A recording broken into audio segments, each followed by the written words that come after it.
Thank you. Thank you so much for watching. Thank you. Have you subscribed? Yes, you. Have you subscribed? You. Yeah, before you go, click. It's free. Click.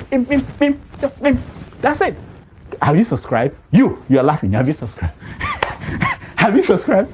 Thank you. Thank you. Thank you. Hey, madam, thank you so much. I can see you. I can see you. We have to get to 100,000 subscribers. This by the end of the year. How are we going to do that if you don't subscribe? Yes, you. Yes, you're about to click off. Why? Have you subscribed? It's free. If you don't, ask your son, ask your daughter how to. Just one click. Thank you. Thank you. I see you. Aha. Thank you very much. Thank you very much. I'll see you.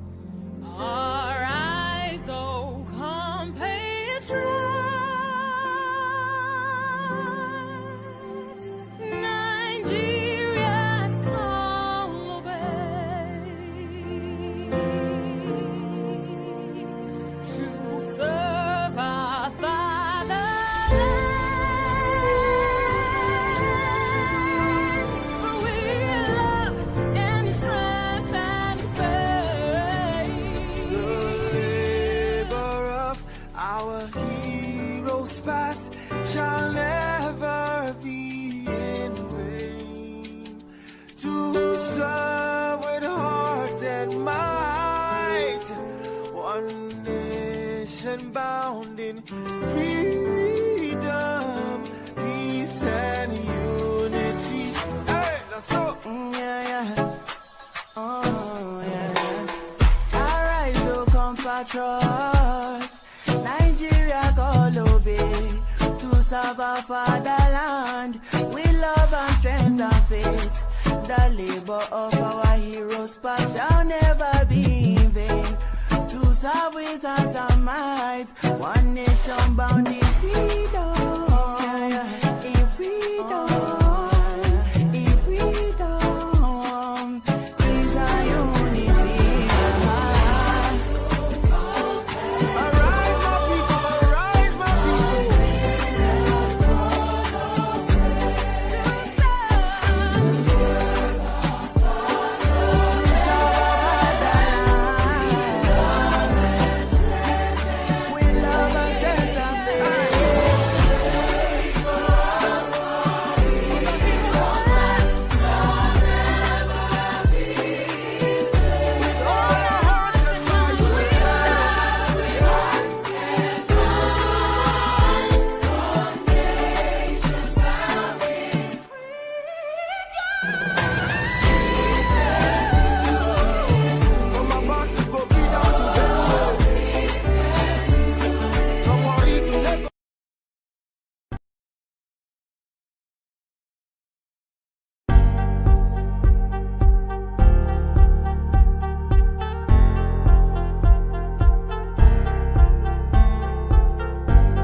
Welcome, everyone.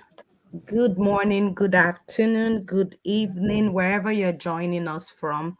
Thanks for joining in today on our live broadcast. Hope you all had a lovely week. Thank God for life.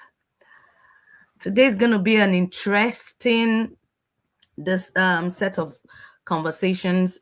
Today we'll focus more on answering the question if polygamy should be legalized. We'll also be touching into other trending news over the week. Glad again for joining. Please be respectful, be open-minded, and have fun today. Adam and Electricity, welcome. Mr. John Abba, KJ, welcome. Thank you, Tope. Greetings to every one of our viewers. Thank you for joining Tope O and I at the women's segment electricity. We hope you guys are ready for the interesting topics that we're going to discuss today. Just like Topper said, please be respectful on the comment section and mind your comment because you can be on a timeout or your comment will be removed. So let's learn to keep an open mind and respect each other's opinion. Electricity, over to you. Thank you. Yeah, thank you. Good morning, good afternoon, good evening. Hope you are prepared for an exciting moment. Uh, we will be starting. Welcome, John Abba, KJ, and AY to the platform. We'll be starting with politics. I'm going to play two short videos, very short videos for us to watch. One is a kind of not kind of a pandemic, or what we see a view as a pandemic, and worse than coronavirus or even AIDS, and how we are going to solve this problem in Nigeria as things stand. And the other one is about also politics. Sorry about this. Uh, so I'm gonna play the video for us now. Just give me 1 second. It's gonna come up now. Yeah, please kindly indicate if you're seeing anything on the screen there, please. Can you let me know if you're seeing anything on screen for me, Yes, please? yes, we are. All right. So, Cast their vote. We see a lot of women at this polling unit. Sadly, we don't have any woman on the ballot paper. I'm going to be going to one woman who I understand has voted, or she's just waiting for the vote to be counted, and she's just sitting right there in front of her house. Mommy, I can't ma. Yes, ma. Mo fẹ́ bèrè pé ṣé ẹ ti dìbò. A ti dìbò. Báwo lẹ ṣe rí bó sí? A dìbò, ìbò ń lọ nírọ̀wọ́ nírẹsẹ̀, kò sí wàhálà, kò sí ìjà, kò sí nǹkan kan ní tiwa. A sáà dìbò, a dìgbowó, gbogbo wa, agbowó, owó tá a fi dìbò. Ìyá mi, kó ṣe kẹ̀. Kí ló àdìfọ́ tèmi o, àdìfọ́. Ìbò lọ dáadáa. Kò sí ìjà, kò sí nǹkan kan, ìbò lọ dáadáa. Kí lẹ̀yin fẹ́ kí gómìnà tuntun tó bá máa wọlé? Okay, I have to stop. I have to stop that there. Yeah, To give interpretation. Hold on, electricity. I just want to Right. electricity. Right, Hold on. sorry. I just want to remind anybody that wants to join the women's segment. You have to have your camera turned off in order for us. This is a segment where you need to have your camera turned off in order for me to bring you in. So thank you, electricity. Go on. And I'd like Tokwe to translate what that lady said, electricity, before you go any further. Tokwe, what did she say? I understand what she said. For our viewers who don't understand, what did she say? Thank you. So basically, she was being asked if she had casted her vote today and how the process went. And the elderly woman said the process went smoothly, that she casted her vote after being paid. Tom, please turn off your camera. That she casted her vote after being paid, and everything went smoothly. So the other, I'm not sure whether it was her daughter or her sister, whoever was sitting beside her, was trying to chastise her for saying that on live camera that she was paid to vote. So and that was how the clip ended. So, Toko, if I may ask, this is in regards to the Ondo vote that happened, right? I presume that's only election. That is correct. It's Ondo State. Okay. So, electricity, over to you, sir. Thank you. Yeah, thank you. I'm going to play the other video so that we have much things before we go to the main topic of today. So this is the other video that I want to play now.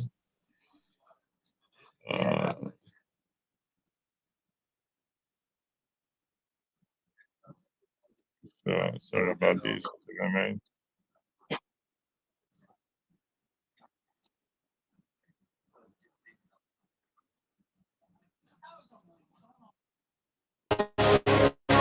Today in the news, the brand new governor of Edo State, Monday Pevolo, after being inaugurated, has hit the ground running. One of his latest actions is the immediate and indefinite suspension of all revenue collections in Edo State, especially motor parks and similar areas until further notice.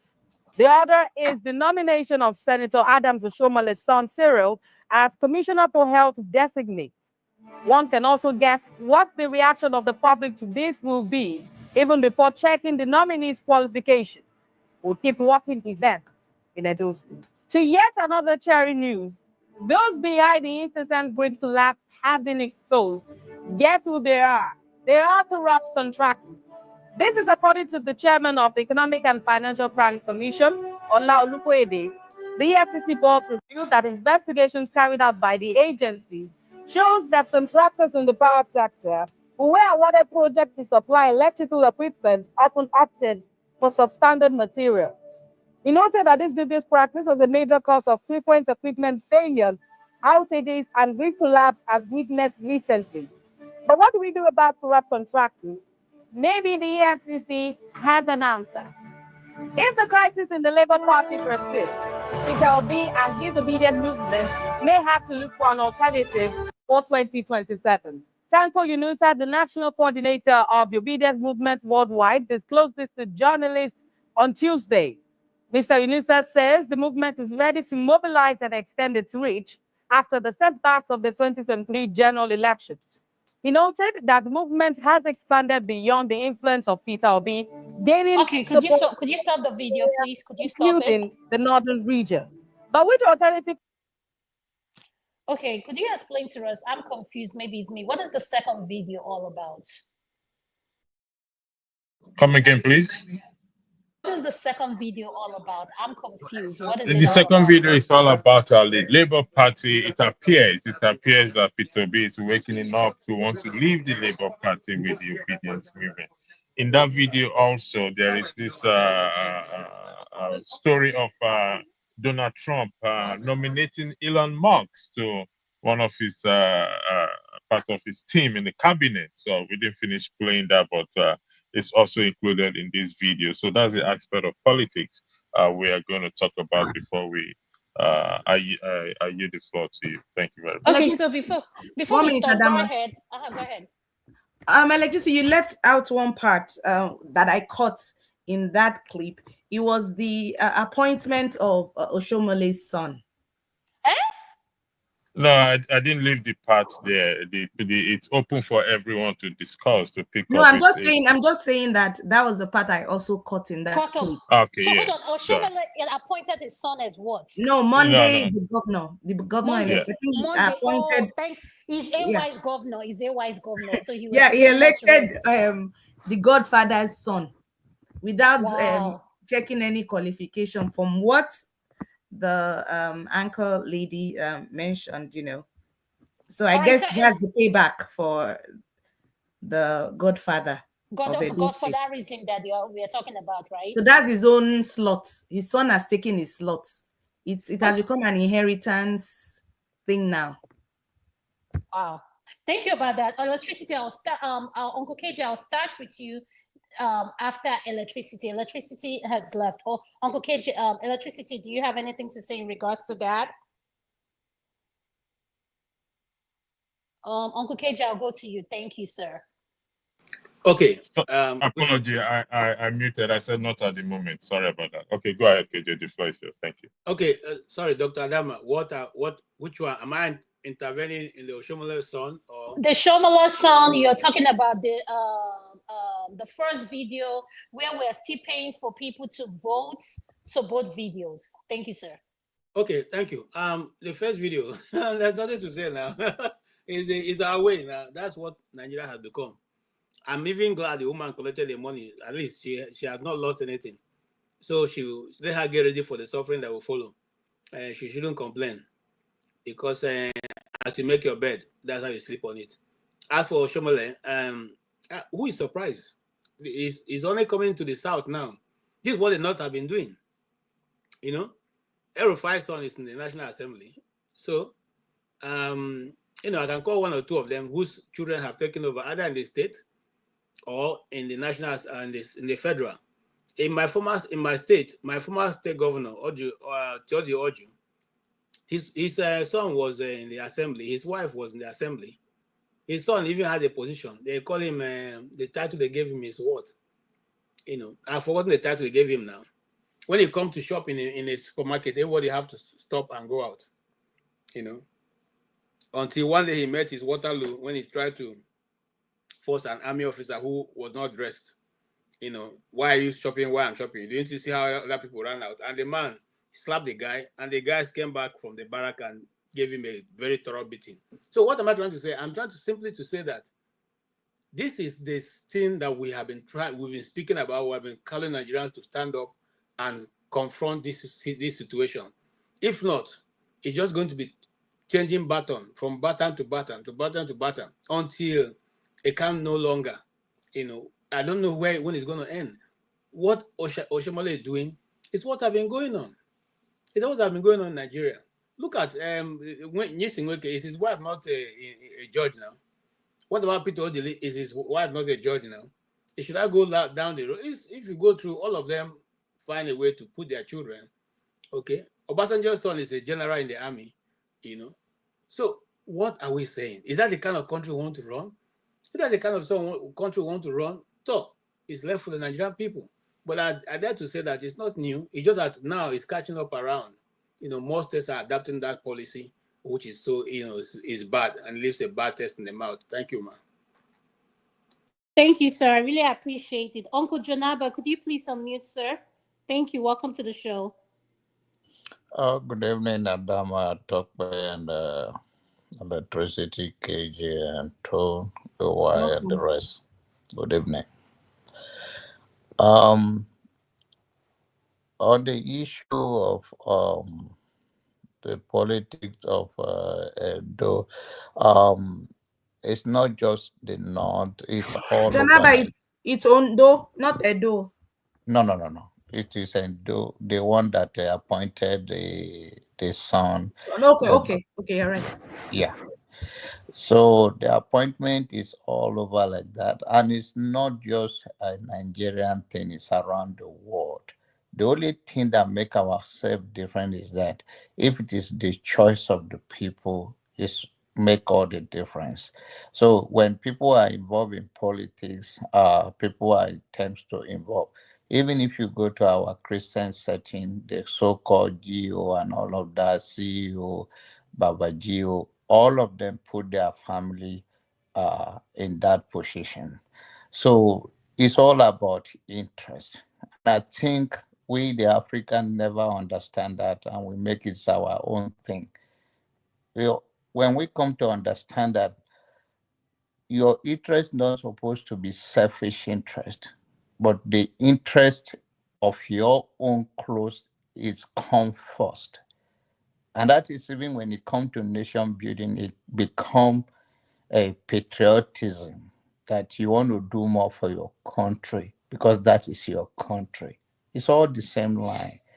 So it's not something new to the world. If you go to Russia, if you come to America here, George Bush senior, people believe that he won the governor of Florida because his brother was there. It's all, and he still run for president. And if you come to the appointments that they give, you see that there are family members all over. It's not from JFK to present. So it's not the only difference between our own space and here. We don't have ethic rule that we protect the people from their own thing. So that is all I can say. Then because if we don't pass on a message like that, they will stay in Nigeria and they say we are hypocrite, that even the country we are, you know how Nigeria quickly defend themselves. Oh, they are being hypocrite. They will start to say, these people are being dishonest. Their country they do the same thing. And when they bring one or two people out or call name, then you make our own argument ineffective. But when we have a very good argument that okay, it happened here, but this is the difference between what happened there. Now go back to do on. What happened with the election in Nigeria is that the woman they gave money to, yeah, she's not going to change anything. What the politicians tell them is that they already know who is going to win, but they want to bring as much crowd that they pay money so that to also to cover the election watchers or observers to make sure that they don't look so obvious to the eyes of the people. So whether they pay her or not pay her, it's not going to change so much. But they use it to cover up. For instance, when you say, okay, people come out to vote and they give them money, of course, it's to say that, oh, we are doing that so that people cannot come after us. So if there was no turnout, how do you get this number? And then on and on. But in the nutshell, it doesn't going to change anything, whether they come out or not come out. Whosoever they want to be the president or the governor or whatever, whosoever is running for the office, the person is still going to get it. But they do that to cover themselves. They tell the candidate, do as much as you can do. Bring people, turn people out. If you need to pay them, do that so that people can see that you are the popular person that people voted for. That is all the strategy. Thank you. Thank you, sir. Topa, do you have any opinion in regards to this? Well, Adama, the first clip on the Ondo saga is pathetic. It's sad that in this day and age, we're still going through vote buying. I really don't know how that can stop though. In Nigeria, with the state of the nation, with the poverty, with hunger, people will do anything just to get 5,000 naira.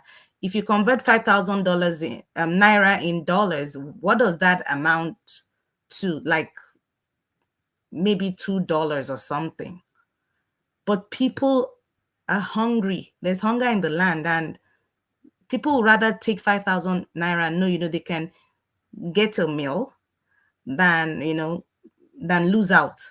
So I really don't know how that can change because those leading us now are the culprits involved in that. They're the ones that have the funds available to spend, and then they abandon citizens. They just abandon people for the next 4 years and then come back and do the same thing when it's time for election. So that case is pathetic. I really don't know how that can stop. In the case of Oshomole, godfatherism too, it worked for them in Lagos. It worked for them in Rivers State. While I was in Nigeria, it worked for years in Oyo State. Godfatherism worked. It's working in the north because the subjects are very, submissive to their leaders. So I guess that also is there to stay. It worked for Tinubu for over 20 years while he was in Lagos. And then he got to where he's at right now. And he has proteges controlling practically almost every state in Nigeria right now. So that also is a menace. And that's what is keeping us behind and backward. Thank you so much. Tone, welcome to the show. Could you please unmute? Thank you. I will have to pass. Let me wait for the much lighter discourse. Yeah, I'll listen. Thank you. All right, thank you. AY, what do you have to say Hey, in regards to the video? This is your state now. first to come, last to talk. It's okay. PDP. Okay. So let me quickly. I don't want to talk more. Let me quickly agree to what KJ and Janaba said. Yeah, what you see as regard the politician bringing in their children, it's a normal thing in Nigeria. I don't know why it's raised. It has been happening since the start of our new democracy in 1990. It's just a normal thing. People have installed their children as governor, as senator, as rep, as assembly member, as whatever, commissioner. Those are normal things in Nigeria. But in terms of qualification, sometimes it's not that they are not qualified, it's just the how they hijack the state, right? Like Oshomole's son that was just selected, nominated as the commissioner of health. He is a qualified medical doctor. He has very good experience, but politicians will be politicians. I think that is the next phase. Here is my fear. That is the next phase of our political structure. What these guys, what they've done for years, they get their children to good schools, to get good education, to get good experience, kind of prepare them. Okay, I'm leaving office now. Let me bring in my son. Even currently, I've been hearing rumor of Tinubu's son warming up for the position of the governor of Lagos State. So we see what happened with that. Thank you so much, So, AY. well, let me finish. We see Oh, go what ahead. happened with that. Yeah, the other thing, the issue of vote buying is just a normal thing in Nigeria. Trust me, it's not gonna go away very soon. It's not gonna go away very soon because the hunger in the land is much. This, you will see it is gonna continue until the economy is fixed. The political, the electoral system is restructured to really put laws that will make people pay for what they are doing. Like you collect money and vote for anybody. When you get arrested, you can be jailed for say 3 months for 1 month, as the case may be. But we are in deep trouble, Sha, with the political structure we have. So thank you. Thank you, AY. Man of Prestige, welcome to the show. What is your opinion? I don't know if you saw the video. We are talking about the vote buying in on those states and the new governor of Edo naming the Godfather's son or his son for position in Edo State. So, what is your opinion, sir? Yeah, greeting everybody. I didn't see the video. I just came in a few minutes ago. But having said that, I think I got the gist. It's a phenomenon, if you call it whatever, transversing in Nigeria. It's nothing new. It has been happening since um, early dispensation, of this political beginning in the 1990 something. So, has become an epidemic in Nigerian space. So I don't know what to say. I mean, that's whatever is happening right now. People nepotism, bring their son and everything. It's not something new. I mean, from what I gathered, I listened to some other politicians saying. I think it was in a Rise News or 2 or 3 weeks ago. They was talking about Tinubu's son is being groomed to be the Lagos State governor because eventually, according to people, it's not even going to be a contest. Tinubu is the godfather of Lagos, so it's a prelude for him to be a governor. It's definitely going to happen. There, from there, he's going to contest for presidency. So the Nigerian people has already sold their soul to the elite. I don't see any headway we going back. I'm not saying it doesn't happen, in other countries, but other countries' own is a little bit different. There has to be. I'm not talking about some countries like ours. There's a lot. Some countries like ours. So there's a lot of bit of accountability. And you have to really merit it. If you have to even merit it to get in that position. But in the Nigerian case, it's not the same. In as far as your father or your godfather or whatever, they want to put you in that position, regardless of qualification and other things, you're gonna get the position. So that's where we find ourselves. That's where we in politically democracy. I don't know what we practice. We're not making any headway. So speaking about the Ondo state, I've not really pay attention what's going what's going on Ondo today, but I believe it's still gonna be the same. I was on the platform earlier. I think it was saying that it's already one sided. It's not even close. So they're gonna sweep the whole. We don't know what the result is. I've not, like I said, I've not looked at the result. All I knew was they're supposed to have been sent about 34,000 police people or whatever to go and to go and help for the election. So is that supposed to stop the vote buying? Of course not. So that's where we are. I think it was AY that properly said it. This is the kind of Nigerian mindset we have. Nothing is gonna make them stop. We are just corrupt people to the core. I mean, all this money they are giving them. I don't know how much they are giving them. 10,000 naira. Is that gonna even buy them a bag of rice? Man of So I think prestige, in some instances, it's actually a Congo of rice or gari. okay. So are we saying they are hungry? That's why they are taking this. I mean, if you're hungry, you have to. Somebody has to give you something that's gonna last you a week or months. Or a year. So I just feel like the Nigerian mindset, the way we are. I mean, I can only be saying it because I'm not there right now. I'm probably gonna behave like them if I'm there. But thank God, I'm not there. So that's why I'm privileged to be making all this commentary that I'm making right now. But people, this is where we are. So we just have to. If there's any prayer, I mean, I don't know if I pray, but when it comes to Nigerian faith, we're probably the most prayerful country I've ever seen in this world.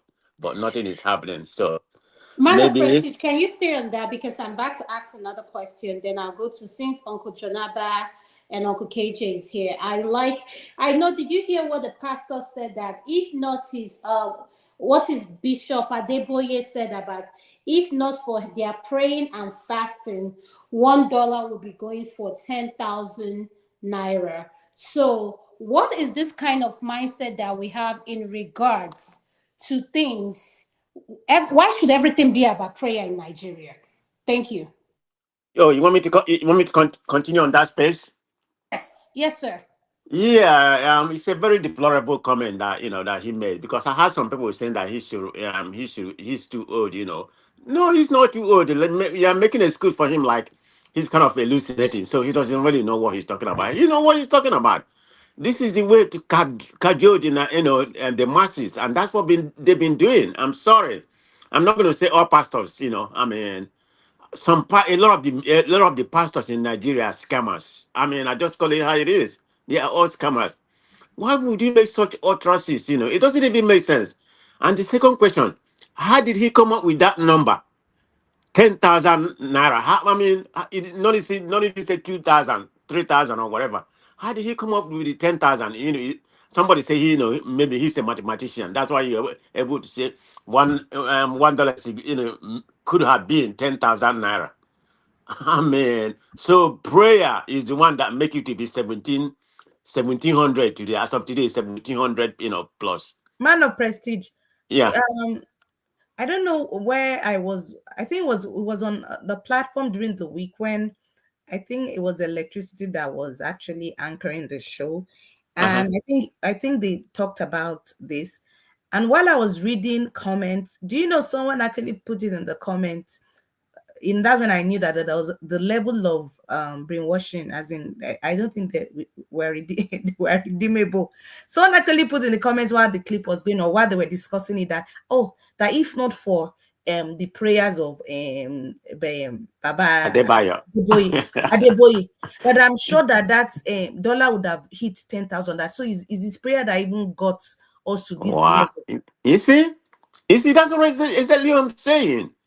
I mean, the person may be in diaspora, maybe in Nigeria, but it doesn't really matter. This is the mindset of where Nigeria has been and is going to. So, in my own opinion, just I don't see any headway that is going to rescue that country. I mean, we already on Shege, we are already on Shege mood right now. So I don't really see what can rescue, but you're gonna say pray, pray. We've been praying, so let's keep on praying so that it won't get to that 10,000 naira. The pastor was talking about. Yeah, let's keep on Thank you, praying, sir. because it's escalating. Last week it was 15 something, 16 something, 17 something. So it might get to 200, 200, 2,000 the way it was. I think it was like about 3 or 4 months ago. So we're heading that way. And then if you don't see that part of what has to do with the budget, I think Teenager forefather talk about the budget. That just that they just passed. Look at the difference. What the budget is. That shows you how much our money has depreciated to a very deplorable level. But Adama, this is where we are. Okay, so But we have to keep on talking. I'm not going to say we can't talk about it. So Thank you, sir. I yeah, really appreciate it. Thank you. Uncle no Ike, problem. welcome to the show, Mr. Ike. Mefula, could you please unmute? What is your opinion on what we're discussing, sir? Sorry, Sister Adam, come again. I said, what is your opinion on what we are discussing, sir? Nde was sir. Good We are evening, talking about everybody. the prayer of Bishop Adeboye saying that you can turn, if not for his prayer, dollar would have been 10,000 naira now. Like he's saying that, to me, I feel like that was insulting, telling people that the prayer is what got the dollar where it is now. That we should be grateful where the money of Nigeria is now. So, what is your opinion on that, sir? Well, I think the first on the first segment, I had my opinion about it, and I think that like I did read a particular portion in the Bible when we were discussing the issue before, um, when men of God try to use the mindset of people by interpreting the Bible to the way that it will suit them for their financial and material blessings. I think all of us that are in this studio are Christians. You know, we are born Christians. We know the truth. The Bible says that when you know the truth, and the truth will set you free. And I think that a faith without work is useless. And for one has to work in order to eat. So nobody is against prayer, but when you pray, then you go to work. That's what I believe. So for Adebayo to say what he said something earlier this year again, that I think is just, he's a card carrying member of APC. That's what I said in the first segment. So for the fact that he's covering himself on the pulpit of God to say what he's saying is a fallacy, in as much as I do not have to judge anyone who said they were called. But I know that the Bible made me to understand that some people were called and some people called themselves, right? So I don't know who called some people. I don't know who called some of the men of God that we have in Africa in general, because most of the things that are being practiced, sometimes when I read my Bible and understand the Bible, that I was also a Bible student, and I don't claim to know all. The Word of God led me to know that by the power of the Holy Spirit, you are inspired to understand the mysteries of the Word of God. So it's not someone telling Nigerians, it's an insult to a nation for you to say that it was the prayer you made that made it to be whatever he said. Listen, this kind of, I mean, you know, Adam, listen, the Word of God is very straight. He said, many are called and many will be chosen. He said that a lot will say, I did miracle in your name. I was your servant. I was your pastor. I was your evangelist. I was your missionary. I was this. I was that. And he said, you get you behind me, you, because I don't know you. You workers of iniquity. So you see, one thing that I know that is very sure about the Word of God is that he never lied. And tomorrow it will continue to be the same word. So whatever a man sow is what he's going to reap. My problem is thousands and millions of people that have been misled into believing what is not true, or acting or pushing people to live a life that is live a lie in the name of God, in the name of Christian, right? In the name of so many things. So I think that Adebayo has, he has overlived his usefulness in the kingdom of God. I have to be honest with you, because I think a lot of us has used the Word of God to defy the temple of God. And that is why the Bible says that the judgment of God is going to start in the house of God, because it cannot start from outside. It has to start inside. Because so many things that we are seeing in the pulpit of God in Nigeria today, I asked in the first segment, all of us that are following the ministers of the gospel, either online or television, or you go to church, whether in Nigeria or wherever you live, I was asking a question. How many times in a year do you listen to men of God preach about salvation? All they talk about is miracle. All they talk about is material thing. All they talk about is financial miracle. Miracle alert. But there is no foundation of leading people into heaven if really you are preaching to tell people, for people to believe that there is heaven.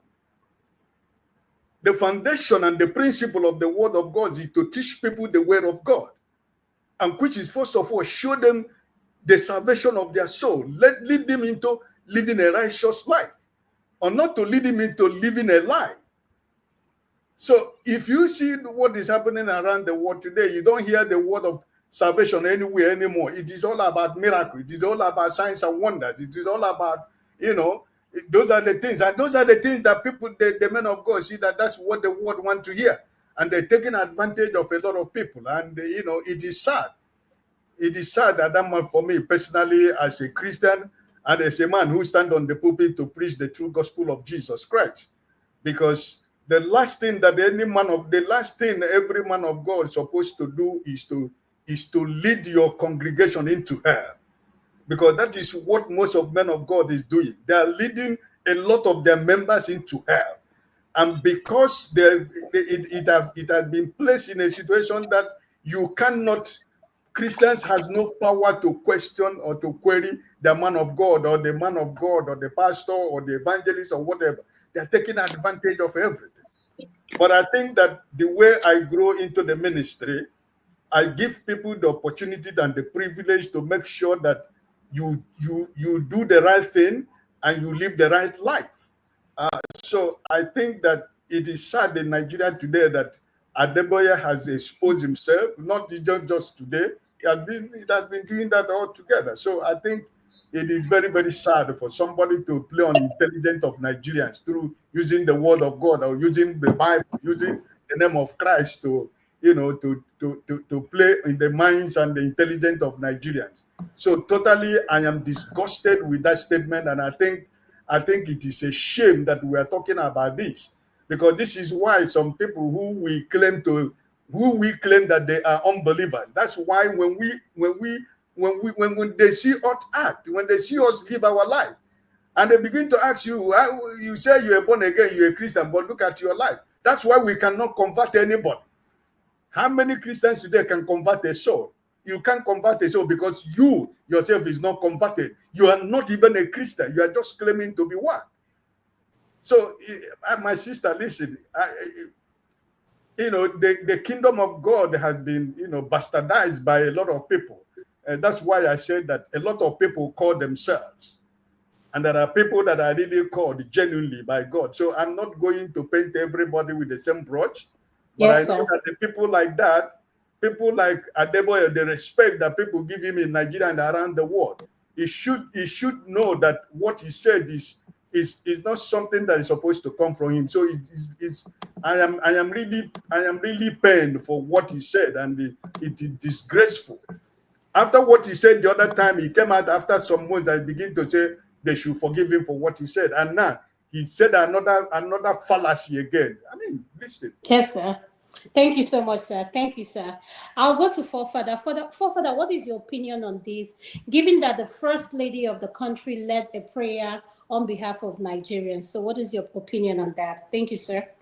You mean on the pastor that talked about the Nigerian currency? Yes, and let's not just put it on the pastor. Remember that the First Lady led a prayer too on behalf of the country.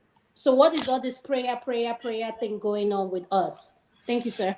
I think there are a lot of dishonest people in the country that we consider leaders, but they aren't. They've never been. and they've been compromising us for a very long time.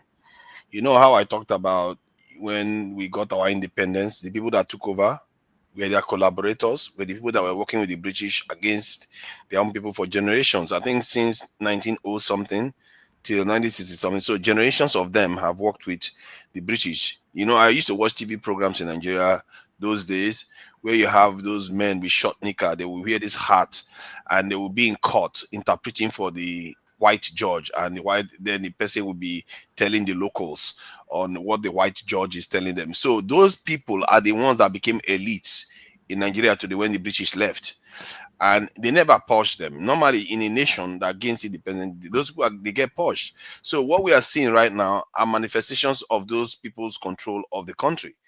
They've not, their mindset is not changed. These people are running us to the ground. They are still serving their masters. They are not serving us. They are serving. It's like an apprentice that refuse to become their own master.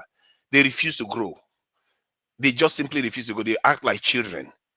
They shouldn't be responsible for nations because they don't understand the responsibility of leadership. And you know, there is this academy they talked about in Nigeria where they said they are training leadership materials. I don't know what they are training on, because these people that we have here, they are liars. They are designed to confuse our people so that our people don't know the truth of things. I'm reading one of the WikiLeaks document that was released in 2004. That this is something that came from America, if I'm not mistaken. So let me just read what it says there, so you understand how real this is. It says, let me go back to let me see where. Okay, yes, it says. Officer, can you share what you're reading if you can, please? All right, I can do that. That is even better.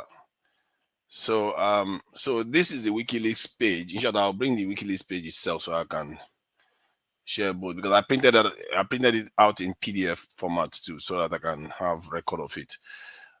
Because some of all these documents, they are important that we have them as record. Where's the other window? Let me just get it. Don't letting me share the tabs amongst each other. Let's go to a new tab. Open. All right, so I'll pull that up now. I think it's loading. Yeah, it's loaded now. All right, so get that up, get that here, and share. So that is the page there. So let me go to the contextual. They are talking about Nigeria here, as you can see.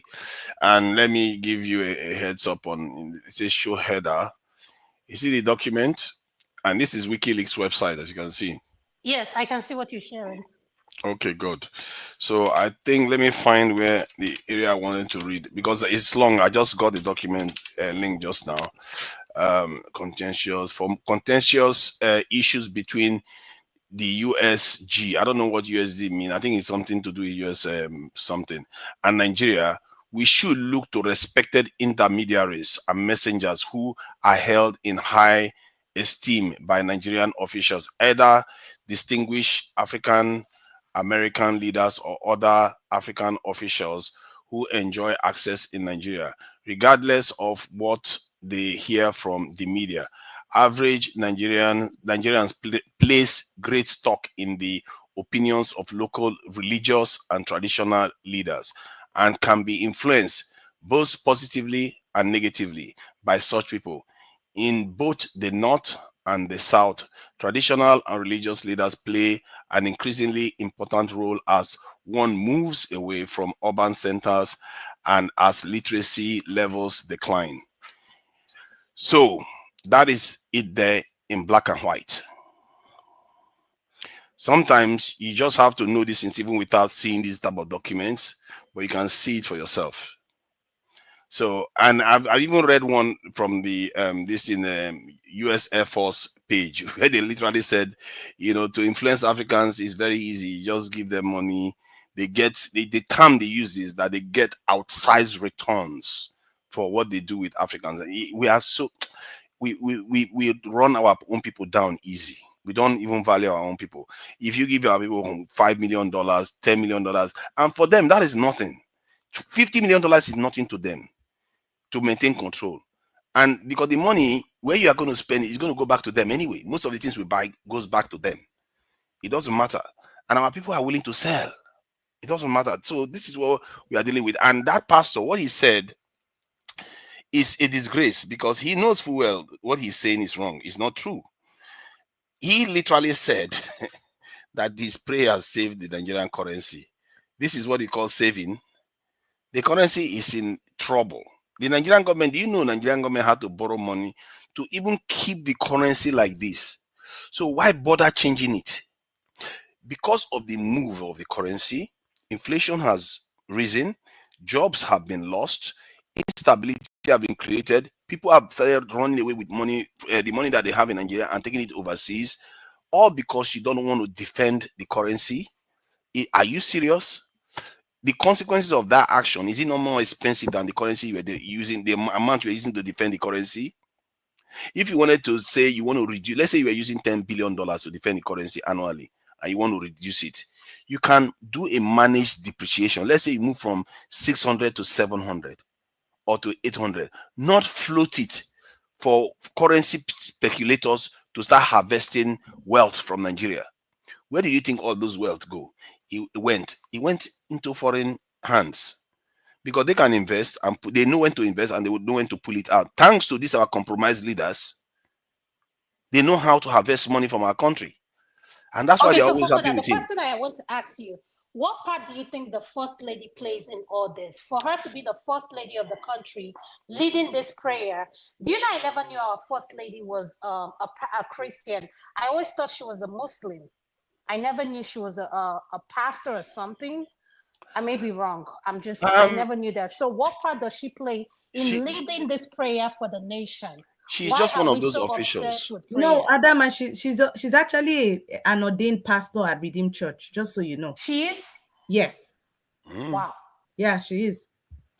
She is one of those. She represents one of those pastors that they talk about, that the people listen to, and they use them to cloud our judgment.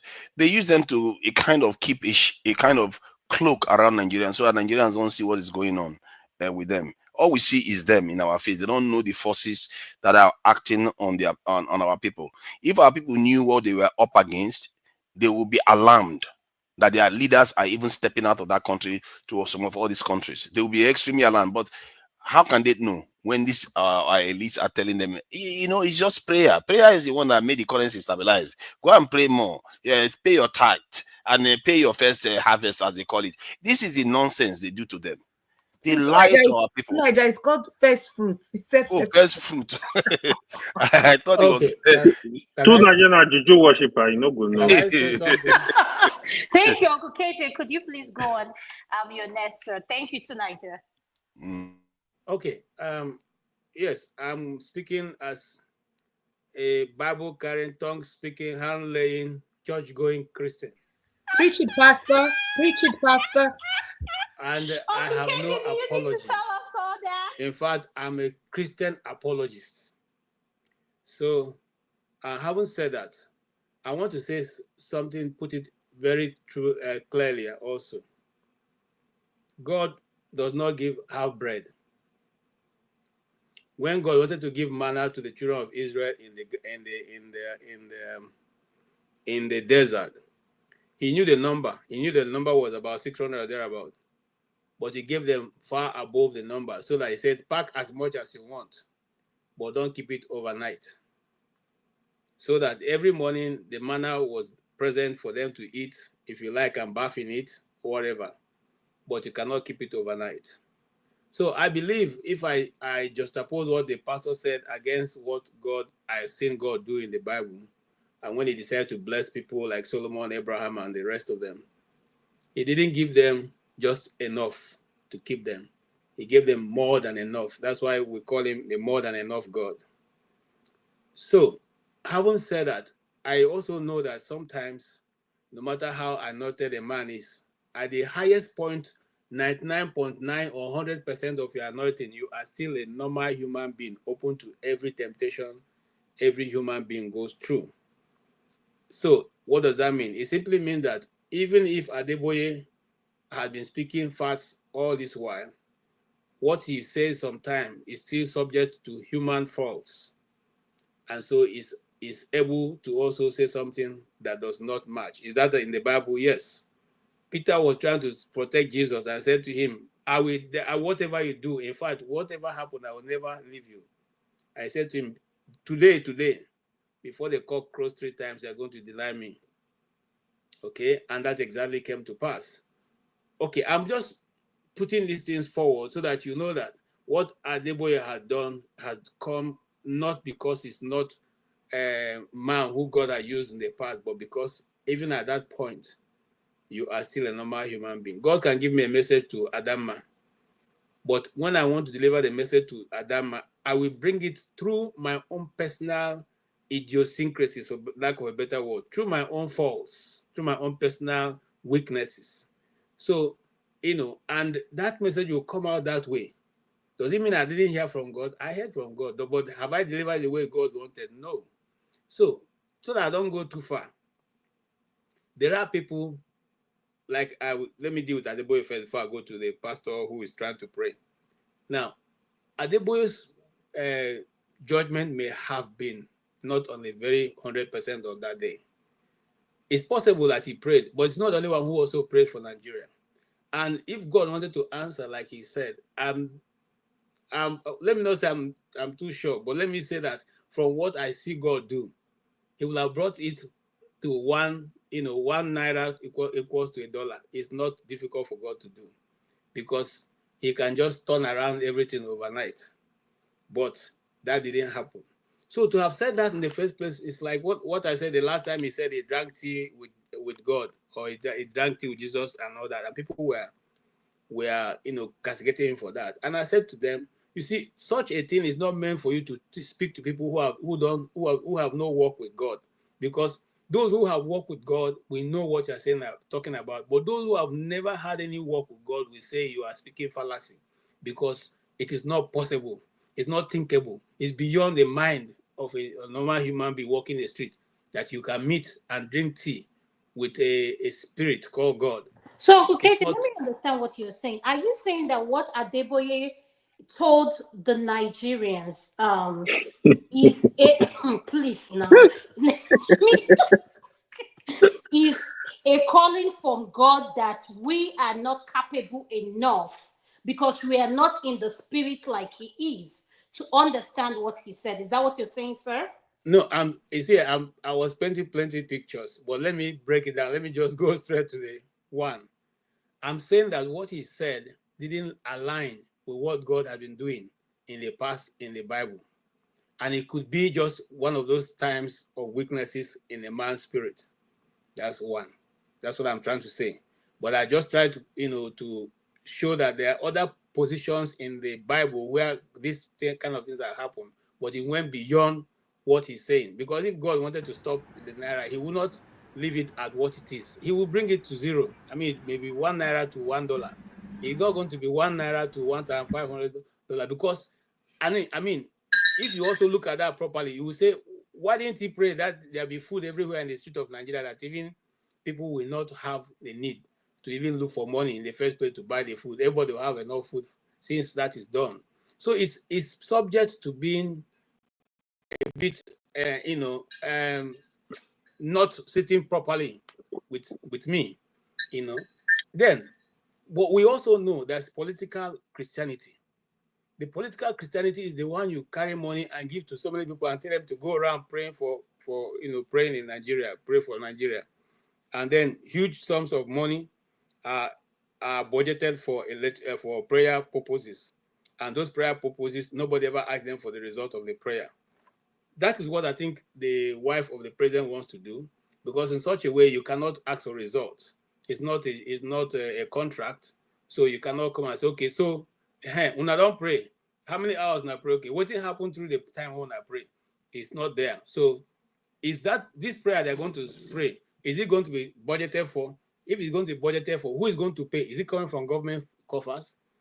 This is the things that we as Christians, like people who say they profess God, not to carry God's name and put in this process.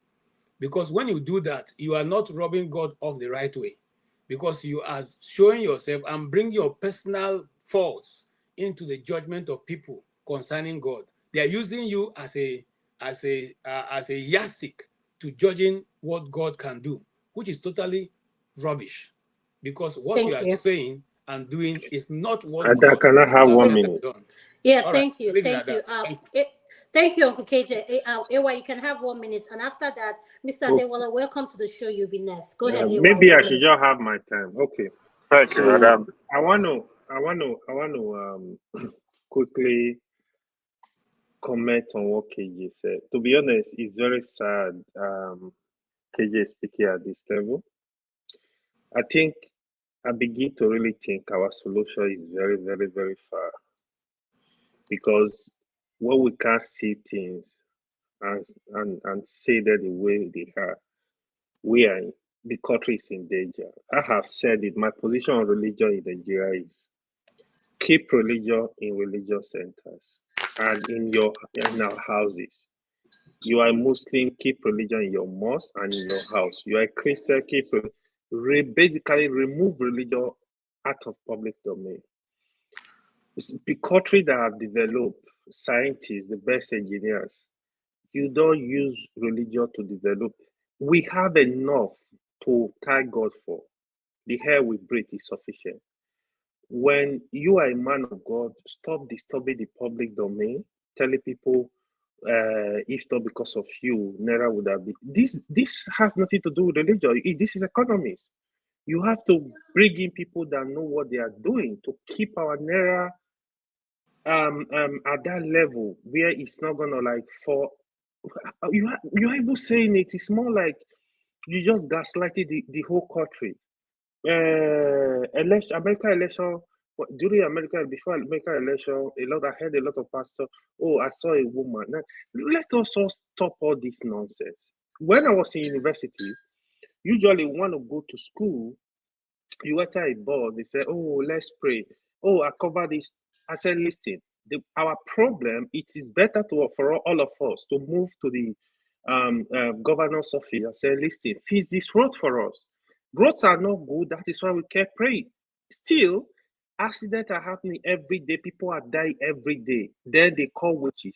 Our roads are bad. I don't know why we are not getting in.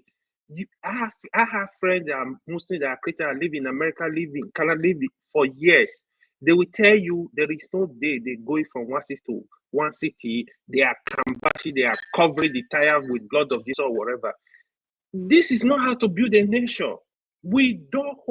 God does not hold us on all this stuff. We need to wake up. We need to wake up. Keep religion aside. I'm not saying don't worship God. You have to fold your sleeve and get this job done. Even the country where this religion emanated from, look at Israel, look at Saudi Arabia, they are not even sleeping, they are not praying, they're doing the work. We need to get this work done. Stop allowing these people to keep deceiving us. It's not helping our nation, it's only destroying our nation. In the north, it's the same thing. They use religion to deceive people, don't protest. Oh, it's because of what is going on. Lack of education, other development. In the south, they do the same thing. Especially, I see this, especially with my Pentecostal people, Pentecostal fellowship churches. You see a lot of people gaslighting people. There was a time in Nigeria where some pastors like TB Joshua, Christoya Hilome, were doing all this miracle on national TV, deceiving people. They would throw their hand people. Obasa just stopped that, which was good. But let's keep the religion aside and build our nation. Let's stop deceiving ourselves. Naira is falling. This is the highest level I've seen. I remember when Naira was 120 Naira per dollar. We are talking of 1700. People are still talking that, oh, it's me that pray. Naira is not $10,000. We need to stop this madness. It's too much. Thank you. Thank you, AY. Jude, Skylar, you said you wanted to comment briefly. Uncle Adewale was going to be the one to comment. So could you please comment briefly? Then I'll have Adewale comment. Thank you. Okay, yeah, thanks for letting me in. So when I was scrolling through YouTube, I saw the subject topic, should polygamy be legalized? But when I joined, it seems like the topic is on. No, we're going to come to that. We're not in that topic yet. So if you Okay, want okay, to okay. come back, yeah, if you want to come back, I'll bring you back in, but we're not in that topic here. No, so I can comment briefly on just the general Yes, go religiosity ahead. Go of ahead. Yes. Yes, sir. yeah of black of I would say I think is a black thing. It's not just Go ahead. Nigeria. Thank you. Yeah. Yeah, I think it's a black thing. It's not just Nigeria. It's something afflicting all of us. Even so, I'm in the US. So even those in the US, you tend to see that black people are more inclined to, being very overtly religious, praying over. When you go to their churches, they get caught up in all this frenzy and trance while praying. So so the way I like to think about all of this is when push comes to shove, who do you go to? Who do you look towards for help? It's the guy that has the big guns, whether it's nuclear warhead. They're the ones that call the shots. They're the ones that will determine whether you even go to church or whether So yeah, our people should, we should actually just just practice your religion in your house. For me, I feel it's more of a thing of psychological, help. Just the way you go to see psychologists or therapists. That's more of what religion serves us now. We have to be honest. Look at the Chinese.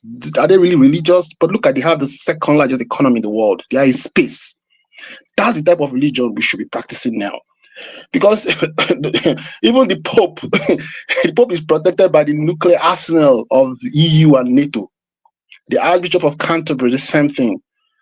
The Sultan in Saudi Arabia, his might and everything is tied to the protection he gets from Saudi Arabia and its allies. Maybe it will involve the United States. Pastor Deboye and all the pastors and miracle working pastors there, their protection is coming from either the Nigerian government or some other guy with the big guns. So he's the guy that has the biggest weapons. That from there, everything falls in place: economy, religion, peace, chaos, and that's the truth. So if you tell somebody else anything other than this, you're not just telling, you're not being factual. Yeah, that's what we should be telling our people. So Thank you so much. yeah. Thank you so much, Jude. I really appreciate it. Mr. Dewala, welcome to the show. Could you please unmute, sir? Thank Thank you. you, Adelma. Can you hear me?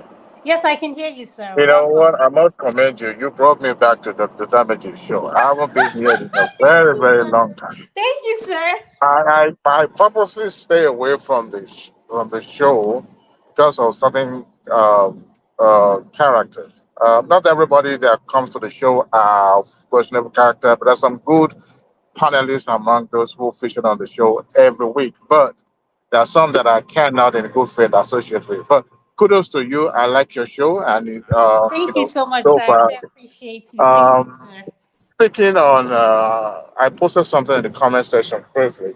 Speaking on Pastor Adeboye, I think the Nigerians are known for one thing. We like to take our frustration out on others. And to me, it's becoming more repetitive.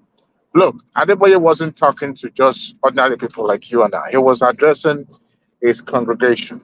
Now, for those who are familiar with Pentecostal churches, they are synonymous with faith, with prayer and miracle, right? And they believe in the efficacy of prayer with the hope and faith that it will bring miracle. Now, we know I wasn't there when he drank tea with God, but he came and he made the statement. Now, from what we've seen with the devaluation of naira and the continuous dropping in value, look, for everything that happens in physical has already been sealed in spiritual realm. For those who are not actually, grounded in faith, will say, "Well, I don't believe in that." But here is a man who has been in this game for more than 3, 4 decades, okay, and he's been operating. But now, with this movement of wokeism, everybody believes when every statement is made, they are being judged or view from that prism of ordinary eye or ordinary person standpoint. But we should look at the where the man is operating from.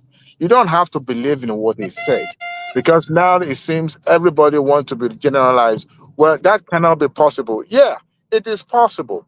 As a matter of fact, at the macro level, if you look at if you don't have anything in your bank account, you don't have a job, you don't have anything coming in, what would you do? You downsize. What you used to do before you cut it off?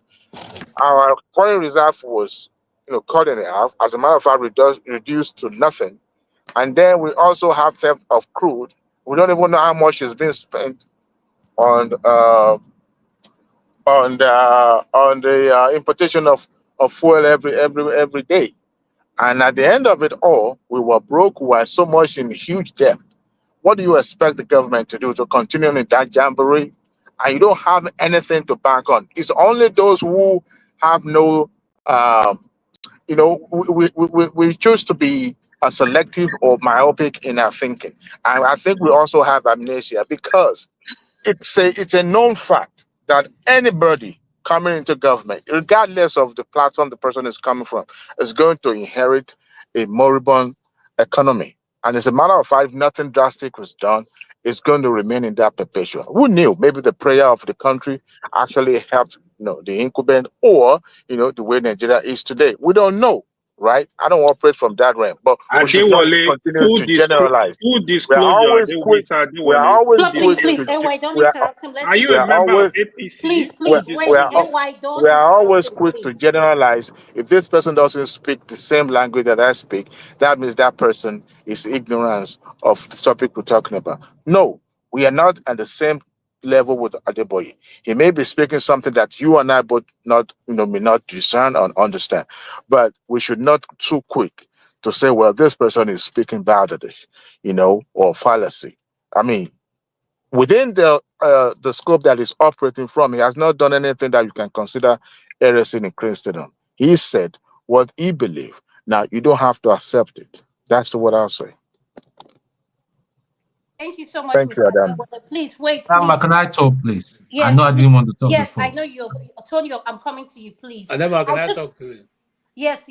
I just want to remind all the panelists that are in here, please. We all need to be respectful of each other's opinion, whether we agree with the person or not.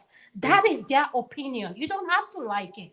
That is their opinion. So please allow them speak. If you want to challenge them or pick what they say, just tell me as the moderator, and I'll give you time to it. But don't interrupt them while they're talking. I appreciate that. Tone, I'll come to you. Go ahead. Talk? Tone, you're Who, me next. or Tone? Yes, Okay, my Tone, time. yes. Okay, right. Okay. I didn't want to comment before, but this question about Adiboye, yeah, without being disrespectful to him. So at the end of the day, he's still our elder. I was a member of RCC. He's a church for years.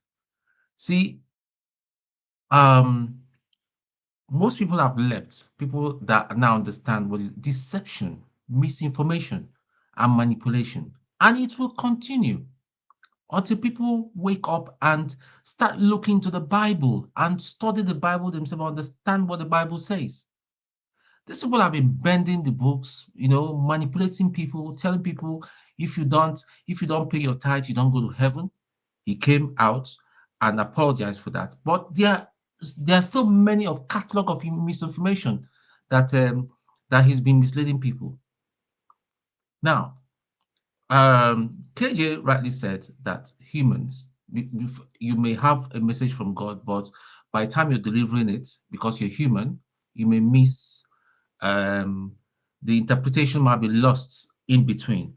I respectfully disagree, Mr. KJ, because this is the kind of I'm just trying to find the right words, mischief that's been going on for years. They've used religion to mislead us, telling us this, telling us that, telling us this, even to the extent denigrating anybody that wears a white garment is not of God. I can tell you one thing: there are a lot of people that are so prayerful. When they call, God answers. They are not on radio. They are not on big television. They don't have a big private jets and all that, but they are dedicated to God. They're always fasting and praying on the mountain, and they are of God. I'm not going to judge anybody. It's not my place to judge anybody. But when you see the truth, it's so evident. You can smell it, and you can see clearly. And that is what Nigerians are saying. This man should, I mean, he has messed up. That's just the thing. Let's call a spade a spade. There's Okay, no thank you. economic. Go ahead. Huh? Go ahead. Finish. Go ahead. Finish. Okay. The past vice president was a pastor in his church. When all the shenanigans were going on, why didn't he call him and when he's calling him, he would calling him out and say, listen, you do not represent Christ. Because the word Christian is a very serious word. It's people that see that. Okay, let me just make a distinction very quickly this evening. There's a difference between being a Christian and a believer. There are a lot of believers and there are few Christians. Being a Christian is having a Christ-like mind. You have love, you have forgiveness. You don't bear grudges. You don't seek revenge. That is Christ-like. That is a fruit of the Spirit of God. If the Spirit of God lives in you, but they are believers. Yes, they believe in Christ and all that, but their behavior is falls short. And we can see it in the book, the couple of books that Paul wrote and all that. Corinthians, in the book of Corinthians, yeah, they believed in Christ, but they were very, very carnal. They were still carrying out, doing things, sleeping with people's wives and doing all sort of things, but yet they believe in Christ. And that's what we have today. I'm not surprised though. So let's not just excuse Baba Adeboye and all that. Baba Adeboye should please, if I don't know whether somebody manages his social media or utterances that come from me, he needs. I expect much more from him for him to be careful of what he says at this time, especially at this point in time in our history when people are hungry, where there's so much corruption and misbehavior in Nigeria within the ruling class. So we Thank you so shouldn't much. just, yeah, thank you. Thank you so much, Todd. AY, I'm going to give you a minute. You wanted to say something? I thought you said you were going to let me speak. Okay, go ahead, Uncle KJ, a minute, and after that, I'll go to AY. Then I'll come to Uncle Jonaba. Uncle KJ, go ahead, sir. Okay, first, I'll start from this way before I finally make my point.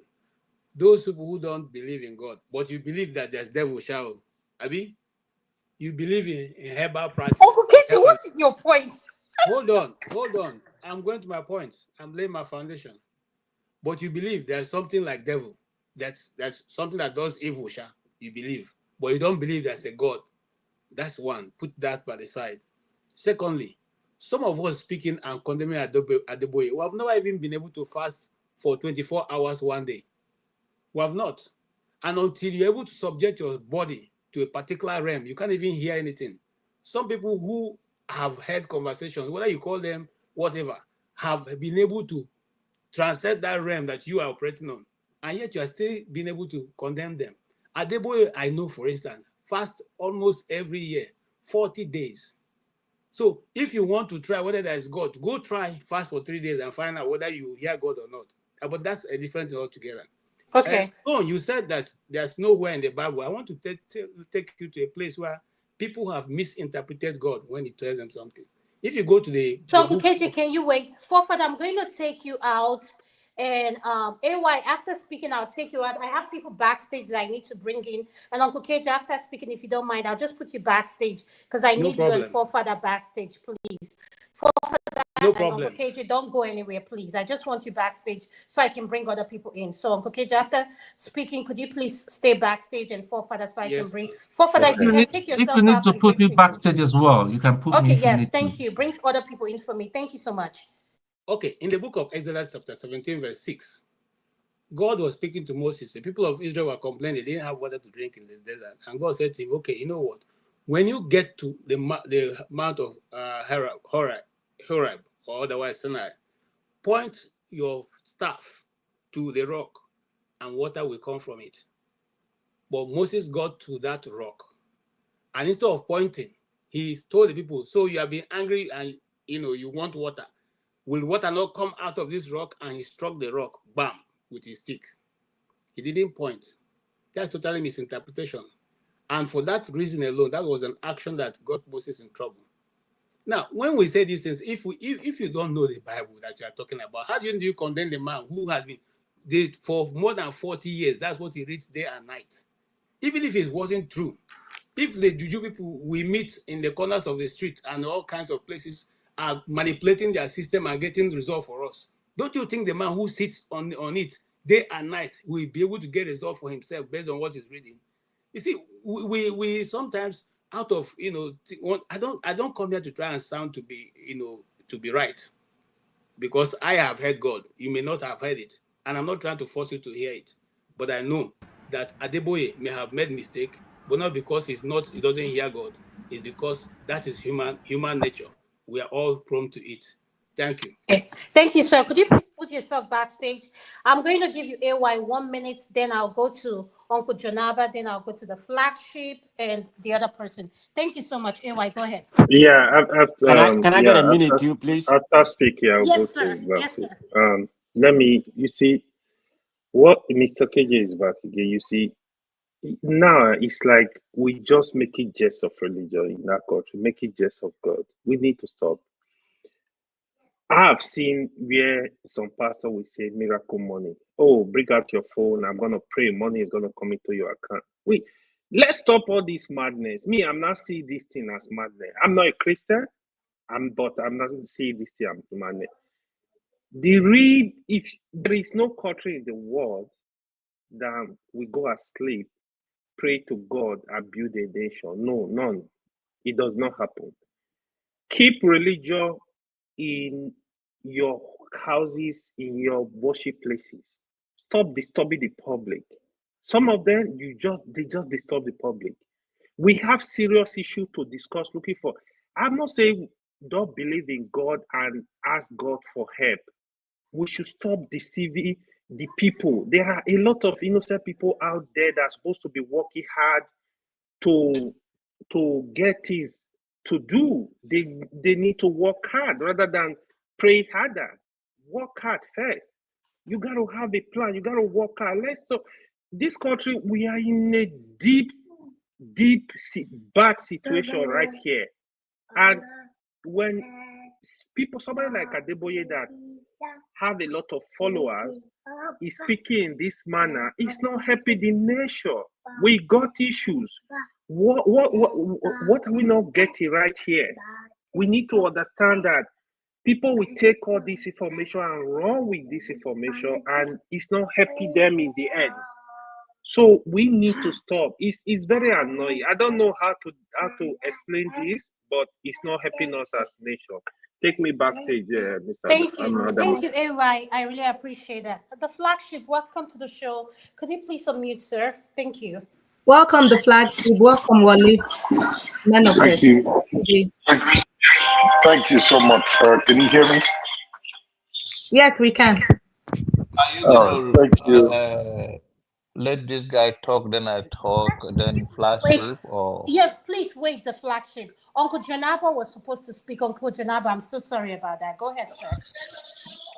no problem. Flagship is my guy, but I want to say because the main reason why I came was the first topic. But on this one, let me just comment. Then thank you once again for the opportunity to have all of our view. It's a long walk to freedom. My heart ache, uh, especially from those that I have personal relationship with that we met on this platform. Is China a Christian nation? So their God that they hear from, is it the same God with the Adeboye or is another God? Is Japan a Christian nation with the advancement in everything to be competitive in 21st century? Is even Dubai a Christian nation, or you can call it United Emirates? We as a people, the black people, I don't want to go into detail because we have no time to talk about all this religious thing. But one thing I'm sure of, until we get religion, whether Christianity or Islam, out of our way, we will be like the way the Bible said in the book of Isaiah. Book of Isaiah, I think chapter 1. It said the day King Hold on one Uzziah. second. Hold on one second. Okay, Uncle John. Ovia, could you please turn off your camera because this is a segment where the camera doesn't stay on. So please, could you please turn on your camera that way I can bring you in? Thank you, Uncle John. Continue. So until we do so, the language of this manipulation, God no God. I understand in Nigerian space is what we use when we don't have answer to anything. Innocent citizens were murdered by the military drone in Kaduna. The president went there. He said that is the will of God. If you lost your loved one at that age, of course you have no other choice because what you don't have answer to, you have to find a way to cool yourself down.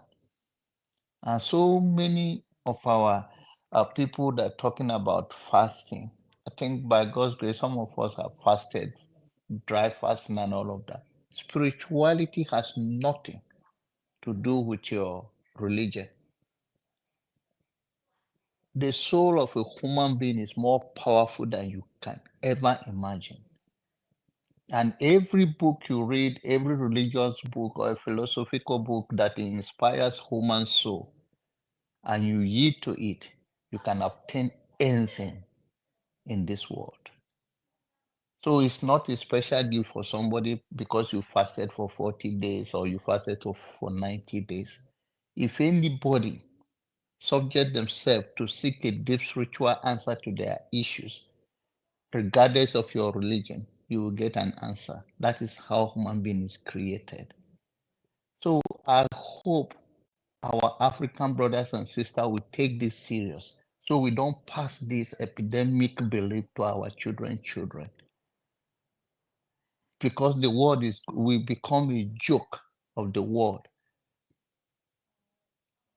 I don't want to say too much on this issue so other people can go ahead. Thank you, Uncle But John. as a man that have served under the whatever you want to call, and I hear people talking from this kind of angle that to justify tomorrow you drink tea with God, while the Bible says you cannot, nobody see God, and tomorrow you come now you say this, and because you obtain the trust of the people, and you are joking with word. There is a saying in my place that your word is your word. You don't joke with it. And if That's this right. is where we are in 21st century, I'm afraid. Thank you. Yes, sir. I agree with you. I agree with your submission. The flagship, could you please unmute, sir? You're next. Thank you. Thank you very much, Adama, and good evening to everybody on the show.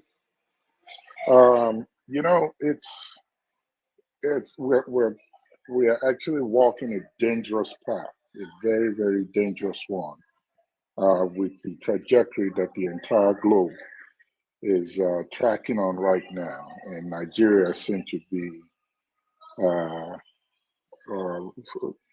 nice, unaware of what's going on and what the future holds. For the Christians, those who believe in Christ, here, and those that are listening, if you take time, pick up your Bible, go back, read the words of Christ and the teachings of Christ, and juxtapose it with the practice of Pentecostalism today in Nigeria, if you are honest with yourself, you will go back to God and ask for forgiveness for allowing yourself to be deceived and to be taught wrongly. It's unfortunate that we tend to downplay the power of the mind. It is so strong, but at the same time, very, very weak. If you capture it, you can make it to be whatever you want it to be. And for any human that allows you to capture their mind, you have total control of them. You can tell them to do whatever you want them to do, and they will do it. A few weeks ago, it's not been 2 months, Pastor Adeboye told us that Nigeria's problem is spiritual. And here we are today, he's telling us that it's a group of guys that are making it hard. and difficult for us that he had to call a group of people to go pray. Why do we, Nigerian Christians, why do we get in the habit of reducing God to such a minimal level that we make him look like a joke to everybody? I heard somebody here saying it just now, that it's almost looking like a joke right now. We make God look like someone we could put in our back pocket and walk with him wherever we go.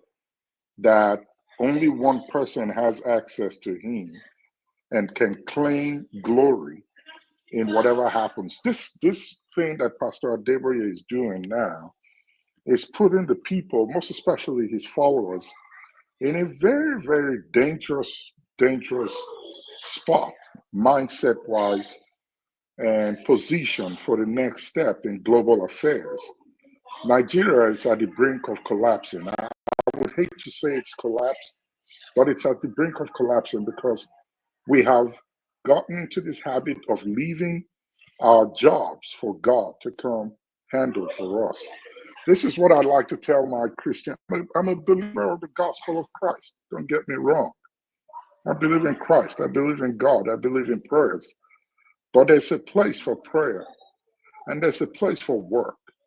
The reason why God gave us the kind of brains that he gave to us is so that we will not disturb him with unnecessary prayers. Things that we can solve ourselves. We go to him and leave it to him to work for us. Pastor Adeboye is on a track to destroying his legacy at this point. Not long ago, he came to apologize for one thing he said that was wrong, but rather made it worse. And here today, he's saying this. I don't care if he's speaking to his church members. The word has gone out everywhere. The globe has heard it. And what a laughing stock it makes us look like. That Singapore, that doesn't pray, does not even believe in the God we talk about, has the best nation, passport, economy, think about it, in the world. China today has the best. We depend on them. America, Europe, the rest of them that really don't believe and call on God the way we do are doing so well. Does not give us the need to sit back and say, wait, what are we doing wrong here? We are depending or being taught the wrong teachings.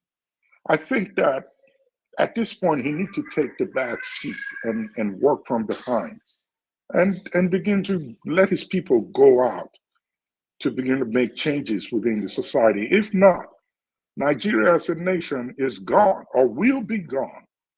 Pastor, and I'll round up with Oh, we're Adeboye listening to is you. out of touch. Okay, go ahead. Pastor Adeboye is out of touch with reality in Nigeria.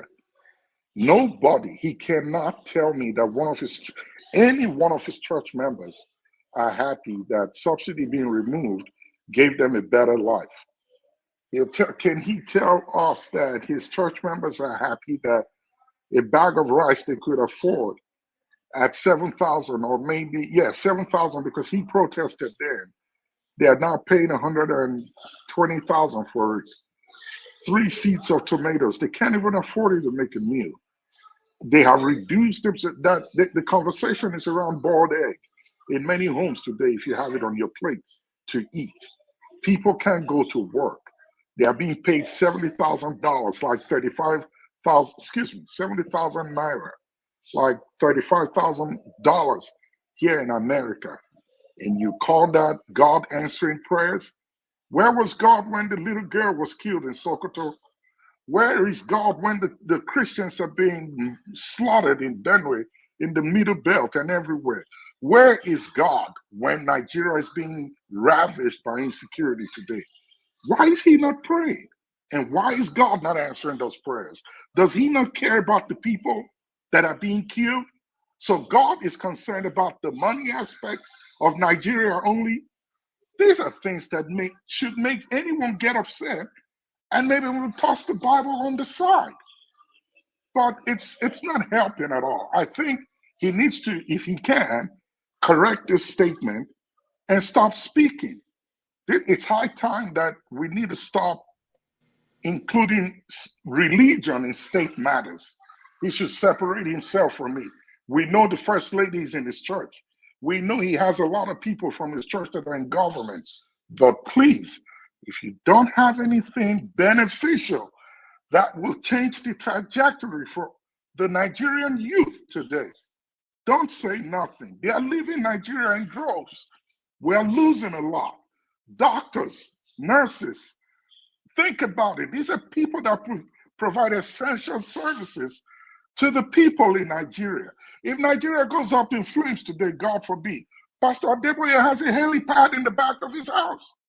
He jumps into it and off he goes. He's not going to be there. This is not fair. It's just a slap on the people. How can God care so much to intervene in Naira falling down and stops it at 1,600? That's a mean God, in my opinion. So I think that this is wrong. It is really wrong. He needs to correct it and make changes. Thank you. Thank you so much. Thank you so much, the flagship. I really appreciate your submission. Man of Prestige, I'm going to let you speak, then I'll come to Jide, Wale, Local P, and all now politics. Man of Prestige, could you unmute if you're there? Yeah. Please put me in the backstage. Thank you All very right, much. thank you. Yeah, I just want to make a comment to some people. I'm not going to call any name, that come here. I think I second what AY said and some other people. This is getting like a madness in Nigerian space about all these pastors here coming here to deceive us and other kind of things. And you have gullible people. I mean, some people say that he's preaching to his choir, but this man has millions of people listening to him. So it's not just preaching to the choir. He's just preaching to Nigerian society as a whole. So I don't know how. It just kind of baffles me how people are so gullible on things. Everything that he's saying right now, the people, the audience, people that people that go to his church and some of that way, they're gonna believe it. And that's exactly what's happening. We have a lot of gullible thing. I mean, there's something that I just watched today, kind of epitomizes what I believe. I mean, you have some lady, a disciple of I didn't mean to divide the narrative, but it's something about people being gullible. You have a disciple of someone that came on, on national TV and used some AI, to show that where Trump was talking, that they should release him Nando Kanu right away. If they don't release him Nando Kanu, he's going to put sanction on Nigeria. This is exactly what we are seeing about, and people are believing what these people come and deceive us, Nigeria, the pastors and everything. I mean, they are all doing this. I'm not saying they shouldn't get paid. When Jesus Christ, when Jesus Christ was alive, was he a rich person? Wasn't he going around preaching? I'm not saying the pastors shouldn't be paid. They should be paid. But they're all millionaires. They enrich themselves to a different level. It's not even, it become a racketeering. That's the way I see it. I don't know. I don't mean to be so emotional. Just people are so gullible and come here. You have some two people that speak something here, defending Adebayo indirectly or directly. It doesn't make any sense. But this is where we are in Nigeria. People are, like he properly stated, Adama, people have their own opinion, but it doesn't matter. We need to call them out. If you're wrong, you're wrong. Whether you believe it or you don't believe it. But I don't believe in all. I'm a Christian, but I don't believe in all this nonsense. I mean, I don't have that kind of mindset to be so gullible to all this nonsense. Thank you very much. Thank you, man of prestige. Wale, could you please unmute your nest? Thank you. Thank you, Rama. Yeah, I think the way I'll look at it is, if we even look at the scripture, I don't know, maybe many people don't really read what they tend to believe in. Either you believe in Islam or Christianity. The book is there. So let me go into the Christianity, the Christian book. I'm not sure where it is or how to quote it directly, but at least I've seen it. He said, "He who believe in God should stand firm." Why did the Bible say that? Because it knows that you are a human being. You're likely to fall into temptation. And what are these temptations? If it's not money, it will be women or it will be fame. Can you not see, even when Jesus went to the mountain to pray, well, we've seen it, that even devil come to him and say, "Look, you are starving. Why don't you turn this stone to bread?" He could have done that. but it didn't. The temptation came. Look at the whole world. See how beautiful it is. Just bow for me and you inherit it. Did Jesus do that? Did you hear in the Bible that Jesus owns how many donkeys or mansions or, all the good things in those days? Even when the trade was going on in the temple or somewhere, he went there, turned all the table where people are buying and selling, and say, "Why did you turn the house of my father into a marketplace or something like that?" Are people who say they are following Christ haven't heard about that, or they haven't thought about it? That why the Christ I'm following, I believe in, they didn't have all these. Have we ever questioned?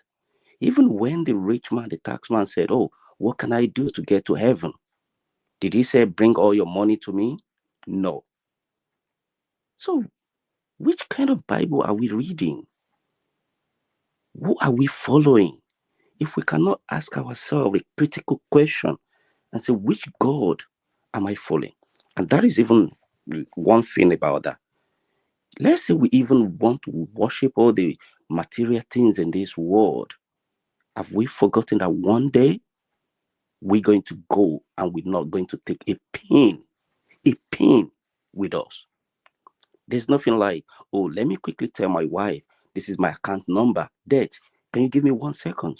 Let me declare all my property to my children." No. And they're not going to bury you with a penny.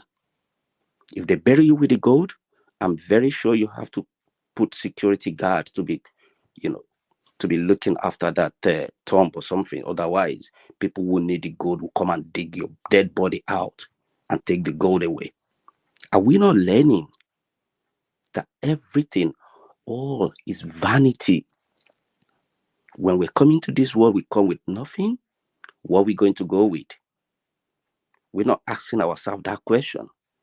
On our way to church, we see people who don't have anything to eat, but we can go in our 4x4, in our, do you know who I am? With security.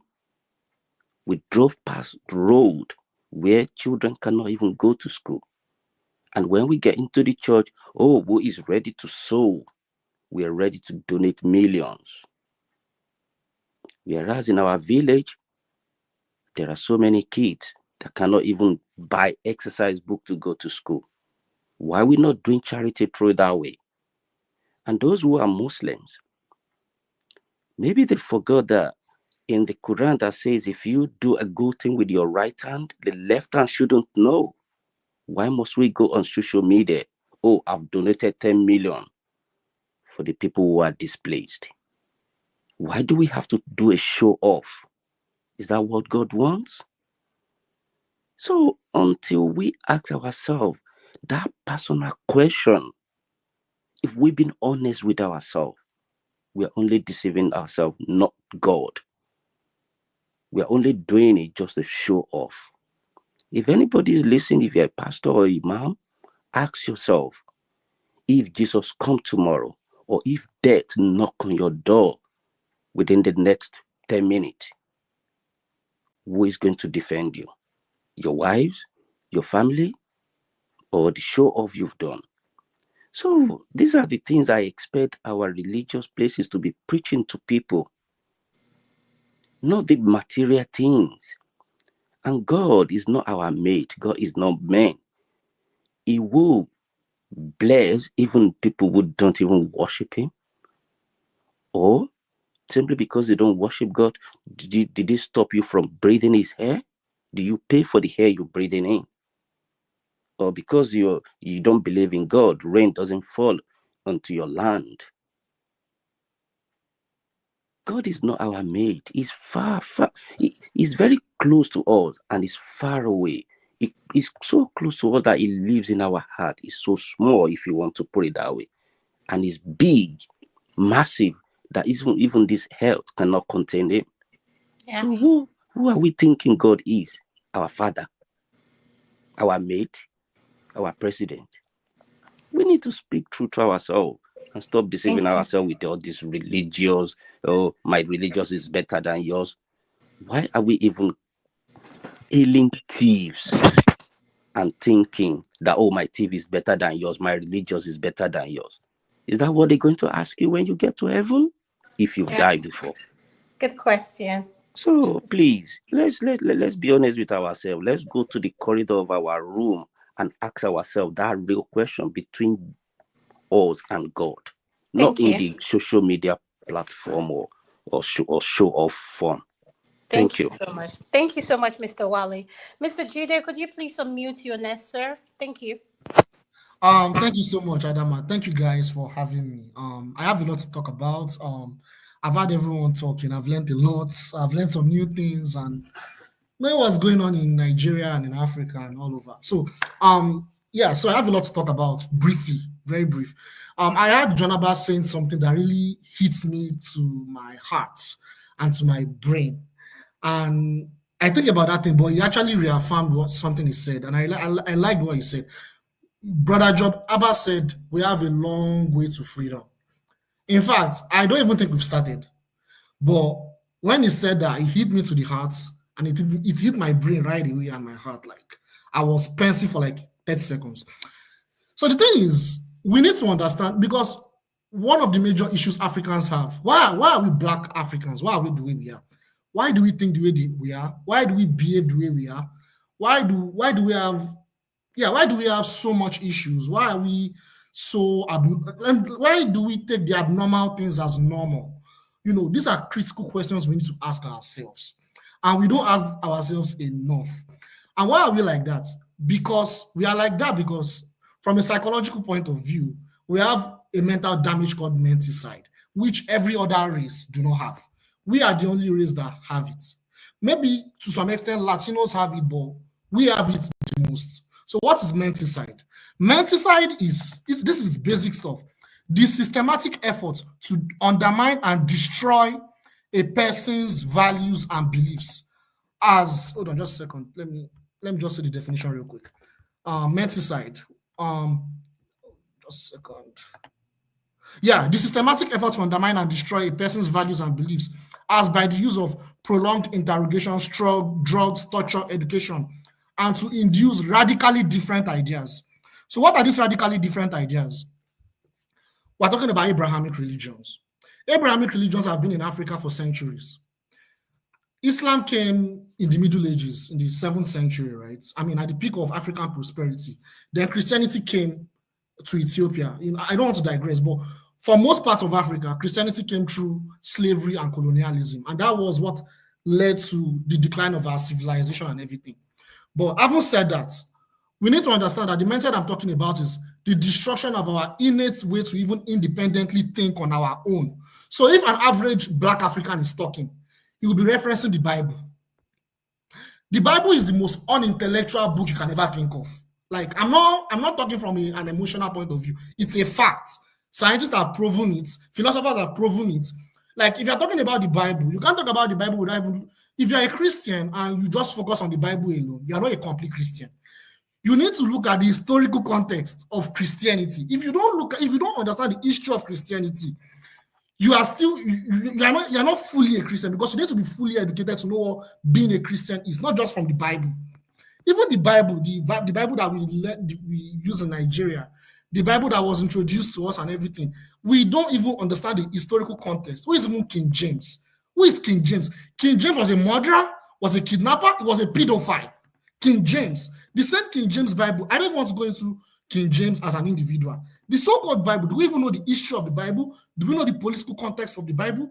Do you know the roots? Like, let's not even talk about what is even inside the Bible in itself. That's one of my major points about menticide. So our thoughts, our imaginations, our beliefs, what we think, how we see the world, it influences our political consciousness. So from the way we think about politics, we see from the perspective of religion.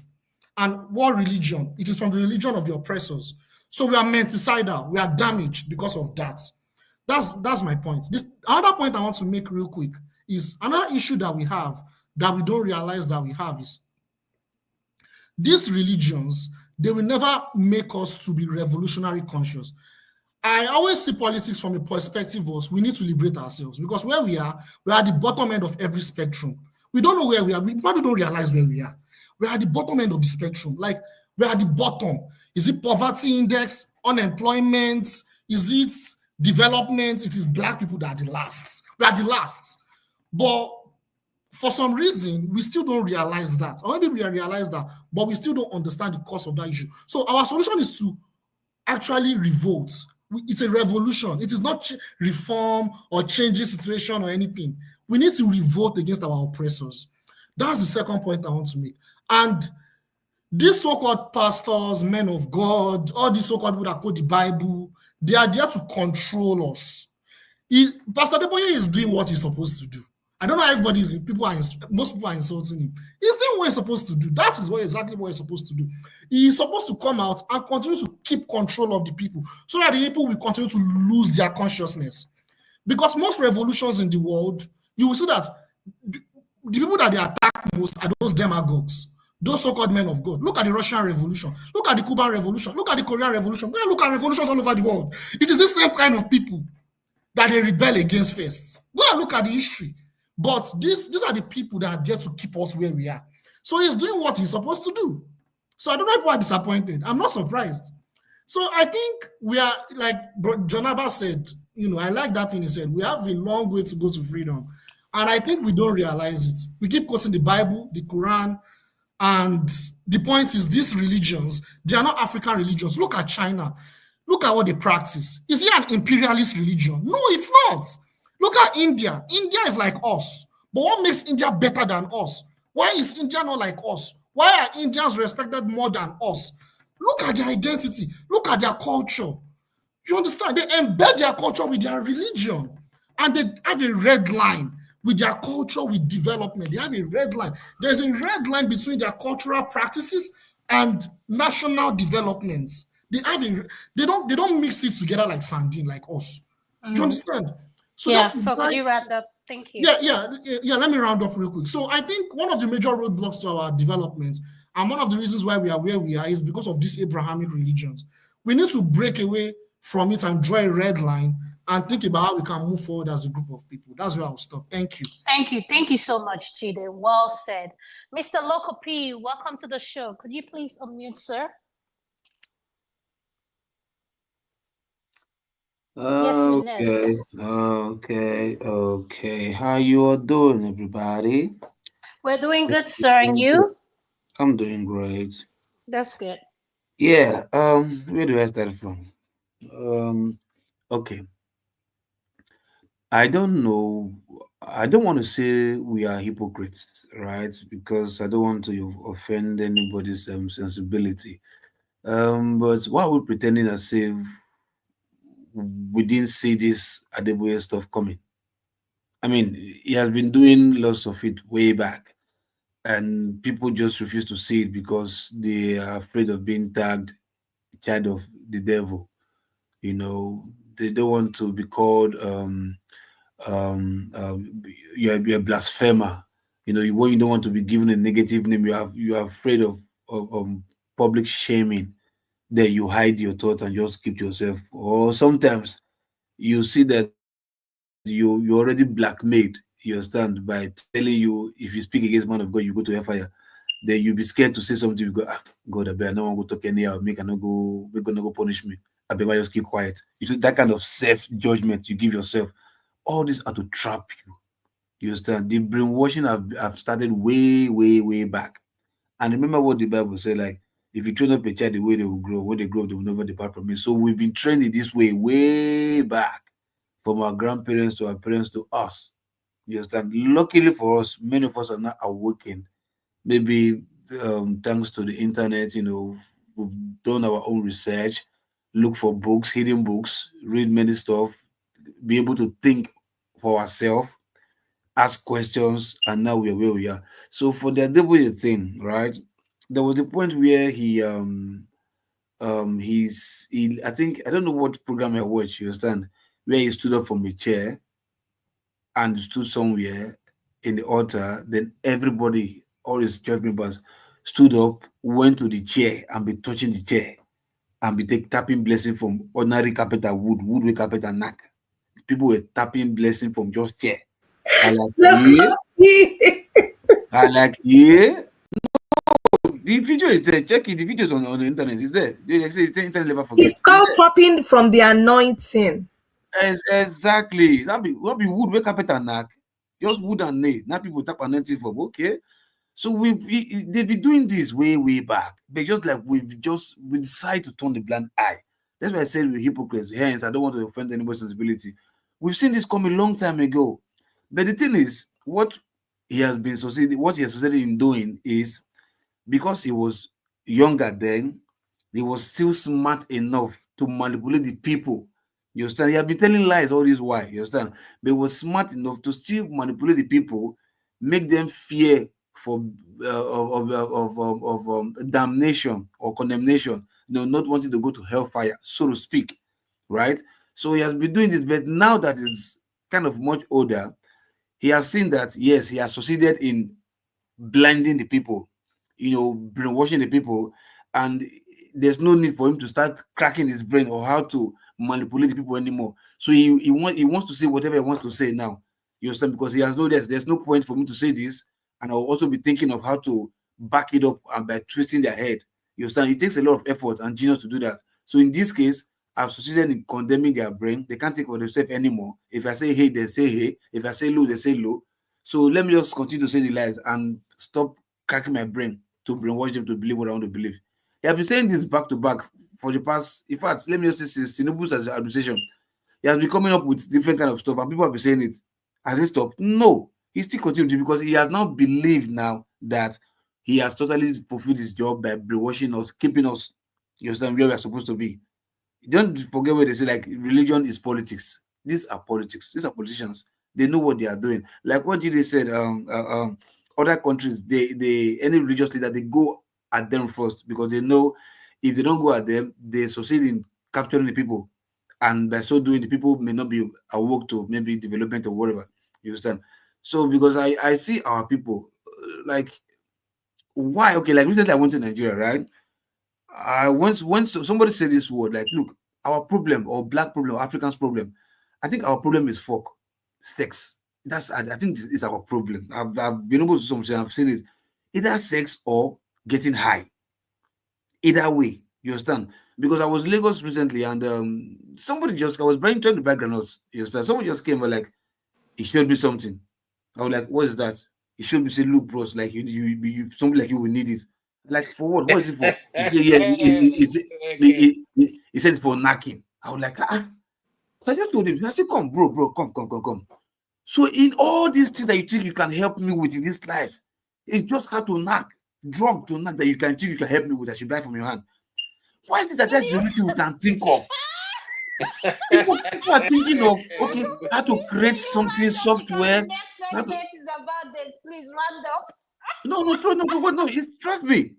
It's a general trend we're entering into. Trust me. You go to Turbulent Bridge, traffic. You see boys telling you, be showing you hand like, bro, I get strong thing where you need, where you think knack. So like, why is all this things? Where is all this thing coming from? Just knack. You want to impress like knack. You think that you knack fast. Other than that, everybody wants to get high. You have money, you buy the latest drink, you go to buy champagne, you see politicians drinking when drink of 50 years old just to drink and get high. That's our problem. We can't just think like China, we can't think like Indians, we can't think like Japanese. You understand? We can't think like Dubai, Arabians. We can't think like them anymore. Yeah, could you round up, please, so that You get we can go? So in a nutshell, we are living a culture of the West, or not even the West, of developed world. You understand? We think we are smart because the world is clapping for us because of our music or our food. Now we think we've arrived. Meanwhile, we have no say when it comes to people calling the shots in the world, and which is terrible. And if you're not careful with this, the generation that is coming right now, I pity for them.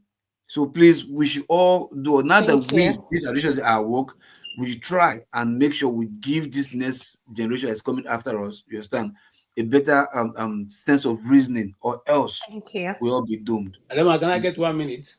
No, you can't, because we're about to start the next topic. So I'll just give you Please, 50 so don't start seconds, talking 50 like seconds, 50 seconds. information. Please, 50, be quick, because electricity has to go. He came in just for that. So please, could you make it real quick?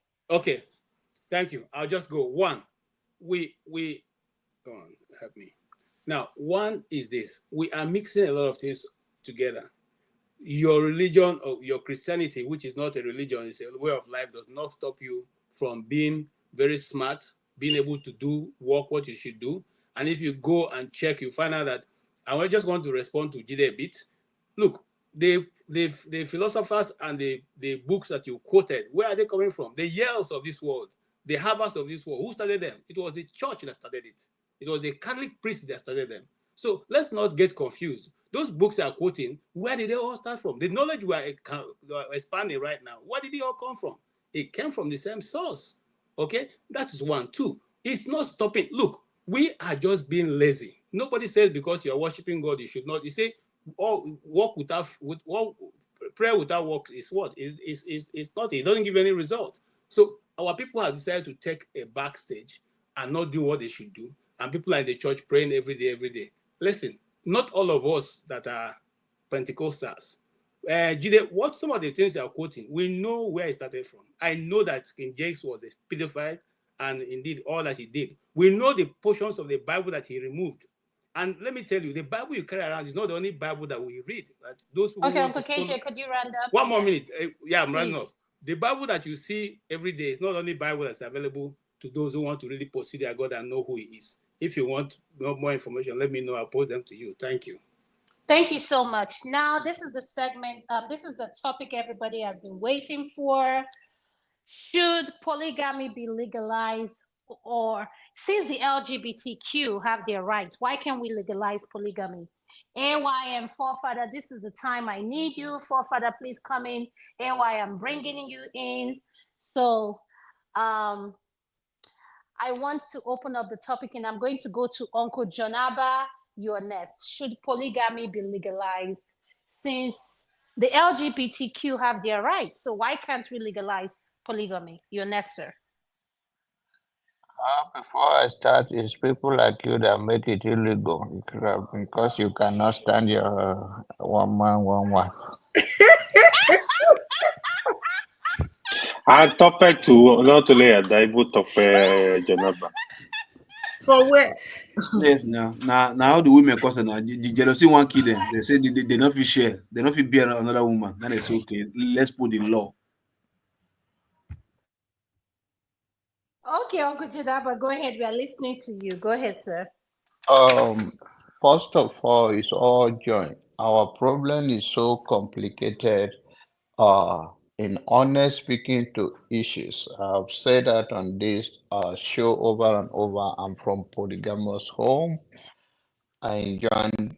We are so close that we don't even use the word half brother, half sister. And I enjoy us coming together whenever we have the opportunity. So I am not against polygamy. Um, to me, But do you practice it? no, I don't, because Why? um, I married somebody like you. So if I do that, I'm going to die on time. You don't untimely death. You will die untimely death. So no need, you don't want to die. Jonaba, honestly, Baba, you're supposed to be a comedian. Die untimely death. With seriousness. There I is always battle nothing. you. There is nothing that make polygamy illegal, even in America. What they say is that you cannot obtain two licenses as you married to two wives, but there are people who marry to more than five, six wives in America. And it's common in the state called Utah. And so it is still, when I said earlier, all join, it is still the Bible thing that brought to us. And Bible do not even condemn it. It is just because Paul mentioned it. And if you look into Paul's life, Paul will be like some of my uncle that marry and somebody knock for them because their thing is not working. So, so Oh God, Uncle Janaba, are you sure you are? I can't with you. I can't. true Adama, now. let, I'm let telling the Uncle John, truth now. Adama, let So, Uncle John land now. Ah, Okay, please. Okay, Uncle Janaba, I'm sorry I have to cut you short. Electricity so has to go. So do you mind pausing so that electricity can speak? okay, He has to let go. him go. Let Yes, us go there. electricity, go ahead. Yeah, thank you. Good evening, all. Thank you for giving me this chance in terms of speaking about this issue. Is the stigma associated with it? It's one of the reasons why we have to discuss this. Secondly, also, we don't know people's circumstances as to how they got into polygamous relationship, Please, please, particularly. please, please. You use the word stigma. What do you mean stigma? I Are you mean, saying we stigma frown. because Yeah, I we hear you. frown. That's the point I want to get because you man, and you see all the travels are coming up. Not You said, sickness. sir. No, go ahead. Is it a sickness? We Please frown, educate us, sir. we frown at it And without who frowned at it? Who understanding. frowned at it, please? You Well, men or the women? some of us frown at it, and we kind of Electricity, we speak look for down. I yourself. don't know Speak for what the yourself. right word to use. We see it as a crime or as a sin. No, Well, electricity. You say you frown at it. Don't say for they are the men and people like AY, Uncle Janaba, Loco P, you guys don't frown at it. So let's say the way it's people like Uncle KJ who I know that they are very all right, conservative let and me stuff like rephrase. that. Let me rephrase. For those that frowns at it, does that sit well with you? Okay, thank you so much. Well said. Thank you. For those that frown at it, we have to understand, first of all, we get to understand how people got into polygamous relationship, particularly the women. Because sometimes it's not even their doing. Sometimes it's circumstances. And to those of us who are very religious, we have to understand, even from a biblical point of view. But let's go down to our natural habitat right now. We take, for example, the war between Russia and Ukraine. Most Ukrainian soldiers have died, leaving a lot of women behind as widows or boyfriends or girlfriends that their husband, their boyfriend have died. Who's going to marry them? Certainly, age, they ain't going to have any man that will be born today that will now wait for them and they get married. So this sort of circumstances or situation at times tends to lead women into what? Being in a polygamous relationship. So before we ever pass a judgment or condemn this thing, we need to understand why they got into it. And those of us who also hold on to the view, I often pick David and Abigail as an example. David asked Abigail to marry her. Her husband just died. I think she's the second wife of David. She's gone through abuse from her first husband, emotional, Jesus. psychological abuse, and everything. Electricity, And are she you trying to found justify polygamy with this Bible No, something Topper, there? please let him the, land. Let's understand where he's coming from. Go ahead. We are thing, women are uh, dangerous, whether we especially the ones that know justify the it or not, Bible. or whether I justify it or not, it's what is part of us. It's what has been in existence before now. What I'm saying is, we have to understand first how people got into a polygamous relationship and not condemn them and not look at them as we are more holier than them. That's my point I'm trying to make. We don't know the circumstances. It should be legalized, just like the issue of LGBTQ plus people. Why shouldn't it be legalized? What is wrong if we can't legalize it? What is wrong if we cannot advocate for it? If we have side chicks, why can't we have just marry them? What's wrong with that? I need somebody to prove me wrong from every angle, even from the scriptural point of view, the first man that run a polygamous recorded is Lamech in the Bible.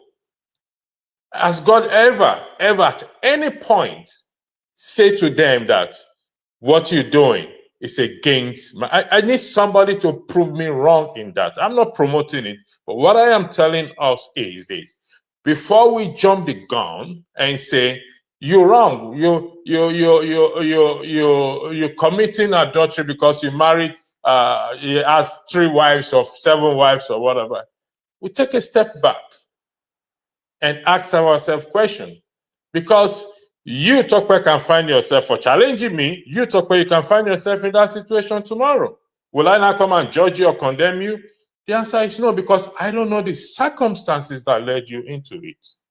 So it's better to be done open, just the way the LGBTQ came out and say, whether we agree with it or not, it's legalized. It's condemnable. The scripture condemns it, but it is legalized. So why can't we also advocate for this to be legalized? You can quote me anyway. I'll defend it anyway. I yield the floor back to you. Thank you for giving me the time. All right, thank you so much. Thank you. I appreciate your input. Uncle Jonah, you're next. Thank you, sir. All right. Okay, to continue with our conversation, I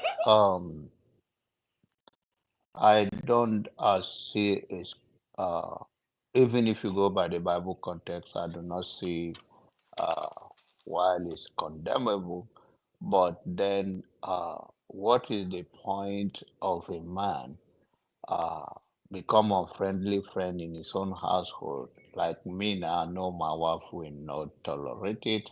I have 3 beautiful kids.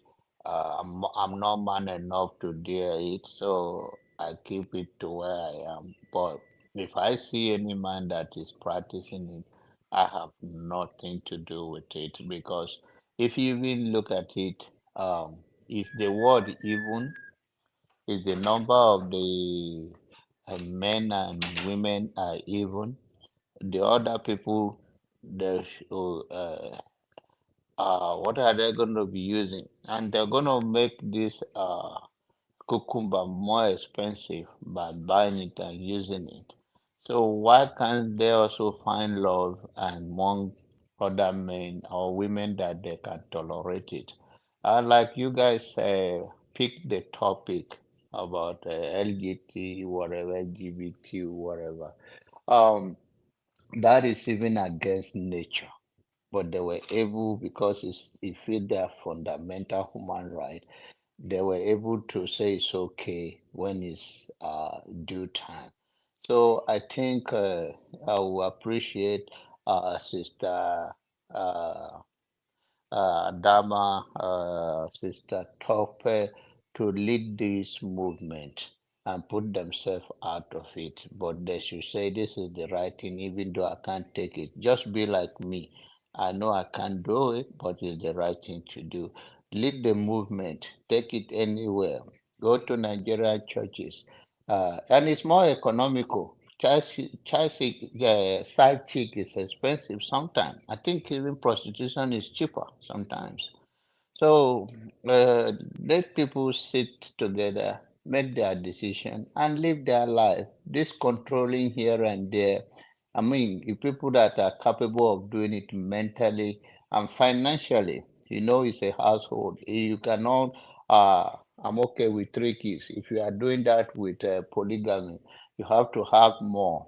So we also should talk about the financial implication or that is involved in it, not just because it's your right to just do that, but also you should be able to do it. And it's only in the Christian space that is that. In Islam, they say as far as you can provide, you are allowed to marry up to 4 wives. So, and it's a race issue in terms of population. How do we become relevant in the world when your number does not something that concerns you? And not everybody that can deal without child.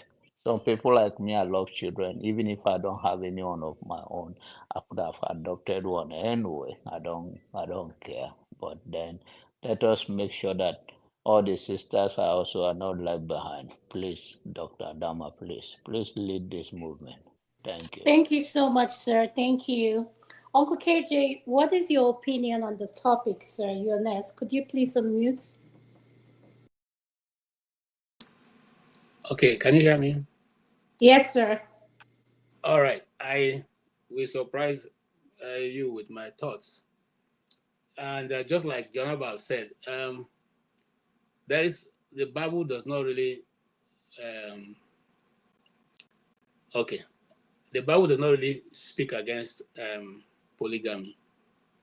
Well, I'll lay exactly what it says. And what it says is that a man who deserves to be a bishop has to be a husband of one wife.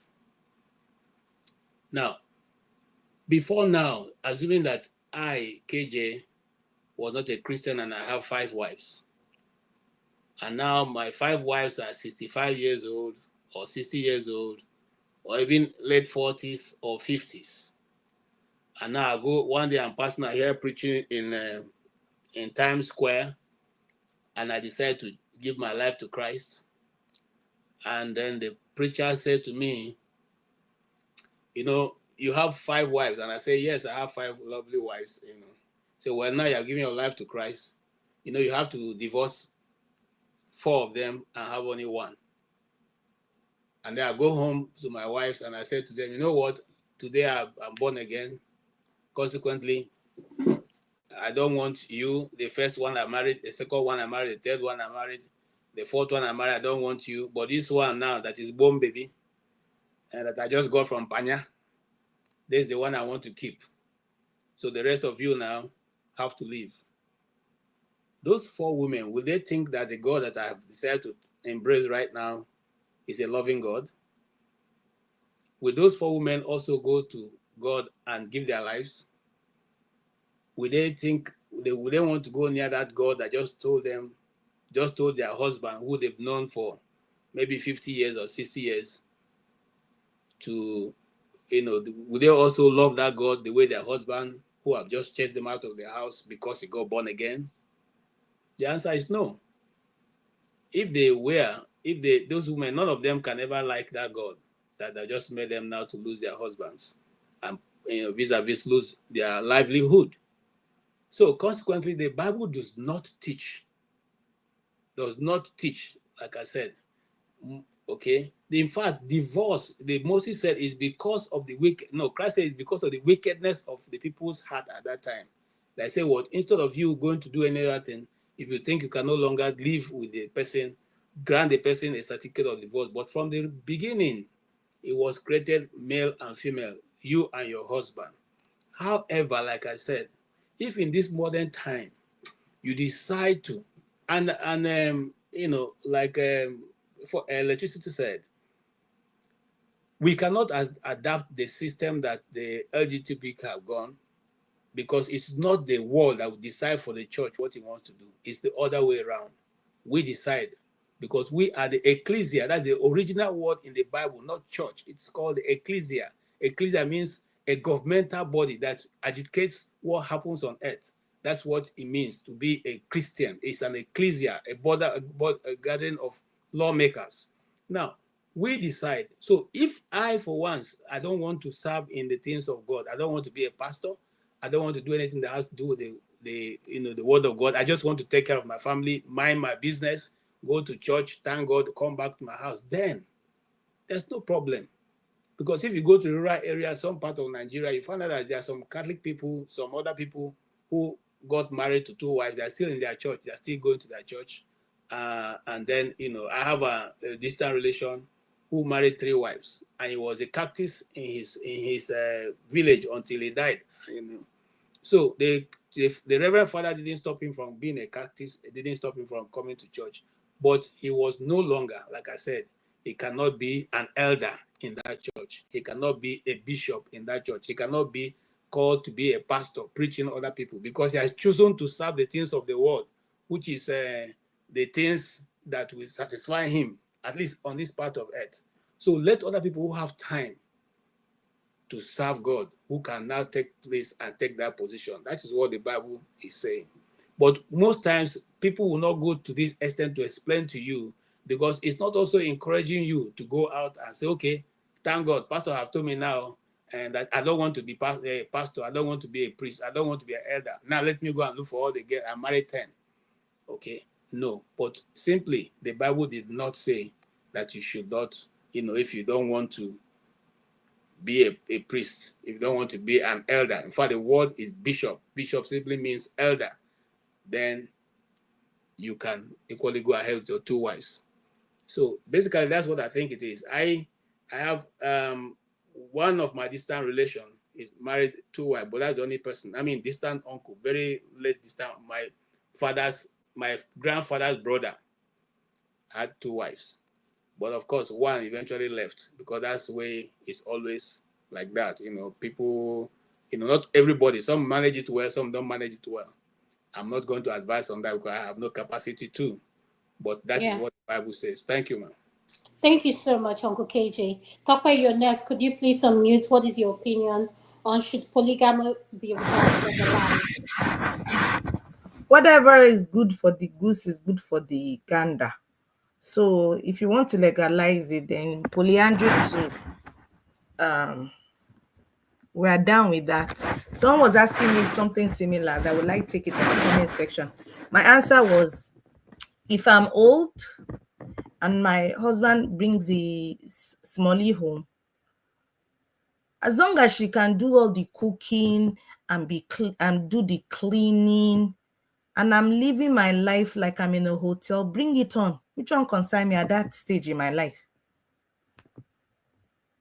Must you be old? But I'm confused. Must you be old to accept it? I don't understand the old part. What does old have to do with polygamy? If I'm old, as in if I'm old and I'm not up and doing and so are you saying your own personal preference? Yes, I won't really push against it at that point in my life. Now, if we're talking about now, it may be an issue. It may be an issue for me at this point in my life because I'm still young and agile. So I don't really think I don't think I'll support it at this stage. But it makes sense. That means you are selfish. What do you mean? How am I selfish? At this stage in my life, with this my young looking self, am I will not bring one smallie and that will be competing with me? No, not at this stage. No. I think there's a mistake now. You can't reference the word smallie. Because there's no competition there. There's no competition. A full-grown woman. These are 2 adults, so let's get it straight.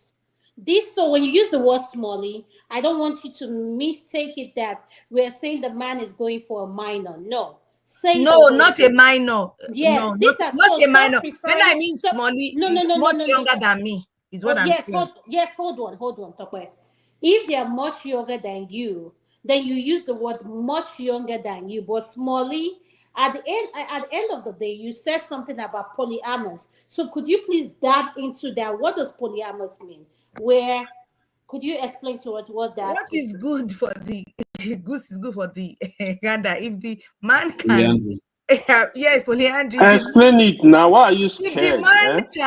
If the man can have other women, I don't think there's anything wrong in women to being able to have other men. Confess, start confessing.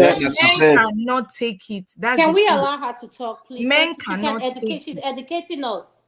Men cannot take it. They can't just stand the idea to even think about it for a second, that, to even imagine it, that their woman is on another man. That is the core of the matter. But it's okay and is allowed for the woman to take it and just hear that, their man is about up and about, donating it everywhere.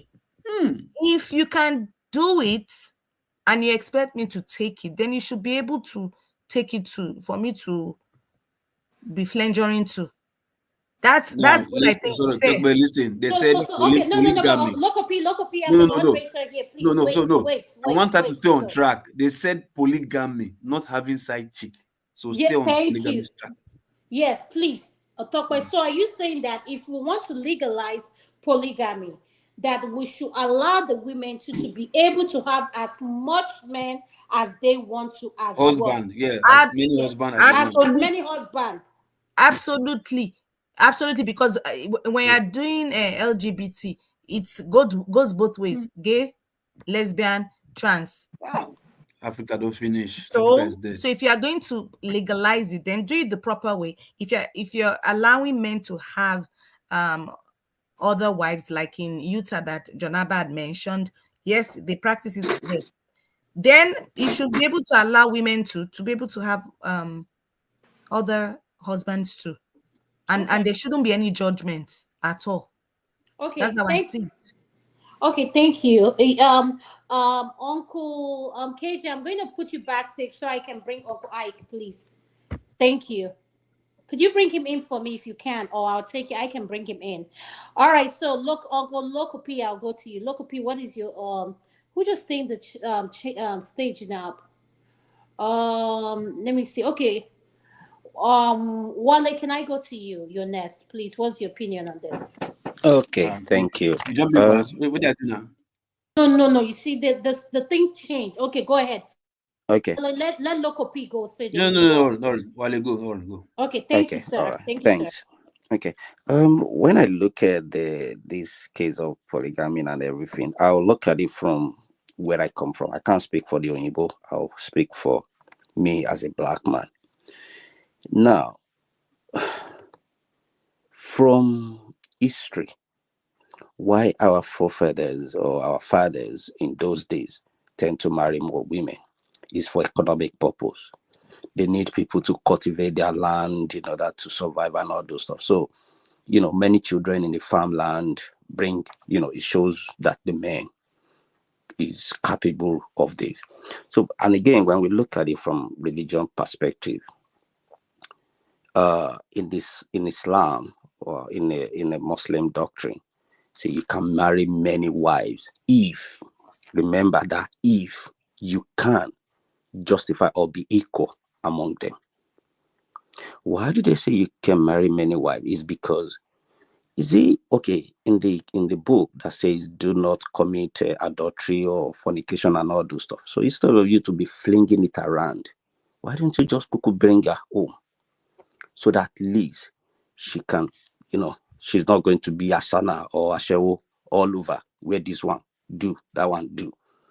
If you truly love her and you can cater for her, go. So that is one thing. The condition there, that if it can be, you can justify and be equal among them, but they wouldn't look at that. Can we even be equal with our own sibling? That's the question. So that book that says marry many if you can, they tend to ignore that if. Anyway, so that's one part. And if you look at it from the cultural or human anatomy and physiology, kind of, men are not wired the same as women. Their own pregnancy is 24/7. They carry it. They carry their conji 24/7. Maybe women can say, oh, they can do without for 6 months. But can a man do it without? Can a man do without it? Women go say, oh, it's not be food. For a man, a food, though. If you want to scatter everything, tell the man, say, not food. You will go and see that. You will go and carry one somewhere to ease himself. So until we face that fact that men are wired differently, we might be getting it wrong. And we could be arguing about that polygamous way of why men go for so many. And also, we need to remember that men don't get emotional attached. Hold on one second, Wale. Obey, could you please turn off your camera, please, so I can bring you in, sir? Thank you. Okay.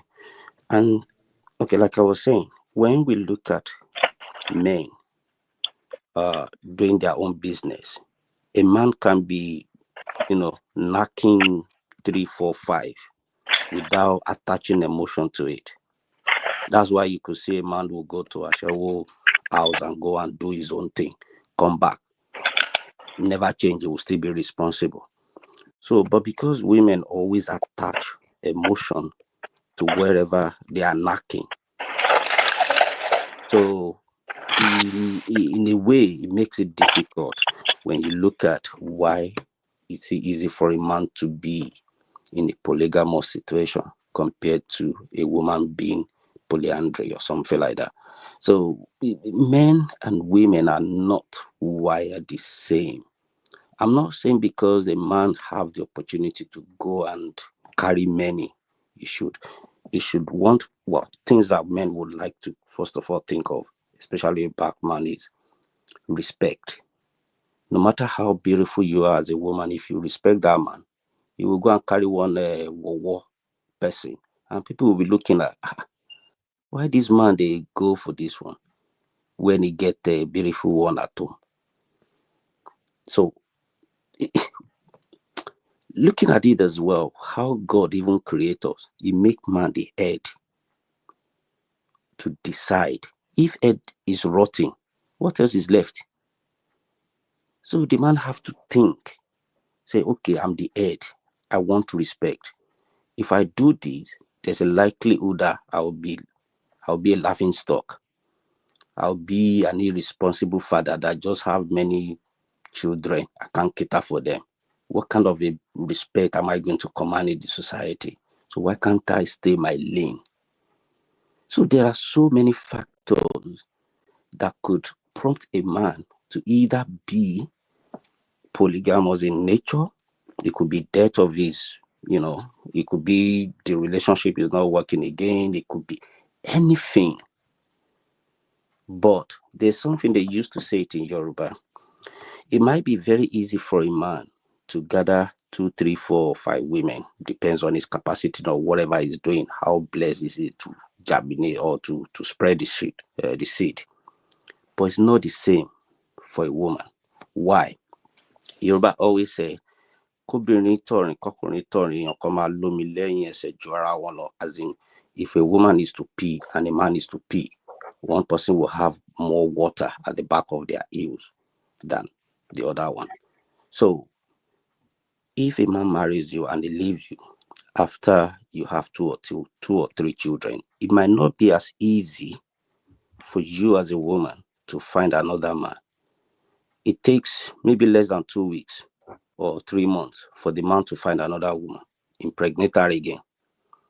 The man might suffer at the end, in the long run, in his old age, provided he's not being responsible. He might suffer in the long run, but he will enjoy to start with. What I mean enjoy is he will find another OPK, he will find another one, carry, enjoy his life, abandon the first one. But if the woman can endure, train the children very well, do well for herself, it's not going to be easy to start with, but she will enjoy in the long run. Because those children will rally around her, do what she has lost when the man left. Because she will be bittered, she will be angry that why would this man leave me for another woman? So the only way she will be able to get it right is look after her children, look after herself, be strong, but it's not going to be easy. So she will need a lot of support, maybe from friends, families, and she might be lucky enough to find a man that will say, don't worry, I'll marry you with your children. So what But is your it's very point, risky. Wale? So Wale, what is your point? Are you saying you're in for the polygamy or you're not? You don't support it? So that's what. I kind of sit on the fence. Like I said, it depends on an individual.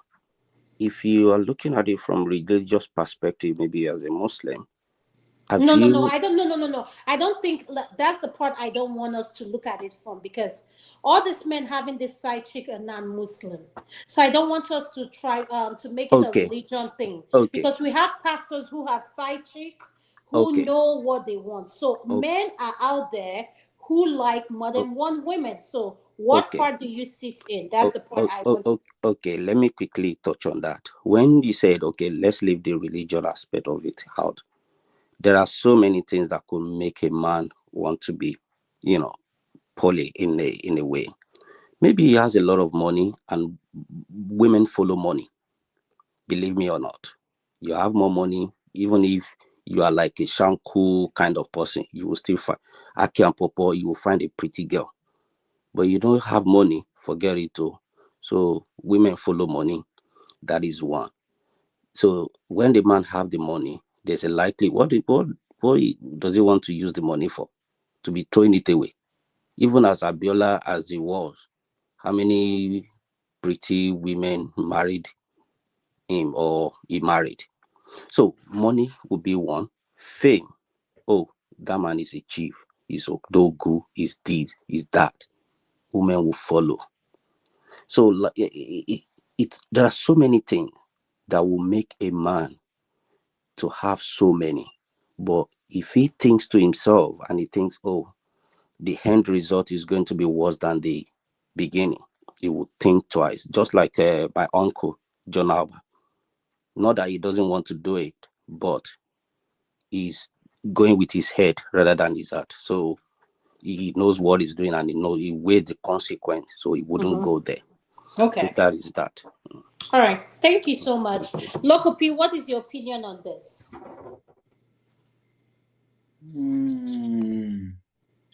Polygamy. Okay. Who gave you that name, sir? Funny enough. Because I think the practice had been existing way before the name. Right? And like I they agree said, with you. in order to give a dog a bad name, it's or to destroy something, you first of all, you want to kill a dog, first of all, give it a bad name. So see, polygamy is, how would I call it, is a decision that it's not even a phase, right? Because there are some people who at first, before they got married, they never thought of polygamy. It was never a thing that may never cross their path. Probably maybe during the course of the journey of their marital life, you start like, maybe after 4 years, 5 years, 6 years, they're like, maybe not bad though. Maybe just get another wife. Just something that you're like, okay, maybe so that maybe if I'm correct with this one, I might just want to settle my mind. Or if I'm tired of one, maybe fed up of one, not leaving her, then this one may just cool my system. Just like okay, alternate both of them so that he can have sanity. You understand? So it's a thing that came up for a choice, not because he planned it. You understand? And there are some too, you married to one wife and you're like, man, thank God I married this wife, man. I cannot share this wife with anybody. I can't leave this wife. I can't even share my life with another woman apart from this woman. It will just perfect match set and everything is, way and gloomy. You understand? So it's polygamy or having another wife. It's not a good thing. It's not a bad thing. It's a thing. You understand? That works for you, and you go with it. If you marry one, it works for you, go with it. There's some, and the funny thing is, we are only even hearing negative stories of man having 2 or more wives. You understand? What are the good, the lovely stories, the what's called beautiful stories of polygamy or having more than one wife? Where are they? They're out there, but people don't announce it because maybe it will not make wave. But the 2 wife saga, now so one first wife come posting second wife picking. And so because they're dragging property, who is wanting first or no first son, this and that. That's the kind of story that people polish and it goes way and like haywire. But the other one that one family, one father, 3 wife, all the children eat from the same pot, all of them eat whatever. That kind of scenario, people don't paint it and put it out there. You understand? So I think that's also a problem. But the truth is, having more than one wife, like I said, it's not a good thing, it's not a bad thing, it's a thing. If it works for you, beautiful. You understand? If it doesn't work for you, leave it. And in the olden days, they use it as wealth. More wife, more children. That's how they use it to count your wealth. You understand? Because if you have more wife, more children, that means you have a big plot of land where they are all farming. You understand? Okay, so Lokopi, what will you say? We're not talking about the olden days. What will you say this current generation? Why are men so into side chick? They can't stay with just one woman. What will you say is triggering that? And at the Okay, same first, time as well, women are exploring as well. Women are feeling that the men are not satisfying them. So them too, they want to get their needs met, because I think that's where we're having a problem. We tend to focus on just the men, and we forget that these women we're talking about have needs as well. Because if you look about the case we spoke about last week about this Equatorial Guinea guy, 60% of the women he slept with are married women. no, I think So that Equatorial guy, I think that was is a fetish for all of them. no. But look, It's okay, but fetish for them. this has nothing to do with fetish. Let's be realistic. The thing is, a lot of women who are married as well are not emotionally and sexually satisfied by their men. So if we're going to have this conversation, let's have realistic conversation and acknowledge that a lot of our men do fail on that part as well, because we are just focused on women, men, because we come from a culture that is more focused on the men. So go Adama, ahead. Adama, Now, can I say one thing quickly? Sorry, see ya, Lokopi. see ya. Yes. Oh, please go Okay. ahead. If you look at this, what Lokopi is trying to describe, look at this guy that was the president of one of these African country that presented his two wives during the thing, and he, Tanzania or yes, is no, it yeah, one of those country. And Mm-hmm. I look at that argument, and I look at, is it not better compared to the Western idea of just bring one, but you can continue to. So I just want us to look at it from that point of view. No, but no. You can't tell me what point of view to look at it, or the viewers the point of view to look at it. You can speak from your own perspective, but Some that is people, what your own perspective. All I'm trying so to say is here. No, all I'm trying to say is here is we as a society need to acknowledge, whether be it African or anything, the women have needs as well. Adama, see the thing Adama, is, see ya. sorry, Lokopi. Adama, the thing is, some people are bold enough to present their whatever they can't hide it. Some people don't have that confidence. I might not have that confidence to present, maybe as my testers or something, to present to people that, oh, I have to, but I can go behind and be shagging my side chick. See what I mean? It depends on how confident you are to present that, look, this is me. Okay, so See ya. but okay, go ahead, Let me Lokopi. correct. Go ahead, Lokopi. Let me correct one impression, right? Look, having side chick is not all about sex. No, no. Thank you. Like I said, right?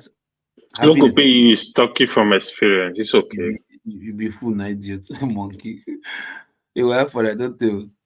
So having side chicks not about sex. You understand? Some people just think, hey, he's cheating. Oh, it's sex. No. Sometimes it's just like another companion just to relax your mind. Like, oh, your wife is this and that. You understand? Okay, no problem. Get another woman and okay, put your thoughts or your mentality or your being, your spiritual your what do you call it? Is it chakra? They call it. I don't forget what they call it. Put it in another dimension and just be okay. It doesn't mean you must have sexual stuff with her. You understand? It doesn't matter that way. Sometimes you see some men, they're not dating any girl, but they love having this, sexual talk with women on the chat. Just be chatting with women like, hey, how is this? Oh, are you sure? Are you having it well? They don't have anything with them. They don't even sleep with those women. You understand? Sometimes the men just Local T get the more make una go to the next person. Yeah, experience. Talking from experience. Okay. someone I like don't that. even You know. understand? So, but like I said, right? It's not because of sexting. It's just how men are created. Like I always tell women, look, it's a man's word. A man is like a lord to his wife or his wife's lord. So the women are supposed to be worshiping the men. So where these things is getting it wrong, where people are getting it like they want to equate Like you want to put equality. That is where everybody's getting it wrong. They're not equal. Please, what do you mean by equality? Which man has the rights? Sorry? No, what do you mean by equality? What is equality in this? Yeah, What that's what I'm saying now. Like what you are saying. Hold on now. What is good for the good is good for the No, hold on gander. now. If a man can do it, a woman can do it even better. You listen now. You listen. Just like what you said, right? If a man can cheat or have whatever, why can't a woman? Like I said, you are the one that's putting equality there right now. And it must be equal. So I'm trying to tell you, it is not equal. A man is like a lord to a woman. You understand? So you can't put Local people. No, stop. Hold on. Listen to me. Local people, we're not questioning that. That's not what we're questioning. No, Stay that's on what I'm the saying. topic of listen, local people. We know a man is the head of the household. We Mm. don't need you to define that. Yes, the man leads, and the woman is, yes, we know all that. Stick on the subject. Do you support legalizing polygamy? Yes or no? Say why and why you don't. See, now when you say legalizing polygamy, yes or no, when even from a topic like you, because they legalize LGBT, polygamy and or having more than one wife, well, like let me use that word because polygamy is like a bad right now. Having more than one wife is totally a different ballgame from LGBT, same sex, kiniko. Why? Why? Totally different ballgame. Why? Now, Why? I'll tell you this. Now, I'll tell you this. The way the word is structured is a man's word. Okay, that is one. But look, I think you need to caution yourself because no, hold on you first keep now. no. Look, listen. Listen. God. Why I'm saying this is, even though this is an African channel, we have people watching us who are not African. You Not cannot be African. making no. Listen, hold on. No, look, whether it's Africa or not, I'm just trying to buttress something. Yes, we understand that narrative is a man's word. I am not going to, but I want you to stick on the subject. Do you believe in polygamous relationship? Yes, why, and why you don't? So I can go to the next person.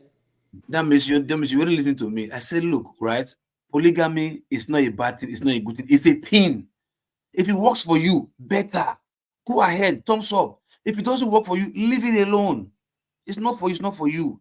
You understand? So comparing that with LGBT, you understand? It's a total different thing. You get my point? It's just simple physics, chemistry. I say, like, if you want to be attached to somebody, there's chemistry. Take that chemical or that chemistry component, put it in human being. Sorry, in chemistry itself, in elements. You understand? That's why I say plus and negative, they go together. Plus and plus will give you high tension, high voltage, spark. You understand? It's only plus and minus that can give you what is designed to give you life, light, and everything. You understand? There's up and there's down. There's a reason for that. There's positive and there's negative. There's a reason for that. There's a north pole and a south pole. There's a reason for that. You understand? There's a man and there's a woman. There's a reason for that. Male, female. There's a reason for that. That's why I say it's different. So polygamy, like I said, is a thing. It's like you waking up to say, okay, I want to put tattoo on your body, or I want to start having long hair or dreads. It's a thing. If it makes you beautiful, fine. If it doesn't, leave it. If it's not for you, it's not for you. There's some okay, like maybe like talk about now. Oh, she woke up one morning and said, oh, I'm tired of carrying long hair. I want to go on short hair and even tilt it. Because she looks at herself in the mirror and it makes her fine. You understand? She goes with it. If it works for her, it works for her. But different from like, oh no, I want to start thinking like I feel like I'm in the wrong body. I'm start to be attracted to. Come on, man. You can't be attracted to your like. It's not possible. Okay. Thank you. It's different. Okay, thank you. Mathematically, chemical wise or physics wise, is different. Okay, thank you. Thank you. So can we go to Jide? Jide, you're next. Thank you. Thank you, everyone. Yeah, it's a very interesting topic. So like, yeah, it's very interesting. Well, what I would say about it is the idea of monogamy and polygamy. Yeah, it's a very touchy subject as well. So I need to be careful whatever I say. Hopefully, I will not offend somebody. No, please say your mind. Please, Jide, Okay. this is a safe place, please. Okay. So the thing is, the idea of monogamy, even the idea of monogamy, it's a European concept. It's actually a European concept. The idea of one man having just one wife and staying with that wife till it passes or forever and ever. That idea, it's a European concept, it's a European philosophical, it's a European idea, it's embedded in European culture. If you look at other cultures, they are able to understand the concept of sex is not from that paradigm, In Africa, well, in the African continent, pre-colonial Africa, not the one we have now, not the Europeanized or Islamized culture that we're proud that we now have now. We used to have polyandry and polygamy. So in Nigeria, for instance, where you have different ethnic groups and different kingdoms and all that, you have polygamy. Polygamy was commonly practiced, and the economic system that was there at that time, it ensured that a man could afford to have more than one wife, right? And everyone was satisfied with that relationship. The women were satisfied, the men were satisfied, at least from the outside, right? If you look at Southern Africa, like Zimbabwe and stuff, they have some cultures where women, they actually marry more than one husband. Some African cultures have that. So it's a very common thing in Africa. But because of our the colonial legacy and everything, and capitalism, the colonial legacy, the industrial revolution, and capitalism, we live in a capitalist world, right? So monogamy is now a very common thing. So what do I mean? In a capitalist system, it is extremely difficult to say you want to have more than one wife. And it's just, particularly if you look at Nigeria, that is a capitalist country that is poor. A capitalist country that is poor, for instance, a man having more than one wife, the man has to be extremely rich. If he's not extremely wealthy, if he's a regular person, just a regular person, it's going to be very difficult for him to cater for all his wives equally and satisfy that family equally. In fact, there are a lot of families nowadays that where the man cheats on his wife, he gets married to the other wife, and eventually the family just gets dysfunctional due to so many rivalries and all that. But the point I'm making is that this concept of us trying to be monogamous and moving away from what we used to be, it is because now we are now accepting, but we don't even realize it because, which is not our fault, right? But we are accepting those European concepts and European ideas. So the idea that the West should legalize it is not part of the things that, if you look at a lot of the phenomenon, like most of the things that are legal, right? It is in the West. Most of the laws that are legal, the policies and everything, it is those policies that are agreed by their elites. You understand? Those are things that everything, the policies, their regulations, everything, the system, these are things that most of their elites agree upon. And it is also drawn from their ideas, their concepts, their way of life. We need to understand that. So the idea of polygamy, because it's very common to us, so it's not a new thing. I don't think it may be for comparing it to LGBTQ plus. LGBTQ plus is a different dynamic entirely. So the idea of same-sex marriage, queer, and all that, like I said, it touches on. What makes it different? Can you please explain what makes it different? So what makes it different here is, even in Africa, throughout times, we've always had gay, we've always had lesbian. Well, I don't know the cause of what makes someone gay and what makes someone lesbian. What I know is that there is this idea of progressivism in the West.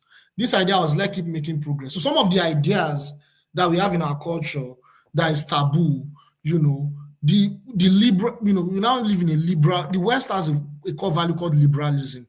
The idea of continue to make progress, right? I'm not saying if it's right or wrong. The idea of feminism, the idea of equality, the idea of assimilating people. Chide, all this grammar you're blowing, what does this have to do with? The point I'm trying to buttress here is this. Let me, when we put in LGBT, this is why we did it. If the LGBTQ can have a relationship, marry each other, whatever, as much as Africa we frown on it, some African men are bisexual. A lot of our men do have anal sex with women.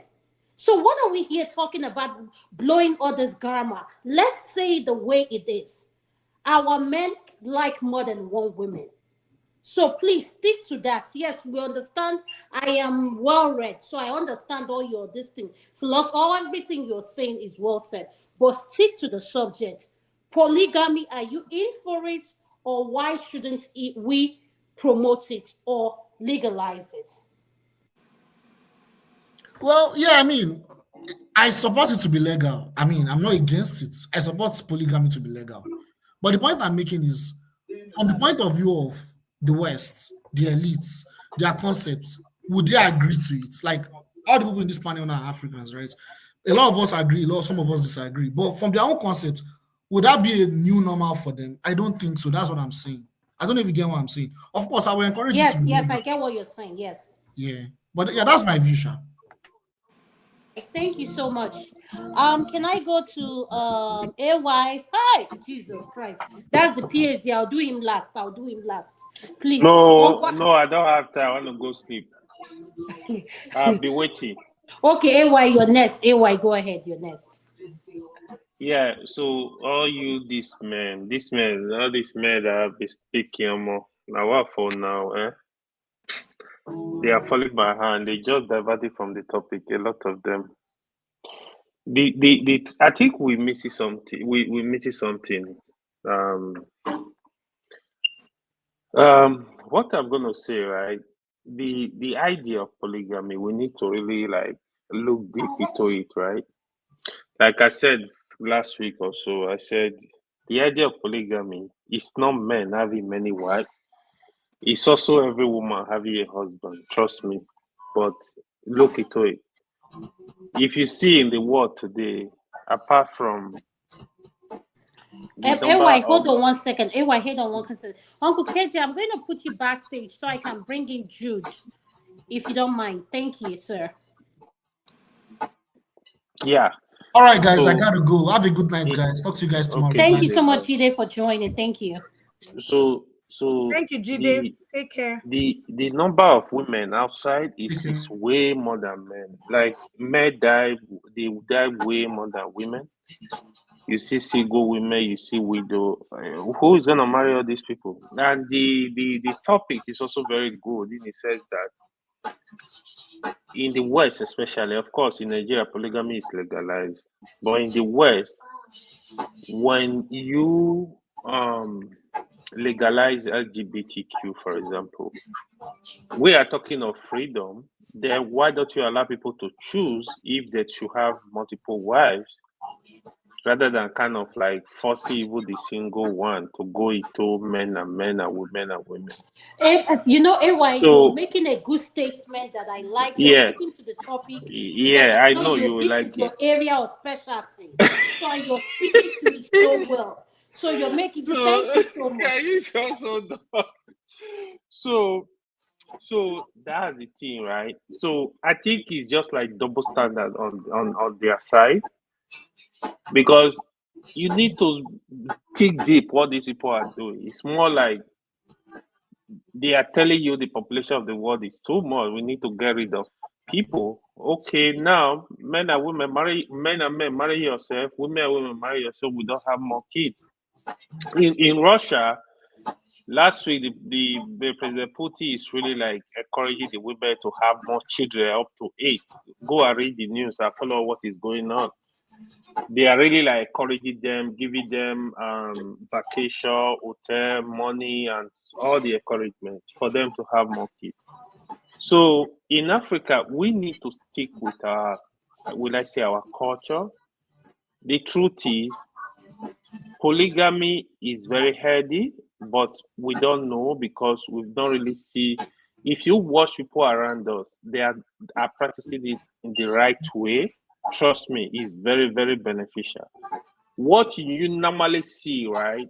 If a man have a wife and you go and be pregnanting women or in every street, you are not doing polygamy. That's madness.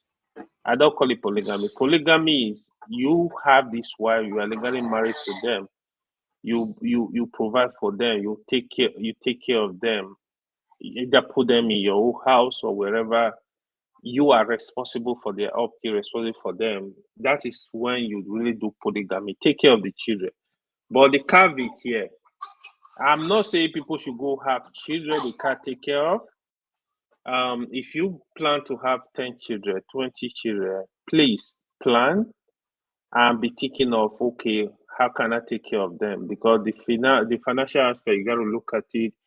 The emotional aspect, you got to look at it. The sexual aspect, like Adama has been complaining, you got to look at it. You should be able to, for example, if you have 2 wives, 3 wives, be like Kebang, then do a lot of gym, you know. You got to get ready for them, you know. You got to satisfy their need as well, you know.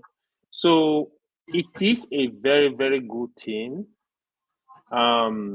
It's not as controversial as people think, but when you take it around religious circle, like in Islam, it's much easier because everything is kind of defined how the process should go, even in terms of inheritance, how it should go. I know, like some people don't. If you are not a Muslim, you don't have this formula how things should go, especially in terms of inheritance. It's also good. Have a will. You have a will and plan how to distribute your property if you have. You know, when you are no more, don't take advantage of. Don't love some children more than the other, or children of one wife more than the other. Try to do justice in terms of distributing the wealth. If you are ready to do polygamy, you really have to plan for it. Is what you see in our society why the issue of side chick is so common is because of this issue. What's the essence of having a side chick? Sometimes have baby mama in every city, and you are not marrying them. Who is gonna marry them? The children need their father, right? The children need their father to, you know, play with them, to raise them. So you should plan it. Having side chick outside where you have a wife at home is not polygamy. So if you are a man, be bold. Have discussion with your wife. I need to marry second wife for this reason. Be bold, but this is my plan. Don't worry, I'm gonna take care of you. I'm gonna keep my responsibility with you. But I need to marry a second wife. If you want to marry a second wife, you gotta marry a second wife. You know, so you gotta deal with it. Our fathers, our great grandfathers that were into polygamy, they were not scared of these women. They have discussion with them. If they need to marry more, they tell you they marry 2, 1, 2, 3, as the case may be. So I would really like canvas for it in clear terms. I think it should be legalized. I can even pay for a lawyer to get this legalized. I know that's Because what I we want say. Thank you, sir. Thank you very much. because Thank I you. want all these women everybody to be married and be happy. Thank you. Thank you so much. Thank you, AY. Can we go to Uncle? I just saw. Did he leave? Adeyel. Yes, sir. Mr. Obey, can you go ahead now? You're next. Okay, thank you.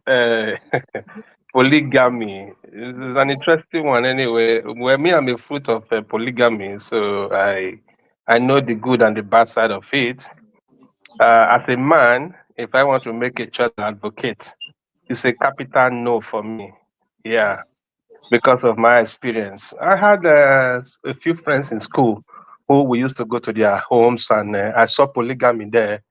It was a lot more like, wow, this is interesting. The man married the 2 wives almost at the same time. They were giving birth at intervals, and they had the same number of children. And he maintained them. And these people, you won't know who is first wife, who is second wife. They were so united. They were so loving. The kids were so safe and secured. The half brothers, half sisters, they live like the same father and the same mother gave birth to them. You won't know who is this mother's kid, who is this one. They were so, I don't know how the man did it. Though he had money and he was able to put them together. That was the good side of it. And it was, and nobody doesn't want to emulate it because the women were respectful. The guy was like a lord, you know, but he was up there. All of them were graduates. He trained them. He was in good business. He was in a mortgage business, and he was doing good, you know. But our present situation does not actually have the advantage to run into such situation. Those days it works for us because it was communal effort, you know. But today it takes a lot. Like AY said, that boldness, that madness in you to go and face your wife and tell her that you want to bring a second one. You know, so my own experience was this: when old man brought the second wife to the house, though old man had been a military man anyway, so He was like, my mother was already away, So the new wife that is the main wife at home now the family had to gather and not tell her that, man, Pops want to bring another woman, auntie. This is what it is. So friends were trying to convince her that old man needs it because he's a businessman, he run here and there, he needs to travel with one should be at home. There's always a reason why you want to, take an action. The woman reluctantly agreed, at the end of the day, this elegant woman came into the house. A graduate, tall, beautiful, lanky. She felt threatened. She felt unsafe. She managed to stay, and after about a few months, she ran away from the house. So when she ran away, she couldn't take it no more. Old Obe, man I'm was sorry, like, who ran away? the old wife ran Okay. away from the house. So old man now said, try to mediate and do all that. The new one said she cannot stay if that one does not come back.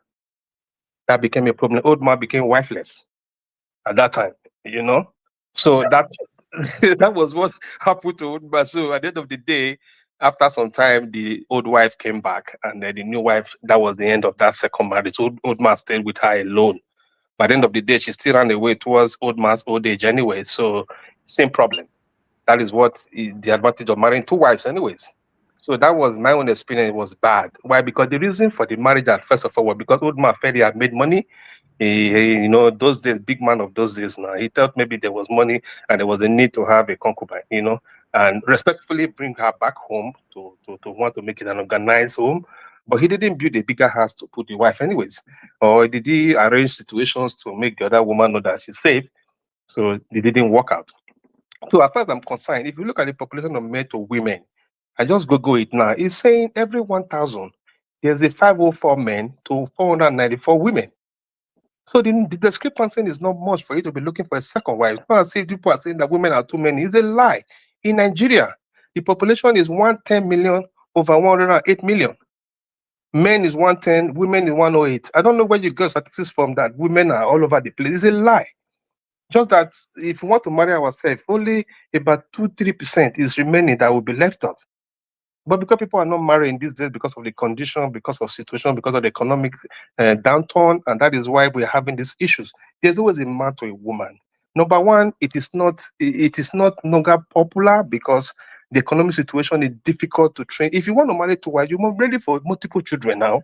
That is a condition because this one born, this one born. I had a cousin. The man had 14 children because of two wives. 7. It must be equal. So are you going to be having 7 children for school fees of these days and you are working in the Ministry of Education and you are earning 200,000 naira? Stupid. You're not going to do that. So the condition of marrying a second wife is no longer a popular advocacy these days because it doesn't make any sense economically. That means you must be a billionaire. How many people are the millionaire that will have maybe 1% or 2%? Let them marry their wife. So it's still the same problem.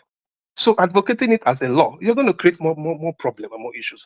If you are dating and you are dating and you are carrying women and you are doing side chick, you are just a weak man. That's just your own problem. So you say men that like Ishino, like your back say woman like Ishino Joe. They can't stay one place. So They're weak. It's a weak man that does that. And Igbo say in Igbo they say they and they gang. And I know to obey. They can't stay one place. Everything is not about sex. I need 30 seconds to correct one thing Obe said. Okay, yes. I've not finished though. I've not finished. Let me finish. Go ahead, finish, Mr. Obe. As far as I'm concerned, the advantage of it is actually not there at today's real world that we are in today. What I think is it's not if it's about sex, that means it's a lie. Because so many people need to understand themselves. Is this sex self? How many minutes that they do? How many hours that they do? That will not be a condition of marriage to begin to spread into 1 or 2, 3 wives. How many minutes? How many hours? What time do you have to even plan for the family or even run the job you're doing or run the business you are doing or do other things that you need to do shopping? Now you will give birth to 3 wives, Baba. You can't do vacation again. You know that. Please don't even bring that into this conversation because a banger in Equatorial Guinea had time. He had that is stupid man having sex in the office. That's a wayward stupid man. That's not a lie. You need to stop this now. Listen, that is not a lie. Women are not complaining. That is why we didn't ask you that part? That is not the reality of life. That's what I'm saying. That is just an extremist person that is trying to do nonsense, But that's not an extreme. That's an extreme. No, It but doesn't really. Mr. Obe, you need to realize this thing that just because some men do have a low sex drive Yeah, doesn't mean it's the same for every man. yeah, People like AB that wants to marry a banker, a nurse, and this you can see he's a very greedy person.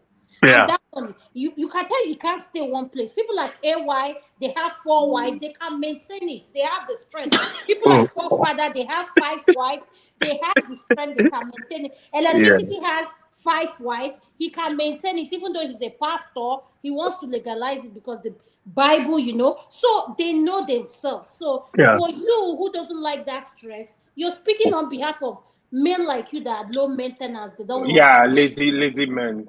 Let You me dey say craze. this, Lazy man Obe. waiting. Lazy man Okay, let waiting. me What do you mean say by this, lazy man? Obe.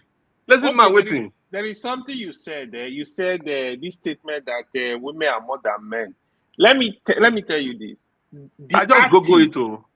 hold on. Let me explain to you. The active class of women, the active married class, is actually between 20 years and 40 years. Do you know the number of women in that cycle? Do you understand it? The active class of men for marriage is from Mm, 45 up to 70. They are yeah. all in the street. Mm-hmm. Apart from the percentage that are married. Do you understand those numbers?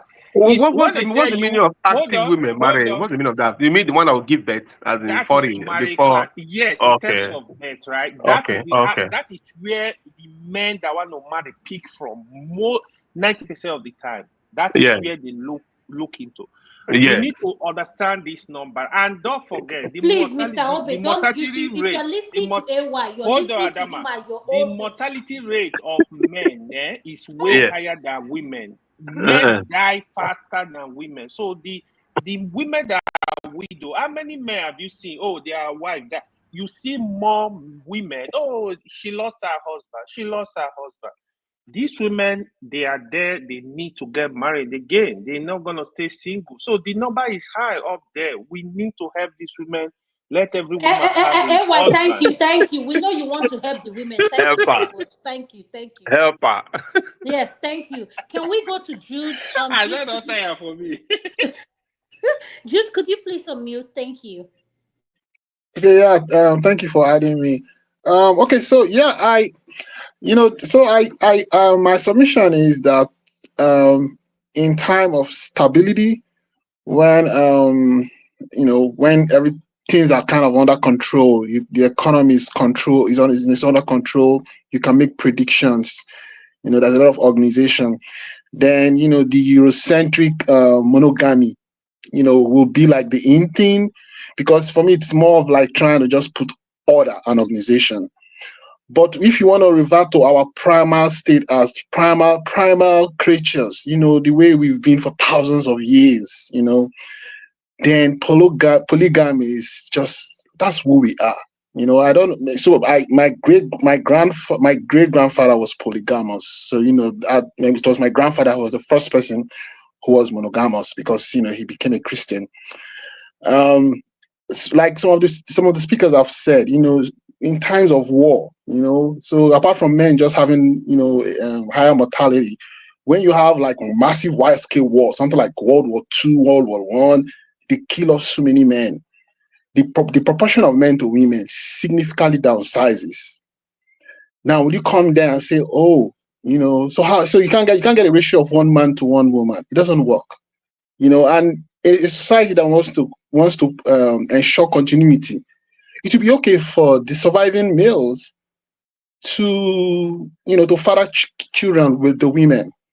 Now, will you want to do it out of wedlock? It's not good. It's okay for them to get married. So when you have catastrophes like that, you now see the sense of why polygamy is fine. Now, I used to teach, in the US here, I studied African American community, and I did some teaching at the school level with the kids, and you could see like the devastating effect of the absence of their fathers. So as a black male, when I go in there, they all gravitate towards me. They want to come to the black kids, and so in my brain was like, But how do you give a father to all of these kids? So it means you need a husband to their mothers, and then many of the black men are in jail. Because when you come to the African American community, it's something else. It's not like maybe in Nigeria. The statistics is like so many men are in jail or can't get a job, and then you now say marrying is a crime. But these same men have several baby mamas. So after thinking about this, I really struggled with this because I was a Christian. I'm a Christian. I struggled with this. I was like, but how do you fix this? This because you don't have these fathers, you have these boys turn out to be monsters. You have the high school to prison pipeline. So I came to a point where I was like, nah, it's wrong. You need men. It's okay for the men to marry multiple women if they can have multiple baby mamas. Then it's okay for them to marry multiple women. And then naturally, women gravitate towards men who have everything together. So if a man has resources, has wealth, has power, 10 women will tangle, they will go along with him. They don't care. That's natural. We all know that. A man who has everything, a girl that is so young, doesn't have anything, will go and submit herself to him. Why not become his wife? I have so many married friends. So I know so many Christians. They are not monogamous. They are married to a woman, but they keep sleeping with other women. So I thought, you guys are hypocrites. Why do you sleep with these other girls? And then who's going to marry them? Why not just say, okay, I'm open to marry these other girls. I'll marry them, So it's. I understand that if you're a woman and and you're educated and the world we live in currently and presently, it's more decent, more it's fanciful to say, oh, that's my man. I want to go to church with him. I want to go to party. It's for me. But when you revert to our primal nature, then You guys men can't stay with more than one person. men want as many women as they can get. Yeah, that's who we are. That's who we are. Yeah. Thank you. Thank you so much, Mr. Jude. Mr. Ike, welcome back. Could you please unmute, sir? You're next. Sorry, my internet went away, but I'm back. No, you're okay, sir. Go ahead, sir. Yeah, for me personally, I do not support the legalization of polygamy. I think that every one of us are speaking from the perspective of what most of us are speaking with what people want to hear, but we're not trying to be realistic and honest to it. I remember when we were growing up, right? As bachelors, as young men, we felt that having so many girlfriends is a kind of a sign of macho man, right? But I remember that my mother will always tell you that they are the same thing. And eventually, you don't believe that. But as time goes on, you begin to realize and understand that whatever you see in Cecilia is what you see in Caroline. It all depends on the mindset.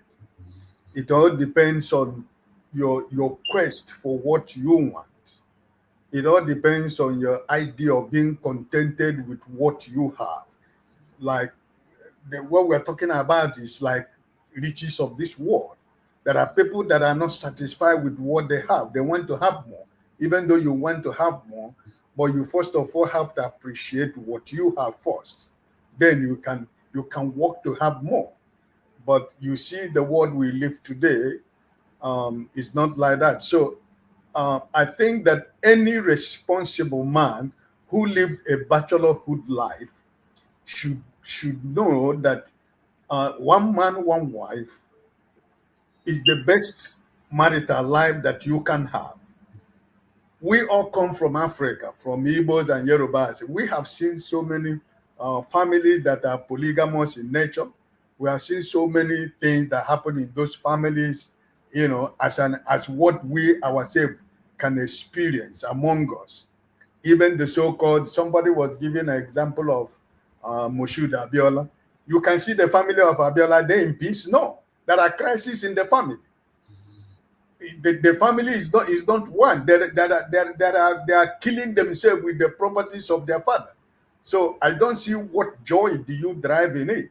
So for me, personally, I think that we men should be able to culture ourselves. You train yourself, you train your mindset, and you make sure that you keep to your wife because it is your wife, right? So I don't think that whether you have mama baby or whatever you people call it, or extramarital affairs or whatever it is called. I don't think normally that is normal. If you know what you don't give to your wife, why do you have to give it to somebody else? And if there is something that your wife doesn't give you, you make her to know that. You sit down with your wife, discuss that, and let her begin to give you that takes you to go to somewhere else. So I think we have to, in the present day that we live, we should be able to, the men should be able to culture themselves and be satisfied with what you have. Because when you marry your wife, you married your wife that she was a beautiful woman. And as time goes on in life and in age, you should continue to see your wife or your husband as still the standard woman who was so beautiful when you went for her as for a wife, right? So, but at the end of the day, we men conclude, oh, yeah, she's old now, right?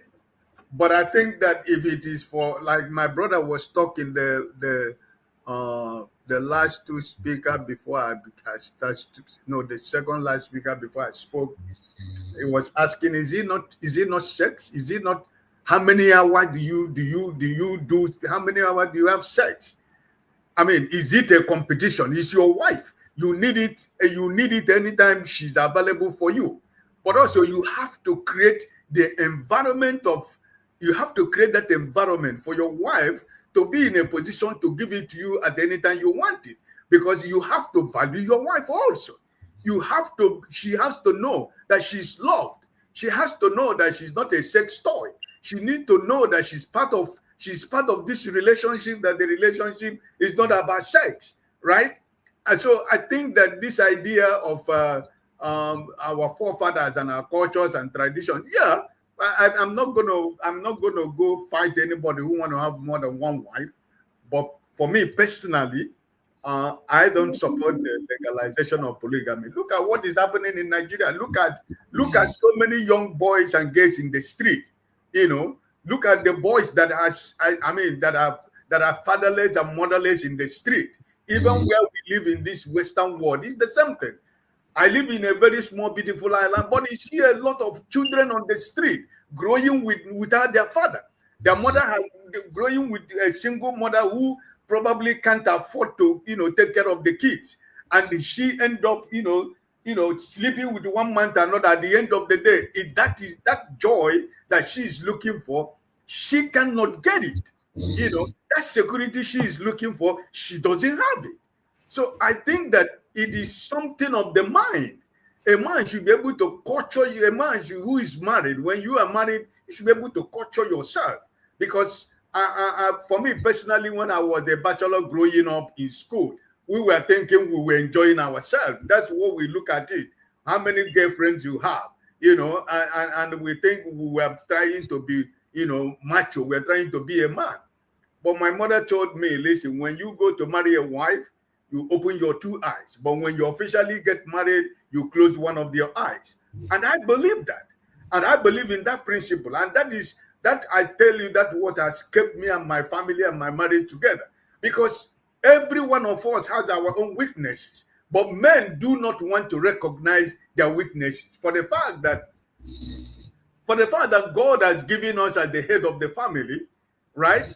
Does not necessarily mean we don't have our weaknesses. We have our weaknesses as men, and we should be able to recognize that, because your wife and your wife is you. The two becomes one. There is nothing that is secret between you and your wife. So you can be able to, express yourself to your wife. It is only when you are afraid to express what you're going through to your wife. Is it better for me to go outside and begin to tell somebody who I know, no matter how you think that you trusted your friend or a family member, they can still, at the end of the day, they are the same people who is going to make jest and make fun of your life. So I think it is we men should be able to train our heart we men should be able to love our wives. We men should be able to understand that it doesn't have a meter. There is no reading. It doesn't read. It's the same thing. Whether it's Joy, whether it's Francisca, whether it doesn't matter how we claim how she give it to you or your wife give it to you. You can make your wife also to give it to you. The way your so-called mama baby or your so-called chicks outside are giving it to No, you. it's called baby. It's called baby mama. Mr. Ake, baby mama is not polygamy. Let's put that straight. Baby mama is not polygamy. Why you told me you were going to sleep? I know that it's not polygamy, right? Thank you, I'm not saying that it's polygamy. Ewa, are you the one snoring? See, if I come No. It's his background. It's his background. So if I come back to the issue of the polygamy, I gave you an example. A man, I gave you a.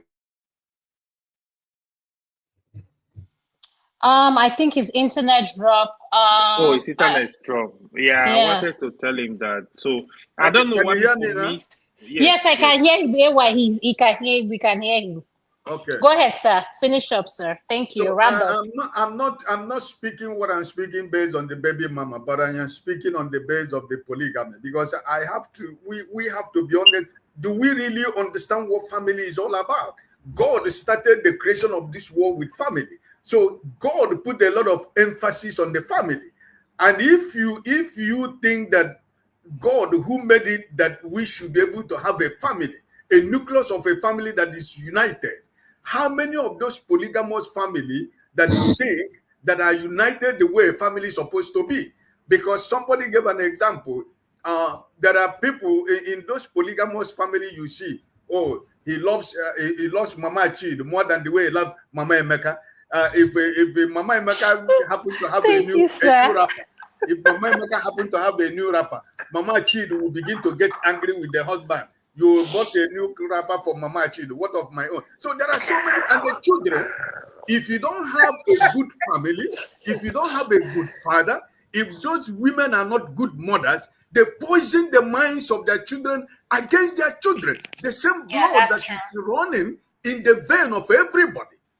And it becomes a problem for the man to be able to manage his home because already the women that he's supposed to, control as a wife or have respect as a wife, they have taken a position, this is my children. It's not my children. What I'm going to do for this, I'm not going to do this. At the end of the day, family is in problem because of the idea of a man is trying to, show that he's a man. Somebody who spoke first said that in those days, many years back, it was because of famine that a lot of men who has a lot of farm, yam ban and other things, they want to marry. Yeah, that was Wally. That was Wally. Yes, sir. Yes, sir. So that they can be able to get, so that they can be able to have a lot of children to go to farm. That is exactly part of the fact. 85% is true. But in reality, it's not based on love because, listen, we cannot say because we see people that are doing it, it's normal. For me personally, my personal opinion, I do not think that legalizing polygamy is good for anybody. So Thank you. Respect for your wife, respect for that one wife that you have. She gave you everything and you should ready to give your wife everything. That's the way the wife that carried your children. You should be able to take her to be anything, everything. When you go outside and see a woman outside, and you're thinking that she's more beautiful than your wife, remember from where you begin. Remember from your beginning. When you go back home, look at your wife and say, there is no beautiful woman anywhere in the world to be compared with my wife. Yes, sir. Thank you. Thank you, sir. Thank you, sir. Thank you, sir. Having multiple wives does not mean you don't respect others, though. I know. Thank you. Can we hear Eminoko? Eminoko, while you're answering that, I want you to answer this question Electricity posted. Electricity said, if you have a wife in another country and one where you're because of papers, does that make it polygamy? Like having a wife in another country, like where you're staying, and having one in Nigeria, does that mean it's polygamy? So Eminoko, could you please answer that question and speak to the topic? Thank you. All right. Greetings everybody, to the panelists and the listeners. Uh, this is a very interesting topic, and well, I would like to also render my own submissions. Um, but first and foremost, I want to salute AY. The Hey, Miloko. Yes, so give me my flower, man. No my talk where my flower. What are you saluting AY for? As in, I don't even get it. you know, is the proponent of this Ebam. polygamy up here now. Now in domain be that. Anyway, well, to answer what Mr. Onyekro pasted the question, I would say that once you are legally married, I think for most of the laws I've known about marriage, and it is polygamous. And if you are married in one country, it doesn't matter if you go another country. You are married, because I believe for you to even get to the visa of that particular country you are in, you would have stated clearly that you are married.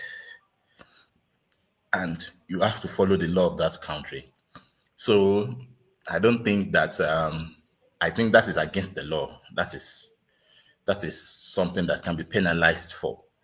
That you're married elsewhere. You have a wife. It is a general principle everywhere. I have a wife, even though she's not here with me.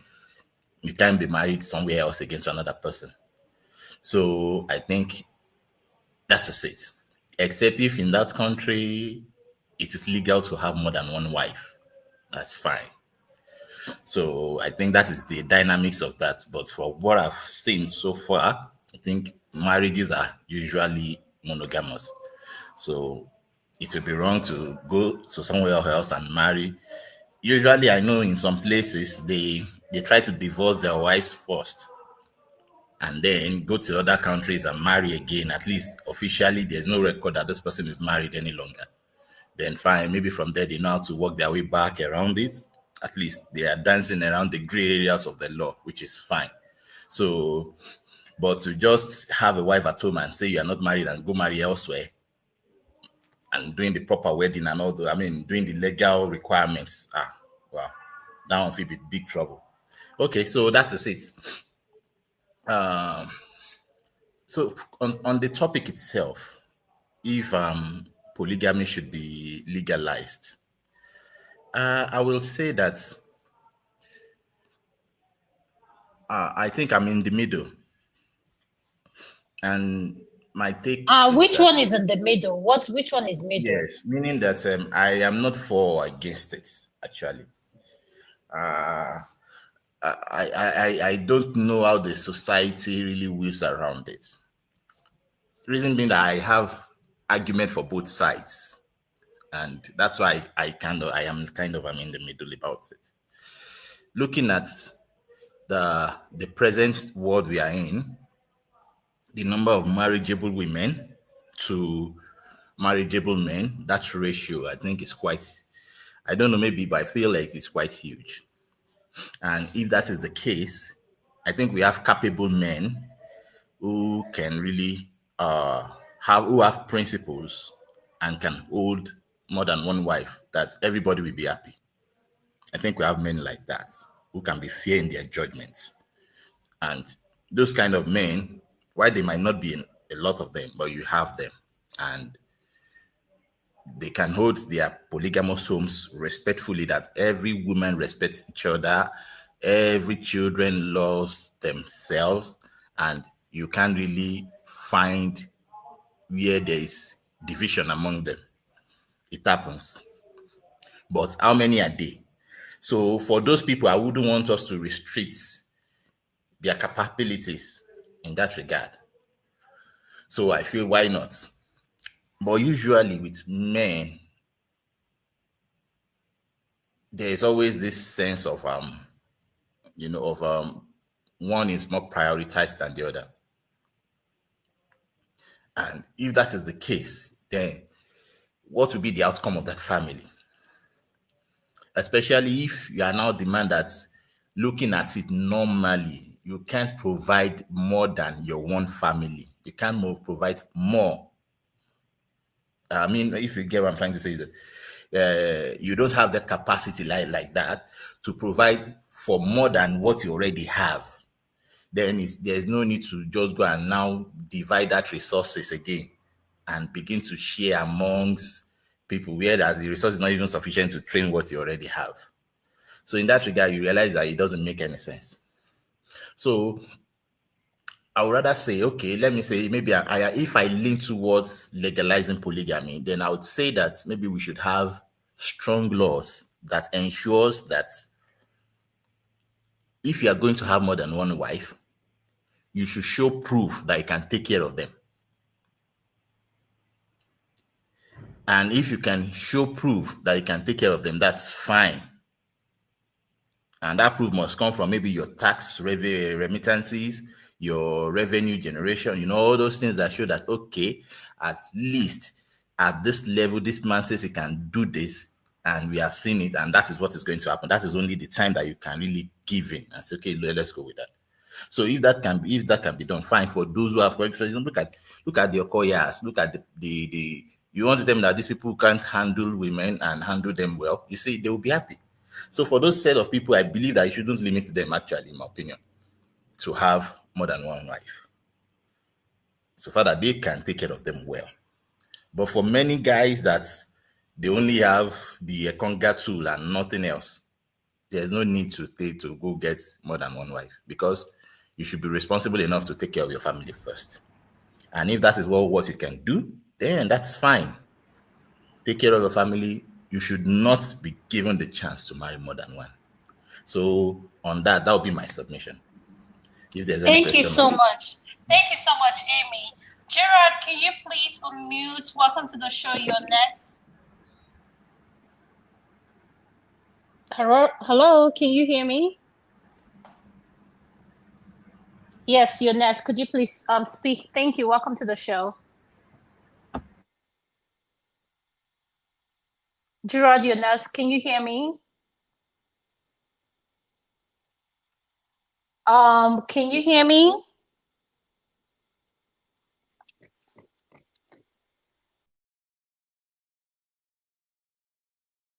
Gerard, can you hear me? Could you please unmute? Am I pronouncing your name wrong? I'm sorry if I am. Yeah, could you please unmute your next to speak? Thank you. Welcome to the show.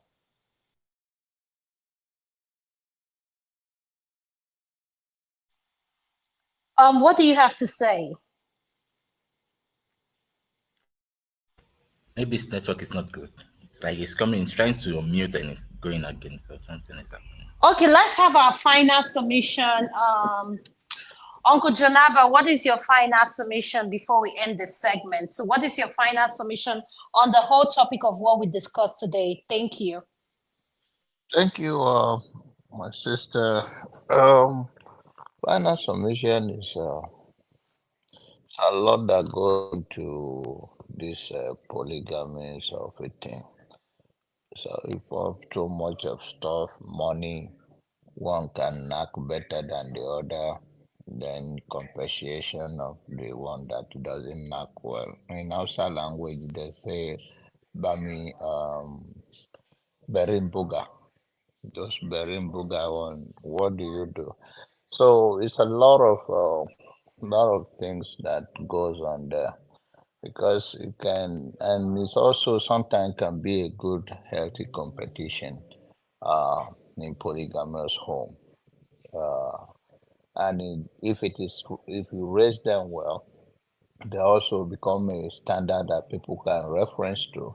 And it's just like any other thing in this life. If you do well, whatever you are doing, whether you are a mechanic, whether you are a pastor, whether you are a doctor, and you do well in it, people will always reference you uh, that you do well. So I think polygamy work well for some people, and some people it will not work well. And for those that can make it work, I don't have a problem with them. I'm a product of polygamy, and we don't even use the word stepsister, stepbrother. And you will not even know the difference. So I don't have a problem with it. But Thank like you. I'm married to someone like Ada and Tokwe, I can't try it. Uncle John, I don't know why you're referencing me. I don't know what. Well, I'll take it. Amy, what is your final statement? What is your All right. final submission? My final submission is that if the government is to legalize polygamy, they should make sure that there are a lot of control around it, such that those who are polygamous must be capable enough and more than enough to take care of the number of wives that they have. Thank you. Thank you so much. AY, you're next. What is your final submission? My final submission, right? So I kind of agree with what Emma said. People should be capable before going to polygamy, financially, physically, emotionally. They should be capable. But the big thing is, we got to fight for it if we have to fight so that our men can marry more of our women so they don't roam on the street, Be a man. Don't make baby mama make children you don't even see maybe once in a year. Do polygamy instead. Be strong, be a man, take care of your family. Don't worry, work hard, the money will come to take care of them. So the women, all of you should embrace it. It is No, a AY, good that thing. is where we might be really quagging. It is AY, the best you can see option. AY. Yes, AY, boss. you can't say work at the money will come. Before you must be polygamous, the money must have been Be there. ready. Yes, I agree. Yeah. Yeah, I agree. So I support it 100%. Like I said, I'm willing to pay a lawyer to fight for this. Yes, we know So that. I want to help our people. Thank you. Mhm. Thank you so Oh, much. Father, not there. Are they ready to help? Yes, so. Uncle Ike, what is your final submission, sir? Uncle Ike, can you hear me? Yes, Yeah, sir. Thank you, sir. My final submission remains that AY, my brother, is talking.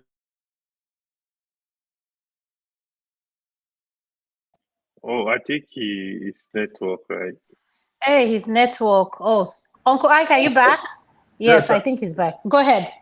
So yeah, my brother AY was talking about and the Miloko, you have to have material things before you can go into polygamy. Listen, we have to be honest ourselves. Material things does not mean true love, because when those things that are things you can see, when they vanishes away, the love goes away, because when that love is not there, everything you have is meaningless, because those things, material things you have, you think that is not going to vanish. Where is the Abiola Love spot? na scam. Love na scam. Let Love me finish. no be anywhere. Let me Love just na finish scam. before you can interject. Where is the wealth and all the billions of Abiola? Where are they today? Where are those money? Right? Are they suffering? Are those children suffering now? That's what you think. They are not suffering financially, but emotionally and love, they are suffering. It's not about are they suffering. Which kind of suffering? You have money. A lot of people, a lot of us today, you want to make money, but after making the money, you go inside the house, you have no peace in your heart. Which kind of money is that? So what I'm trying to say in the issue we are talking about is those material things that you think that is the essence of having a polygamous family is things that can vanish anytime. And when it goes away, those women you think you're trying to help, they have to go to look for somebody else. So I think that the best thing that we have to do is to love your wife, maintain your wife, maintain the children that God has given you. If I've given you more than enough, every other child is your children, whether they're in the street, whether they're in your family. Every other child should be your child if you're in a position to give them a better life. Thank you, and God bless you. So thank you so much. Wale, Dr. Adama. Yes. Doctor, what about those rich women that don't need all those statutory change? They only need gamma. What about Thank you. That's my submission. Uncle Abba. Wale, you're next. Wale, can you pick up from the question Uncle Janaba asked? No, Uncle Janaba is my senior. He will be the one to answer that too. let me go to my own conclusion, I beg. Before Kujanaba will come and put me for trouble. Anyways, there's this saying Well, that in a 2 minutes man in the bedroom, don't answer it. Kujanaba, do you know you are the one that always make me want to this platform? I always got do your submission. Anyway, there's this saying that they always say, as you lay your bed, as you lay your bed, you lie on. Okay, like everybody has submitted. What faces Emilokon might turn his back to AY, and I might be facing the same face. So we all come in different. We all face different challenges in life. How we tackle it might be different, with different solution to different problem. So it's not one size fits all. What I would probably say is, if you find yourself in a very difficult situation, Yoruba will say tobacco juice ekota, tobacco is ekota, tobacco on the kokutira. But what that means is, if it's like a battlefront. If it faces you, face it. If it turns back to you, back it. When it's you only, ask yourself deep down, self-reflect. What is in there for you? What is the advantage and disadvantage? By the time you weigh the option, make a decision. So, in this matter,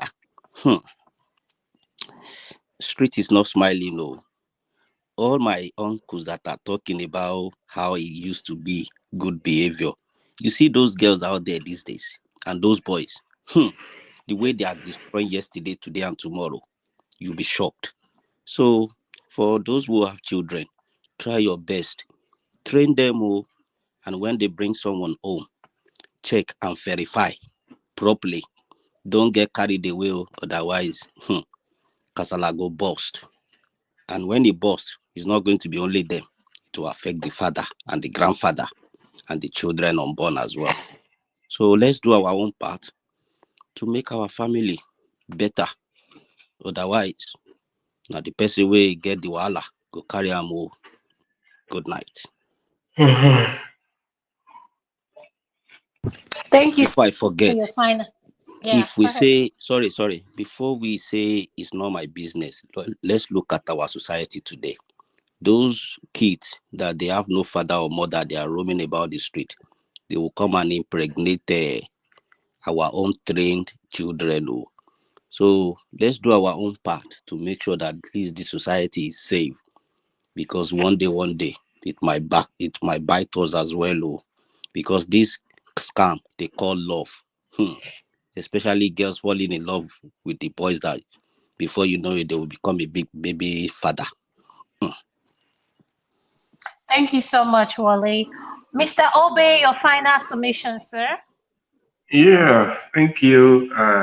Well, I think it's obvious that the disadvantage is quite more than the advantages of this ideology of marriage. A typical home, as you say, is even more difficult, even it's very difficult to even maintain, talk less of this whole of distractions. Number one, if you indulge into polygamy, the standard one, you deny the family a lot of things. Can you pack 12, 10 children to vacation? People who does that thing, look at their life, they cannot vacate with the family. Mr. Most Obi, why of, I can't say you? 99.9% cannot. They cannot vacate with But their see, family. There's no excuse me. family. Let me talk. There's no family value at that level. You deny the family a lot of things. I have a friend who had, is it not about 4, 5 kids? Only one trip to America, he almost got broke. He can't come back again. You understand? But me that had 2 children, I can always go in and out every time because of my limited sources and because we're colleagues. I know our income. He couldn't make it. Today I think if you indulge in it, you will deny the family a lot of values that you're supposed to get. Number two, look at children who are involved in court in Benin or anywhere in Nigeria. Look at their home where they come from. Always from broken home, always from polygamous home. A man, one woman, one wife, children. It's 99.9% of them will not be found among those ones. They are always the wayward children out That there. is not correct, Obe. Please I'm very, stop. very correct because I'm talking from my own locality now. You understand exactly what it is. So the standard of life for a one man, one woman with a standard family is much more less riskier in a societal value than the open-ended one. That's what I think it is. And I think if we say let us guide the rules around it, how many people will be able to afford it? Maybe 1%. So it still not solve the problem of population that we're talking about. It But doesn't is it not solve the better than problem. baby mama? How many people are Biola's standard? We're talking of Abiola wealth. Abiola is extremely rich. That's a billionaire when billionaires were not 1, 2, 3 in Nigeria. Compare Abiola with for rich person. Abiola today can always be poor for life. You're talking of other downtrodden people who the father have 1 or 2 million, 1 or 2, 3 million naira that want to indulge in it and get broke and put the family into a deep hole. That's what we're talking about. Abiola own is extremely rich. Those can handle it. But not many of us can if we make it a rule or a standard or a law. That's my position, and I think it's clear. Thank you. Thank you so much. Uncle KJ, you're next. Thank you. Your final submission, sir. Thank you so much. I've had enough for this evening. I would just say that one of the mistakes that I am, well, see, for me, one wife is even too much. I I heard tell Jonaba you. saying that the man is 2 minutes man. 2 minutes too much, 50 seconds. Oh my God.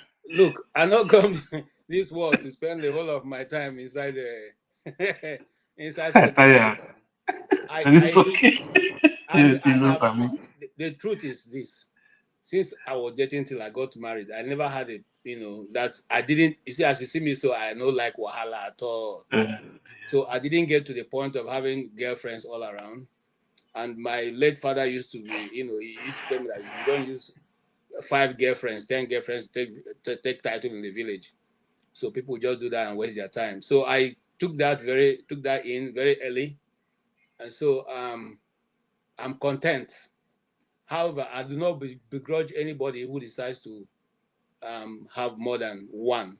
I actually have been toiling with that idea of saying maybe it should be legalized. Not legalized now. The church should go and sit down, probably have another, think about it to help, help out. It's better to have more polygamy than to have, all this nonsense they're coming up with right now. If that would solve the problem, since the church is supposed to be an ecclesia, I mean a body of lawmakers, we should equally sit down and make law for our members to say, look, if this is going to solve this nonsense that is going on now, we should equally allow people now to, have more than one wife if they can handle it. For me, I just like a peaceable life. I don't want, and I think one woman is, you guys know what I'm talking about. I'll give you a clear example of my home. This morning, my wife was telling me something about, she was telling me a story, how she was happy about the story. I said, okay. She was still looking at me like, yes. I said, yeah. He said, but you're not saying it. I said, yes, because I've already answered you. He said, but you're not asking me how did I manage? Was I able to move this way? Was I able to do that? What? I said, madam, I not be woman. Now women go ask all those, what's the color of the dress? What's the color of the shoe? What's the what? No, I don't have that patience. Since you told me the story, I agree with the story. I don't, so that's me, and I think that's how many other men are out there. Sometimes the way you guys see things are different from the way we see it.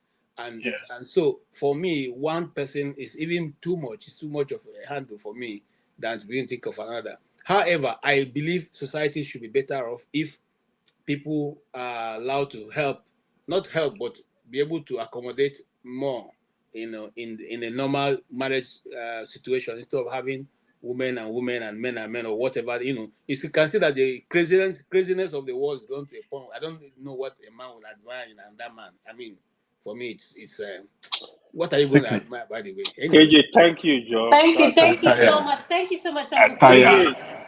AY, your final submission, sir. Okay. So, like, I want to what Obe said now, right? That's the You always after my issues. This man. courtesy. Hold on, courtesy. I am from polygamous home. I never participated in courtesy. I have friends, people I know that were leader in court, they were from single home. This is not One or representative two, population. not the population. One or Okay, two. hold on. Come on. In Nigeria, as a case study, Northerners have more multiple wives. The courtesan, the rate of courtesy in the north is far less than what we have in the south. In the south, courtesan is all the region in the south, southeast, southwest. This is the den of courtesan in Nigeria. So how come that the courtesan is so prevalent? So let's not put out information that are not correct over That here. was just an example. It's not just an example. What Mr. KJ said now, Why? right? Religious fanaticism is also a kind of cultism. So now hold on. What Mr. KJ said now, right? We gotta also look at it from that point. Is it better for men to go into polygamy or for men to marry men? For women to marry women? Which is better? Which is a lesser evil? So I will say I will 100% stick to polygamy than go into that nonsense. But it's not. Wait. Will it affect each other? Huh? Will it affect each other? Those are two different ideologies now. So it will affect each other in the sense that when you go the other way, you are reducing the population on Earth. So hold on, it's true now. It's a fact. Yeah. So gay man go say yes, they don't marry. I know get your point too. Because they can't produce children, right? So they are just gonna be there wasting people's time, wasting what they were giving birth to. That is why they have to also give birth. So people are dying, older people are dying. So you need more people to occupy the head surface, right? So apart from that, I also said, this is kind of a way. Look at it. Another strong point, right? It's actually better for men if they have the capability, the financial capability, the emotional, the physical, to have multiple wives than giving birth to children they don't know, making baby mamas everywhere, making children that they don't even care about. But it's more responsible men having 2-3 wives at home, taking care of them, representing them as the leader of the home, raising good children. Good night, everybody. I'm going to party with my wife. Make I go do mother. Yeah. Yeah. No problem, Uncle John. Thank you for Thank coming, you. It's good to sir. have you Enjoy guys. your weekend, sir. Please, AY, send a check to the baby mamas. That's why I don't support those baby mamas. So you sure you don't get? Hold on. People like Tope and that from today, they need to spread the gospel and encourage the women. If you have opportunity, marry a second wife. It's okay. You gotta live a good life. Right. Look for men that are capable, that can do it. That man will be just the form my hand, Joe. Okay. Okay, boss. Oh, Jesus Christ. All right, thank you so much. God. Mr. Obe, you have something else you wanted to say? Go ahead. Oh boy, I tried that for a while. The truth of it is that the standard of life that you want for yourself determines what you want to do. It basically, some of us have an ideology of the home that we want to make. So this ideology of carrying two wives, whatever. Now, crowd. Now, at the end of the day, you can't enjoy a lot of things. You deny the children a lot of things. Holiday is gone from that family. Then there are so many things you can do, or you be rationally holiday. Today you go with it, tomorrow you go with that. Come on now. There are so many things that you give up on when you go into those such decisions. Not that it's not good to depopulate the system or help the women out or let the women understand that it's what you want to try. Like for me, I want to try it, but to my head, I mean, it's going to be a lot of things to give up, to give the way. And I'm not ready to give them up because you don't enjoy life. How many life are you going to live that you'll be having 10, 20 children or having 4, 6, 8 children because you want to do polygamy? Come on now. I think today economic availability of our income is actually a limiting factor. Even if you think you are okay now, do you know tomorrow? You can just fall sick tomorrow and then everything dies. You're not the master of tomorrow. How much have you invested that you think one woman is no longer enough for you that you want to put a second one into the system? Because if you marry a second wife, for example, now the family will depend solely on you because you think that you have so much capacity. The woman will not work again. You have to pay all the bills. You expect the woman to go and work for you and come back to and contributing in the home that you marry a second wife for. You better never be joking. That means everything will be on you 100%. At the end of the day, you crash everybody down. Why? Because you will not be overworked, except maybe you already stabilized, you have an already income, you already worth about 1 million per day. Then you know that, oh, you're sure, that's what you can stand, you can't fall. You have a backbone. But people who are living by paychecks, you're able to keep $10,000 in your account, that's all you have. And you think to marry second wife is the medicine in your head, or have one in Africa, or have one in America, all those kind of nonsense. It's all bullshit. At the end of the day, you'll be under pressure. You have to be traveling to satisfy the other one. Whenever you leave, I don't know what she's doing there. How are you going to run it? Come on. So to me, it's a lot of trouble. It's a lot of disadvantages, and there's no advantage in it apart from pussy. How you can handle that? Come on. Thank you. I have my point. Let me just quickly make this. Thank you so much. Uncle, who is talking? Uncle KJ, are you talking? Amy. Amy, go ahead, Amy. Yeah. All right. If we go by the question of the program of the session itself, which is should polygamy be legalized like LGBTQ plus? For me, the answer is yes.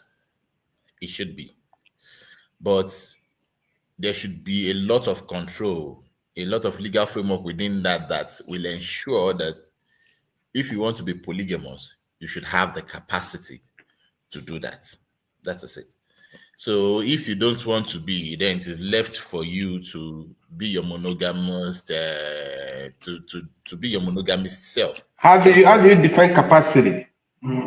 Capacity is capacity legally. Can you take care of your Define. children? Wait, can you take care of your children that they are not liabilities to the system? That is capacity. There are some people that can do that fine. Amy, I quite don't agree with you. In a society we have now where women are working, so what do you mean capacity solely on the men? If you're going to take out multiple wives, shouldn't you be taking out wives that are going to work independent? They can take care of the Adama, that's a sharp point. That's a good point. You get brain. That is intelligent. That is, but that's the a thing good is point. that the thing is that I wouldn't, if I'm part of the legal committee to design a framework for that, I wouldn't consider that as my reason why it should be. The man must prove to me. That is it. If it now means that maybe the women, they will have to come together, form a corporation and make the man the chairman of that corporation and put their monies there to support him to achieve that dream, all fine and good. Left for them. The man must show capacity to do that because it's the one that wants to be polygamous. The woman will not say, I want to be polygamous and go and marry another wife for their husband. No. Yeah, you have to start defining that capacity to us now. How do we define capacity? That's what I'm saying. What's the definition of capacity? I have explained. Is it money? No. The capacity is when you have the ability to make sure you take care of your children. And you can define that capacity before you get married. Take care of the children. Do you mean take care of the children financially? Let's not talk in the area of back in the day. Let's talk about the current state where women are working, doing a lot. So talk about the present state. If a lot of women are in polygamous relationship who are hardworking, graduates, and they know the man they are in this relationship with. Adama, if you look at the way women marry, usually, a lot of women marry up the ladder. You get my point?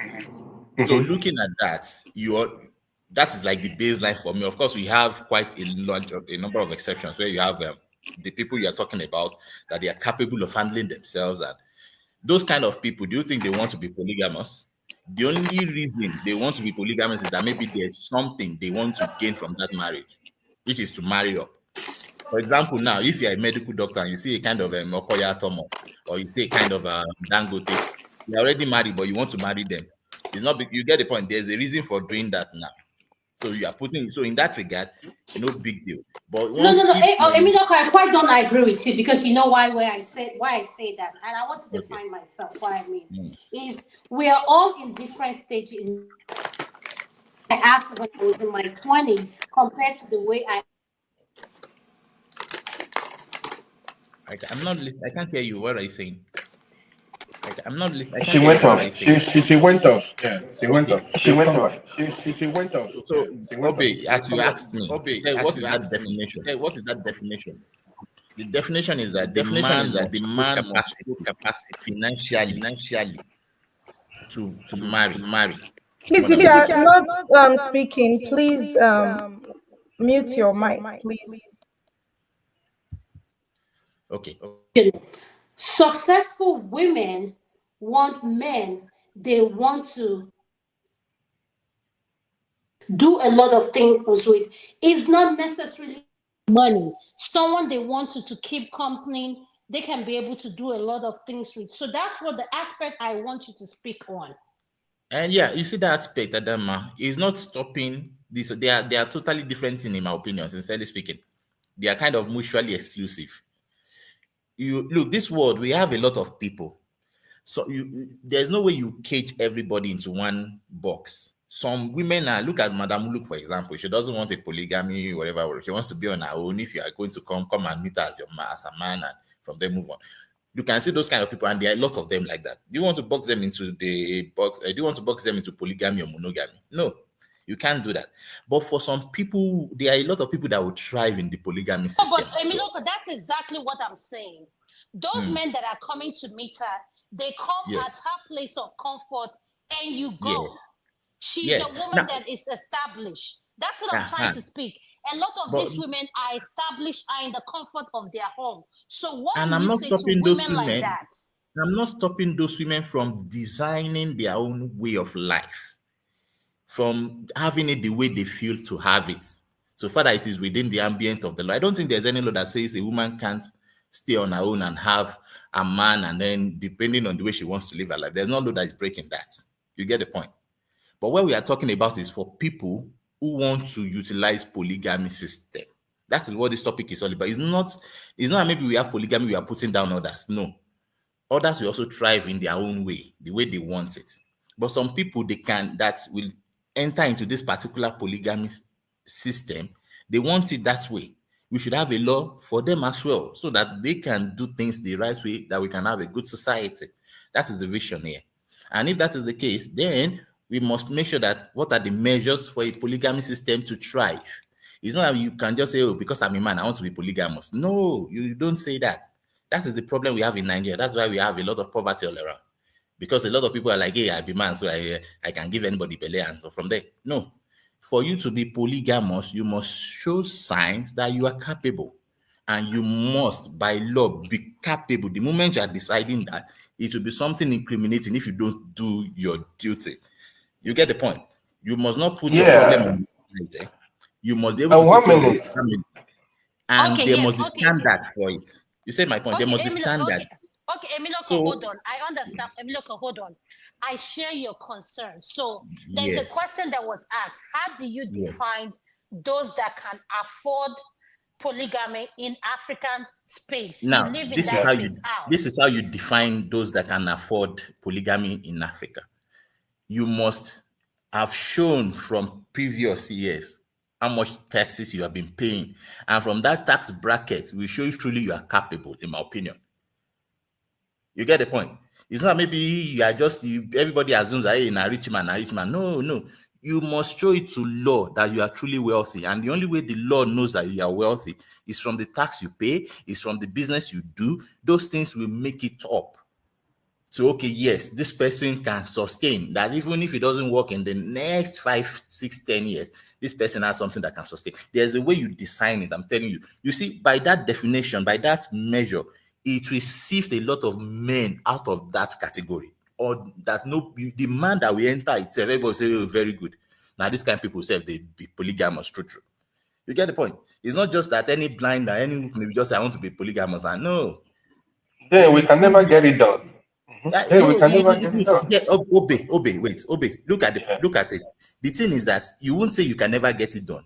You make sure that if you truly want this thing, you say you are polygamous, right? If you now want it, pay the price. When you pay the price, then we know that yes, you are free to have it. You get. So by that, naturally, any logical man will sit down again and reevaluate and say, "Come, oh boy, this thing no pay me, oh." And we, Okay, let me ask the question. And this Muslim own that is existing, is there any law backing it? Are you not sure that there is a rule that you must have now, capacity before you can now marry that four is wives? where Listen, before you that is can marry where four wives, now how that are is they where able to checkmate them now after they now enter into it? now you see for the Muslims, Yeah. you know that there is no they will just say love your wife generally and try to take care of them, all of them at the same time, the same way, all those kind of a thing. But the truth is that if we are a secular nation, we should enforce our laws above any religion. True. And by doing that, if your religion now says go and marry more than one wife, your religion must submit to the measures of our laws. We don't say you should not marry more than one wife and obey your religion. No, obey, do what you like. But before you do that, this is also what our law is saying. And there's no religion that doesn't say that you shouldn't obey the law of the land. So if the law of the land is saying before you can have the next wife, show proof of your last 10 years of tax payments. Let us see if it meets this bracket. What is your revenue per year? Let us see if it meets this bracket. All fine and See good. question.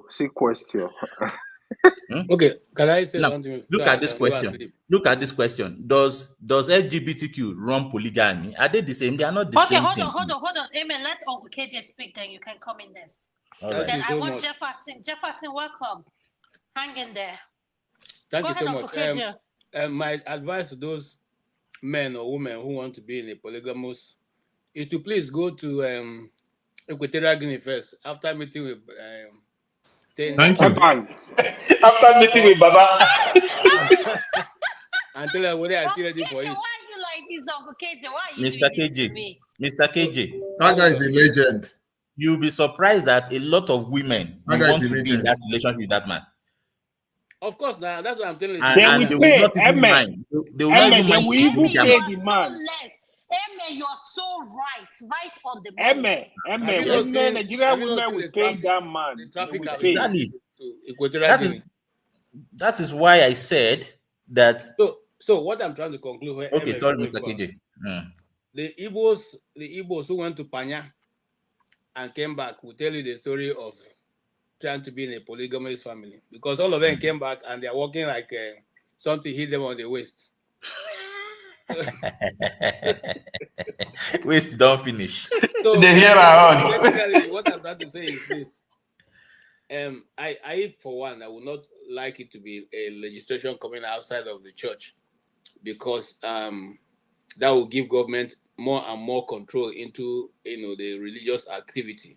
But I will say that, just like you have said, there should be parameter for measuring, just to prevent the other far end of it, which is bad, which is what we're discussing. I don't want to call the name any longer. So But these things are different. Even if you have polygamy system, Mr. KJ, it doesn't stop those who want to be LGBTQ. There's no way you can force a lady that love a lady to come and be a polygamy. You get the point? And even in their system, they might even have polygamy in their system too. Do you think that LGBTQ don't like having... No, they have it. They have more. So polygamy is polygamy in any way. It doesn't stop the other way or anything. It is who we are. But I'll tell you the truth. For me as a man, I think, because of the complicity of women, and it's difficult to say you want to have more, because even for planning purpose, if you want to marry a wife and let your wife achieve all that God can been able to make her to be and support her in that role, I don't see how you can support two people in that process and also support the children. It's not going to work. So just like Obi has said, they're only going to increase your own pressure and probably not be around to even witness the development of what you have tried to do, because the more pressure you put on your system, the more it's impossible for you to, live a healthy life. So I would say, for men who want to live a healthy life and live like our fathers did and be able to bring up your children and make sure that you brought them up properly so that they too can be marriable, but either as women or as men, you need to have just one and put all your time to develop those ones. Okay, Madam, thank you, sir. Can I? KJ. Okay, Madam, hold on, Uncle Obe. Okay, hold on, please. Jefferson just coming. I want him to talk. Then I'll have Obe. Then Emma, you can pick it up. Jefferson, could you please unmute? Thank you. Yeah, good evening. No, well done. Good evening, This, Jefferson. good evening. Jefferson, you yeah, don't see come back. We'll see there. yeah. So, all right. The topic is good. We are discussing it. Yeah. If you ask me if polygamy should be legalized, yes, it has to be legalized. I mean, me personally, I'll not lie to you. Everybody is different too, but me as a guy, I would like to have many women in my life that do LGBTQ. My own opinion, because I don't see how LGBTQ is really helping the society. That causing more problem. But like they say, this is an era where everybody makes their own choices. Because at the end of the day, if you even look in the aspect of nature, of course, if you see the pride of lions, one big handsome lion to many lionesses. Of course, if the lion no do the needful, the lionesses will chop out. It's as simple as that. So if you look in nature, there are so many. In nature on its own is even polygamous. So I mean, that's how I see it.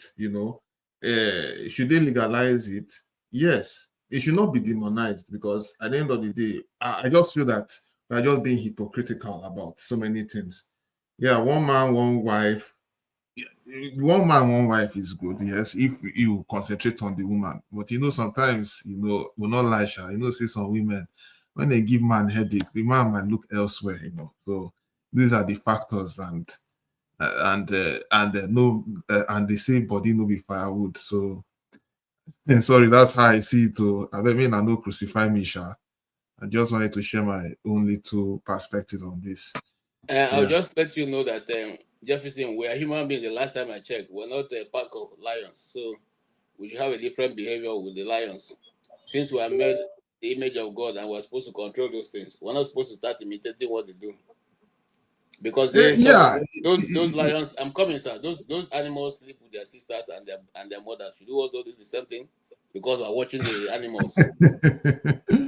Well, it is what it is, Okay. Oh, if you are talking of that, then even in the pack of wolves too, they have one man, one wife too, and it's just a mixture of things.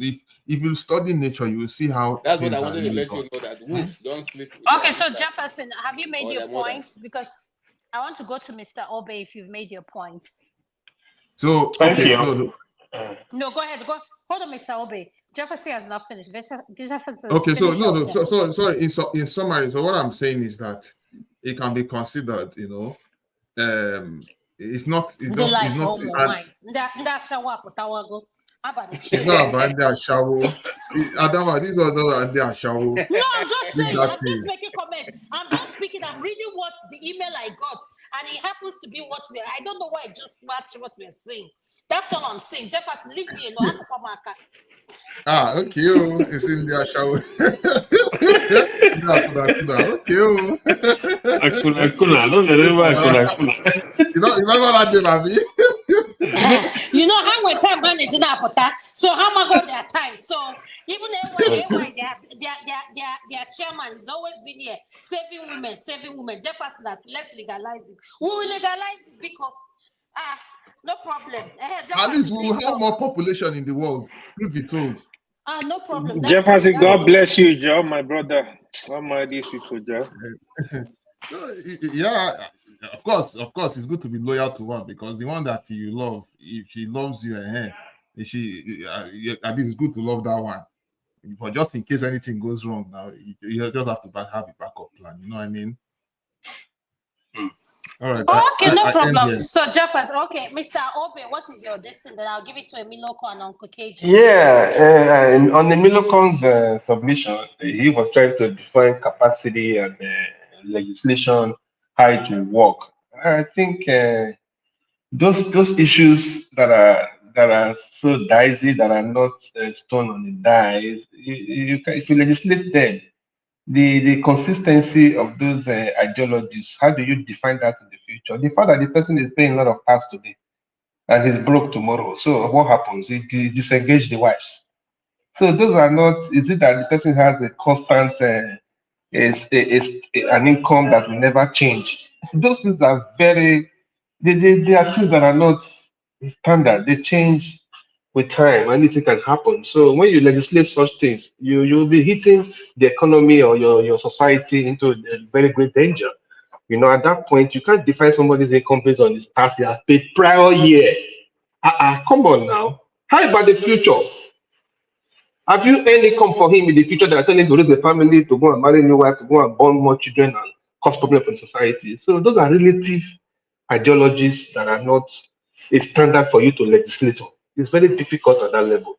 The Muslim will tell you if you have capacity, marry four wives.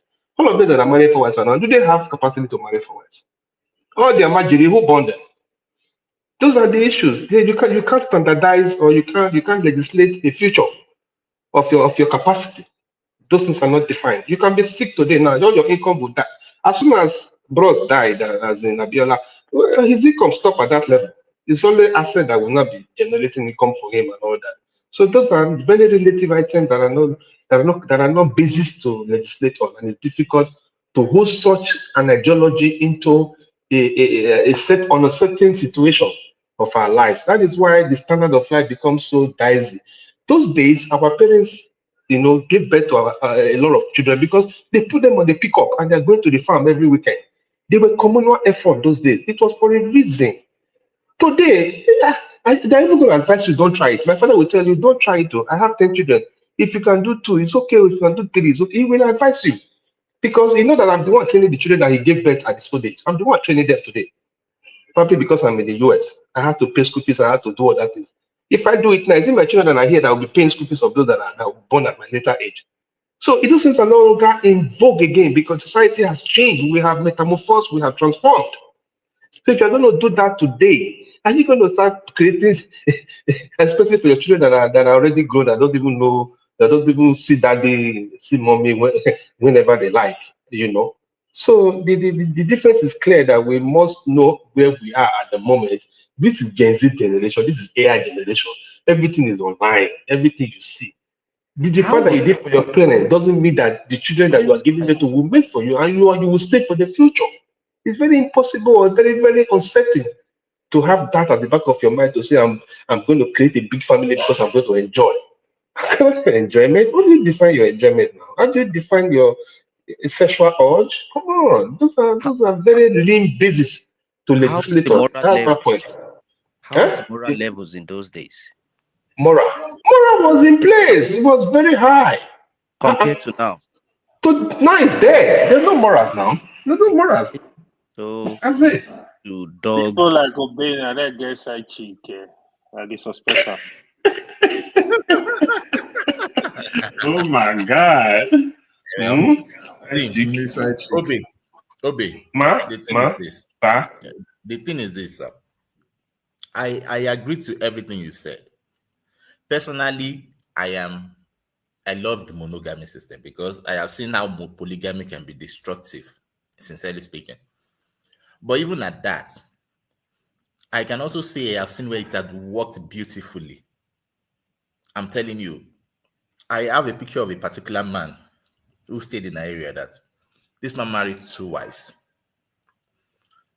Each of those wives had four children, and all those children they went to private schools, as at that time I was saying, and they went to federal universities. And for those who didn't go to federal universities, they went. It was done such that you will feel within the system that everybody was contented.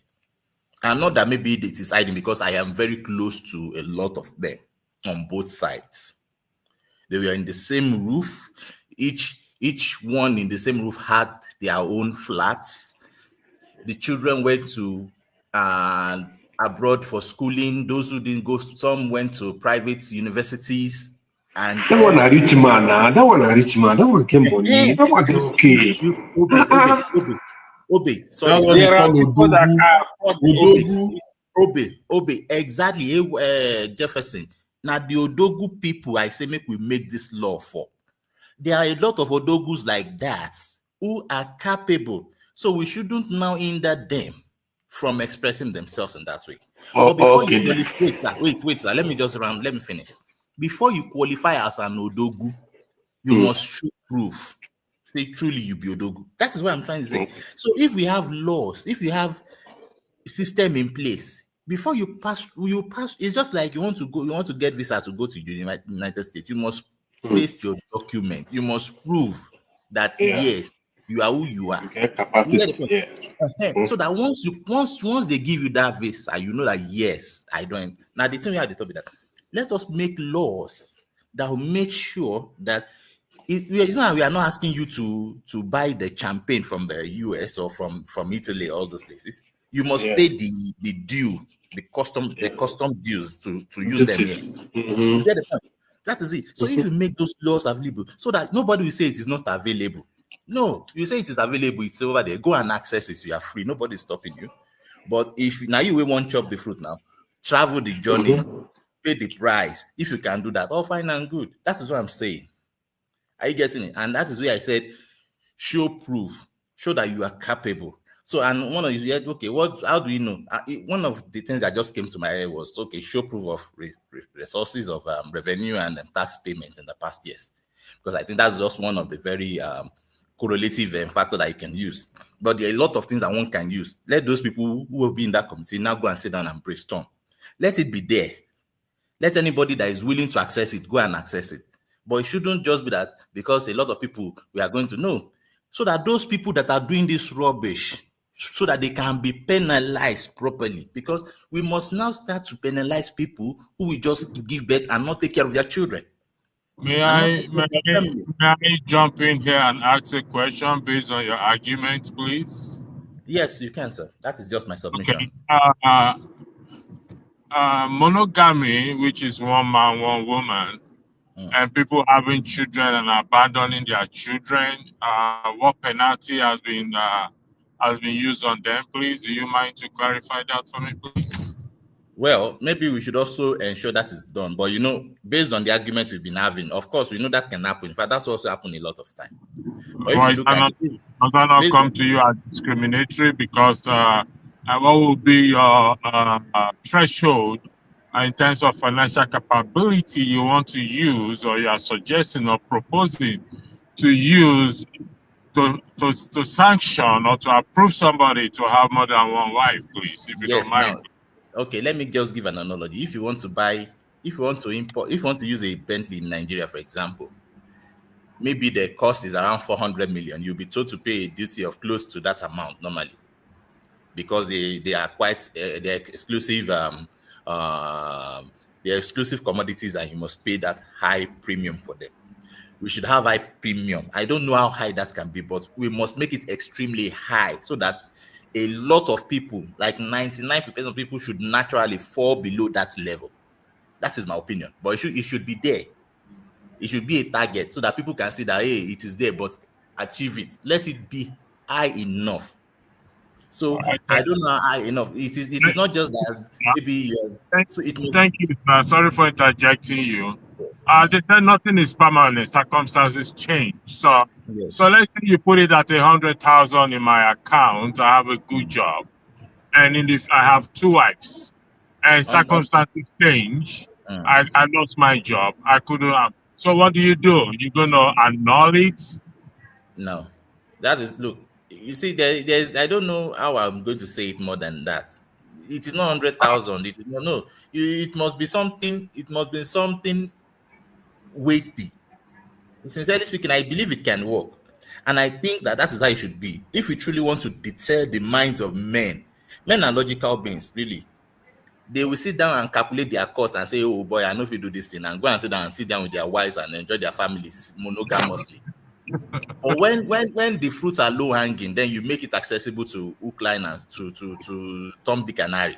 You must make those fruits high hanging, high, really high. So it is. I don't know how we can define that level, but it must be. I don't care if it means maybe 500 million in the account. I don't know, whatever. It must be a level of decision that must be made let it even be obvious that we don't want you to do this thing. We don't encourage it. You know, that kind of a law that must be there. We don't encourage monogamy, but if you want to go ahead, go and pay the price first. That is the kind of thing that we want. It's just like Thank you. saying, The best thing is for us to start the advocacy first. When we yes, start to advocating for it, I advocate for we will monogamy find should be out there. how far. But in It my should be considered there. opinion, you Yes. don't equate human being with a non-living thing. Let's these are human beings we are talking about. Is it not the same human beings that are sleeping on the street now? Is it not Yeah, the same human beings? We are talking of something that is pragmatic and can solve the human problem. beings, That is what I'm saying. that are sleeping on the street, do they come from a polygamous home? Well, a lot of them Question. could have come from there.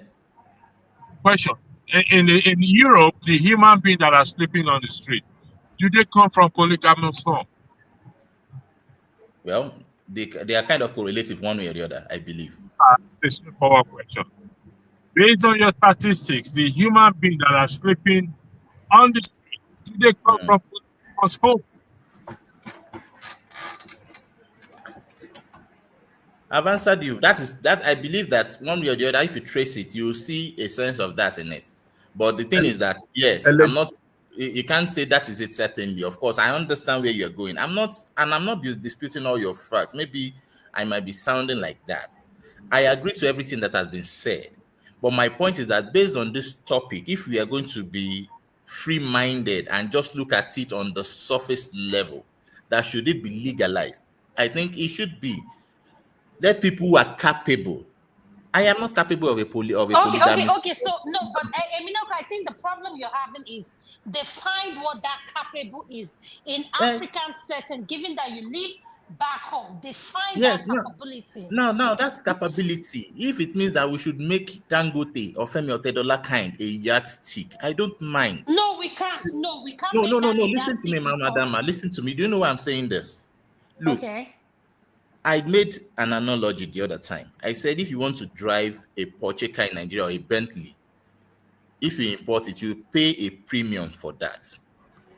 Do you know what they do to make that? Do you know why they are asking you to pay? They could have asked you to pay the normal DC fees because they want to discourage importing of such vehicles or such luxury. They want to discourage it, but they won't say it shouldn't be available.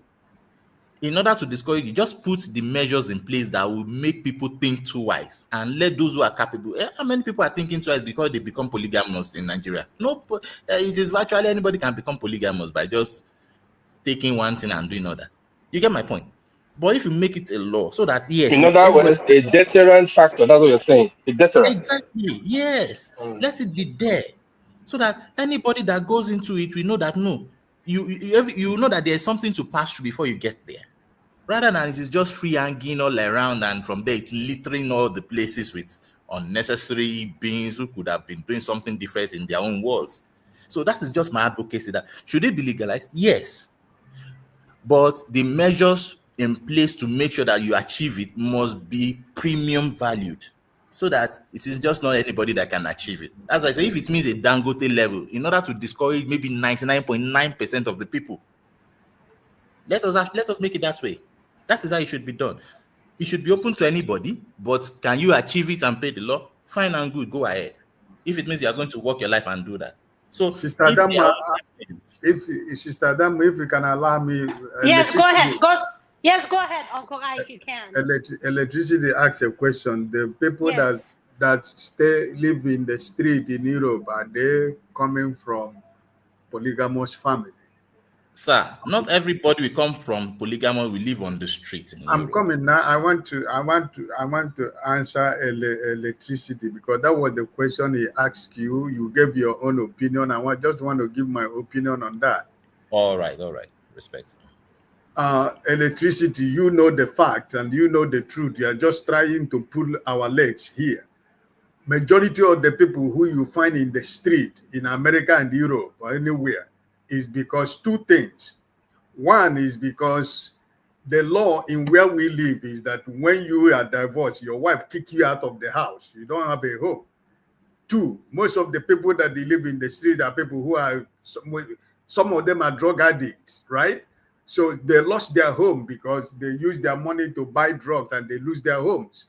So it's not about the issue that the people we see here that are because from the polygamous family. We all know the reason why a lot of them are on the street. Most men you find in the street, right? It's because of these two. The reason most of the time, 85% of the reason are these two things that I just give you now. That's the reason why. You can find some people who went to fight for America in Iraq and Iran. Some of them live in street in California, right? So it's not about what we're talking about. You know, we know the reason why people live in the street in this part of the world. It's not to be compared with Africa, where we come from. We know the reason why most of the children are in the street, right? So the two of them are not the same thing.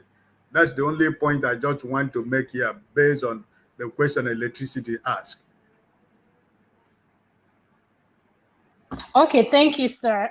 Emilio Con, do you have any other thing to say, please? I think I have made my points clear that make it available for anybody, but let it be premium valued. If it means the standard of Dangote, I don't mind. Mr. Obe.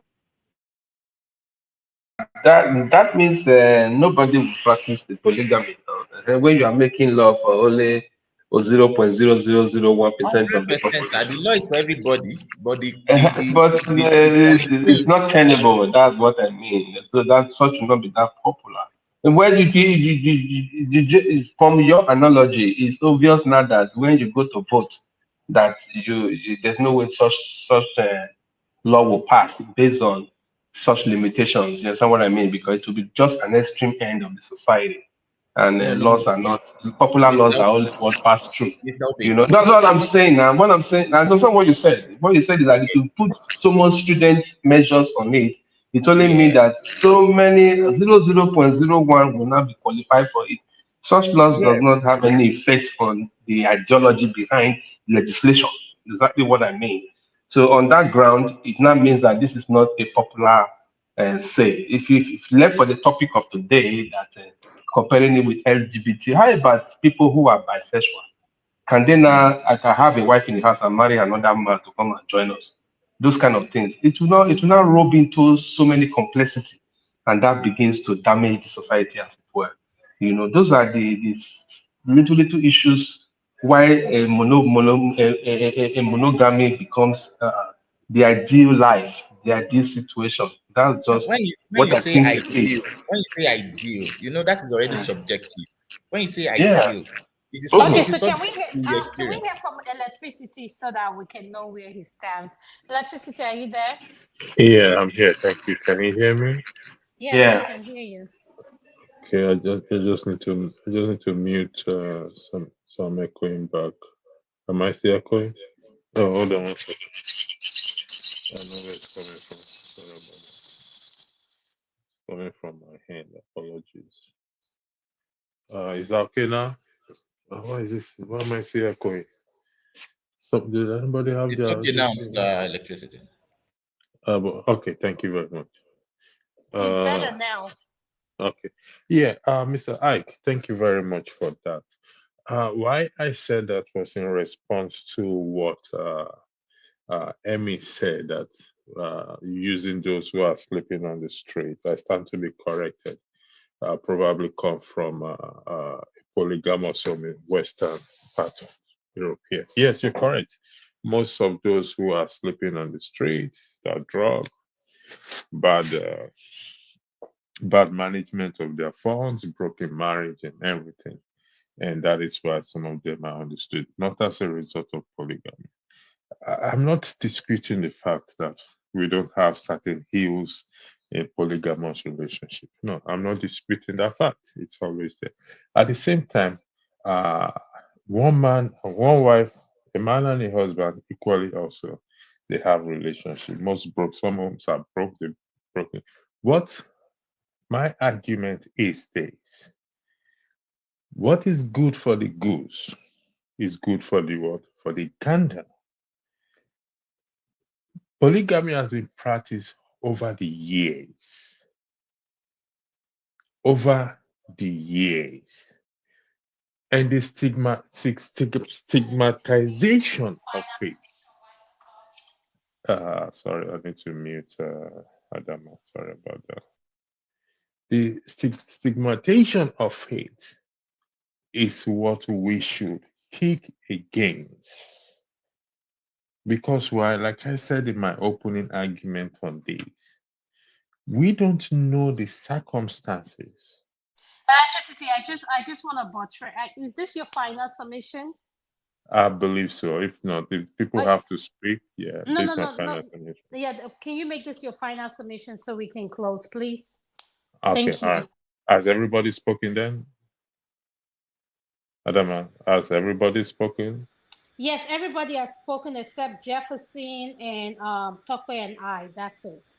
Okay, so I'll let both of you go first. The three of you go first, then I'll make my final submission. That's No, you can go ahead. You can go ahead. I'm not ready. Go okay. ahead. So, what is good for the goose is good for the gander. The ills in the society today, I stand to be challenged. It's not as a result of what? Of polygamous relationship or marriage.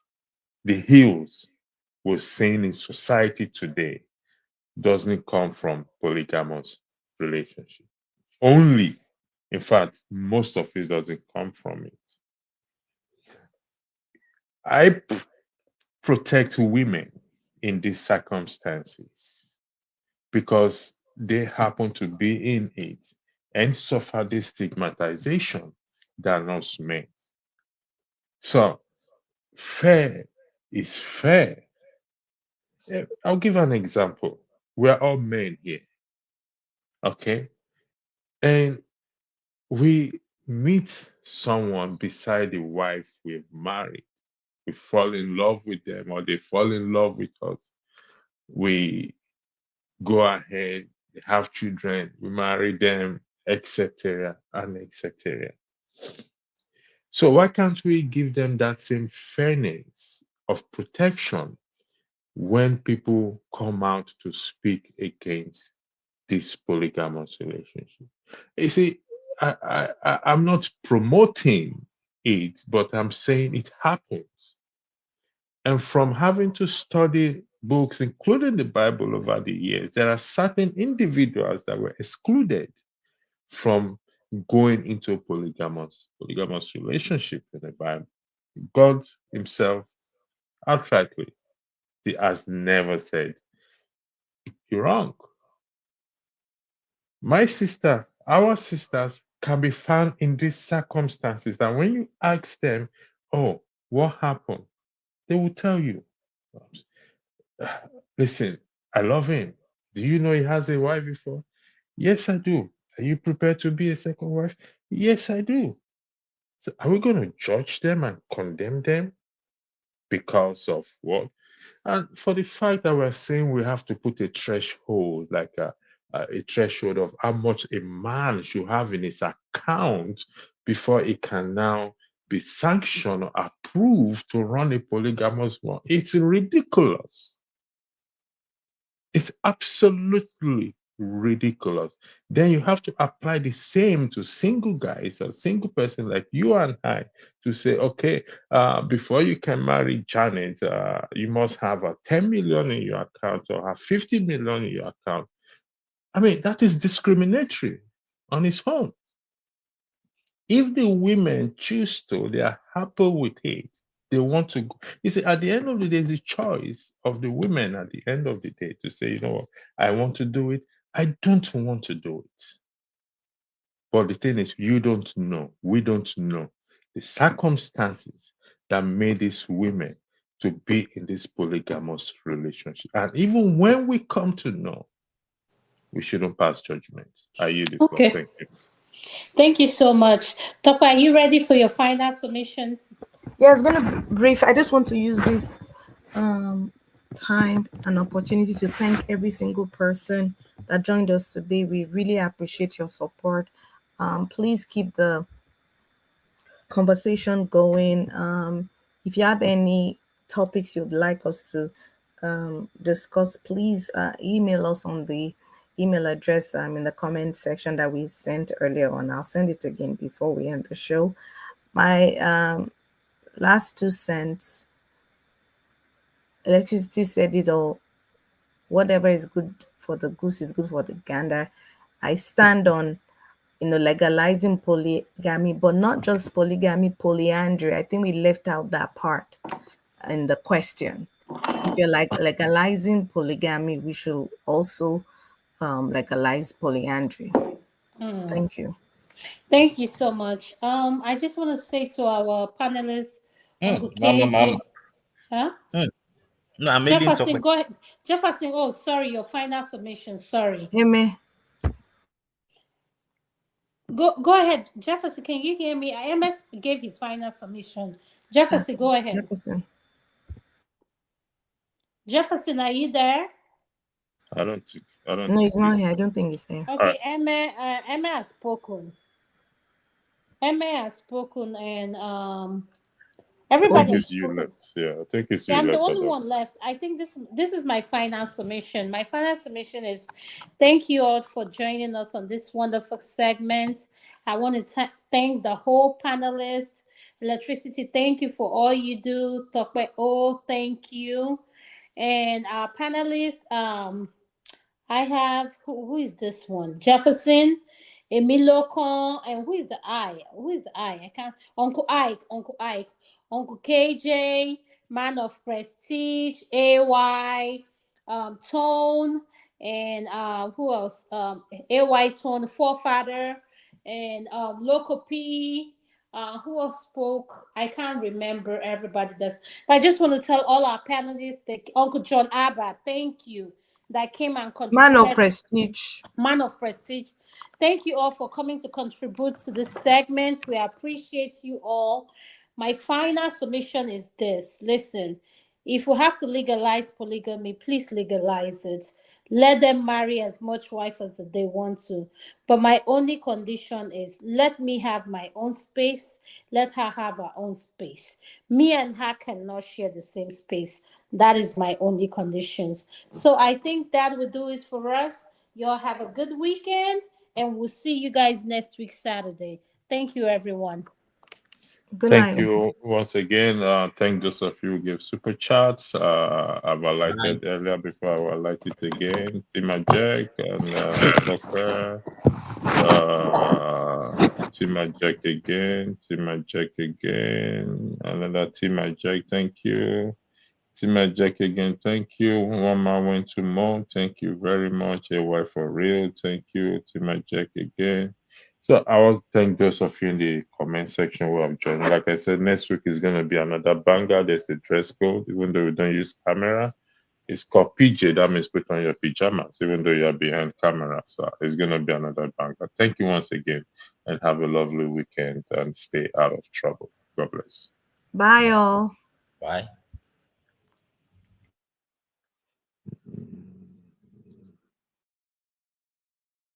Thank you so much for watching. Thank you. Have you subscribed? Yes, you. Have you subscribed? You. Yeah, before you go, click. It's free. Click. Just that's it. Have you subscribed? You are laughing. Have you subscribed? Have you subscribed? Thank you. Thank you. Thank you. Hey, madam. Thank you so much. I can see you. We have to get to 100,000 subscribers. By the end of the year, how are we going to do that if you don't subscribe? Yes, you. Yes, you're about to click off. Why? Have you subscribed? It's free. If you don't, ask your son, ask your daughter how to. Just one click. Thank you. I see you. Aha. Thank you very much. I'll see you tomorrow.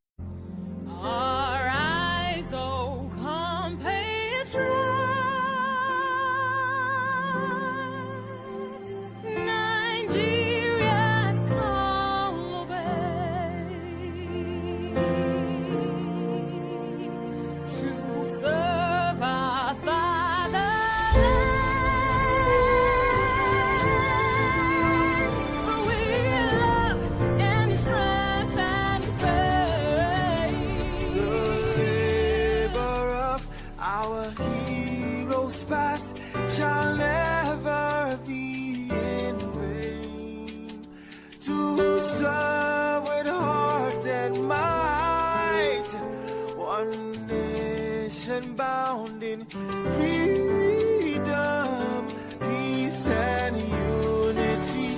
Hey, that's all. Oh, yeah. Arise, oh, compatriots. Nigeria, call obey to serve our fatherland with love and strength and faith.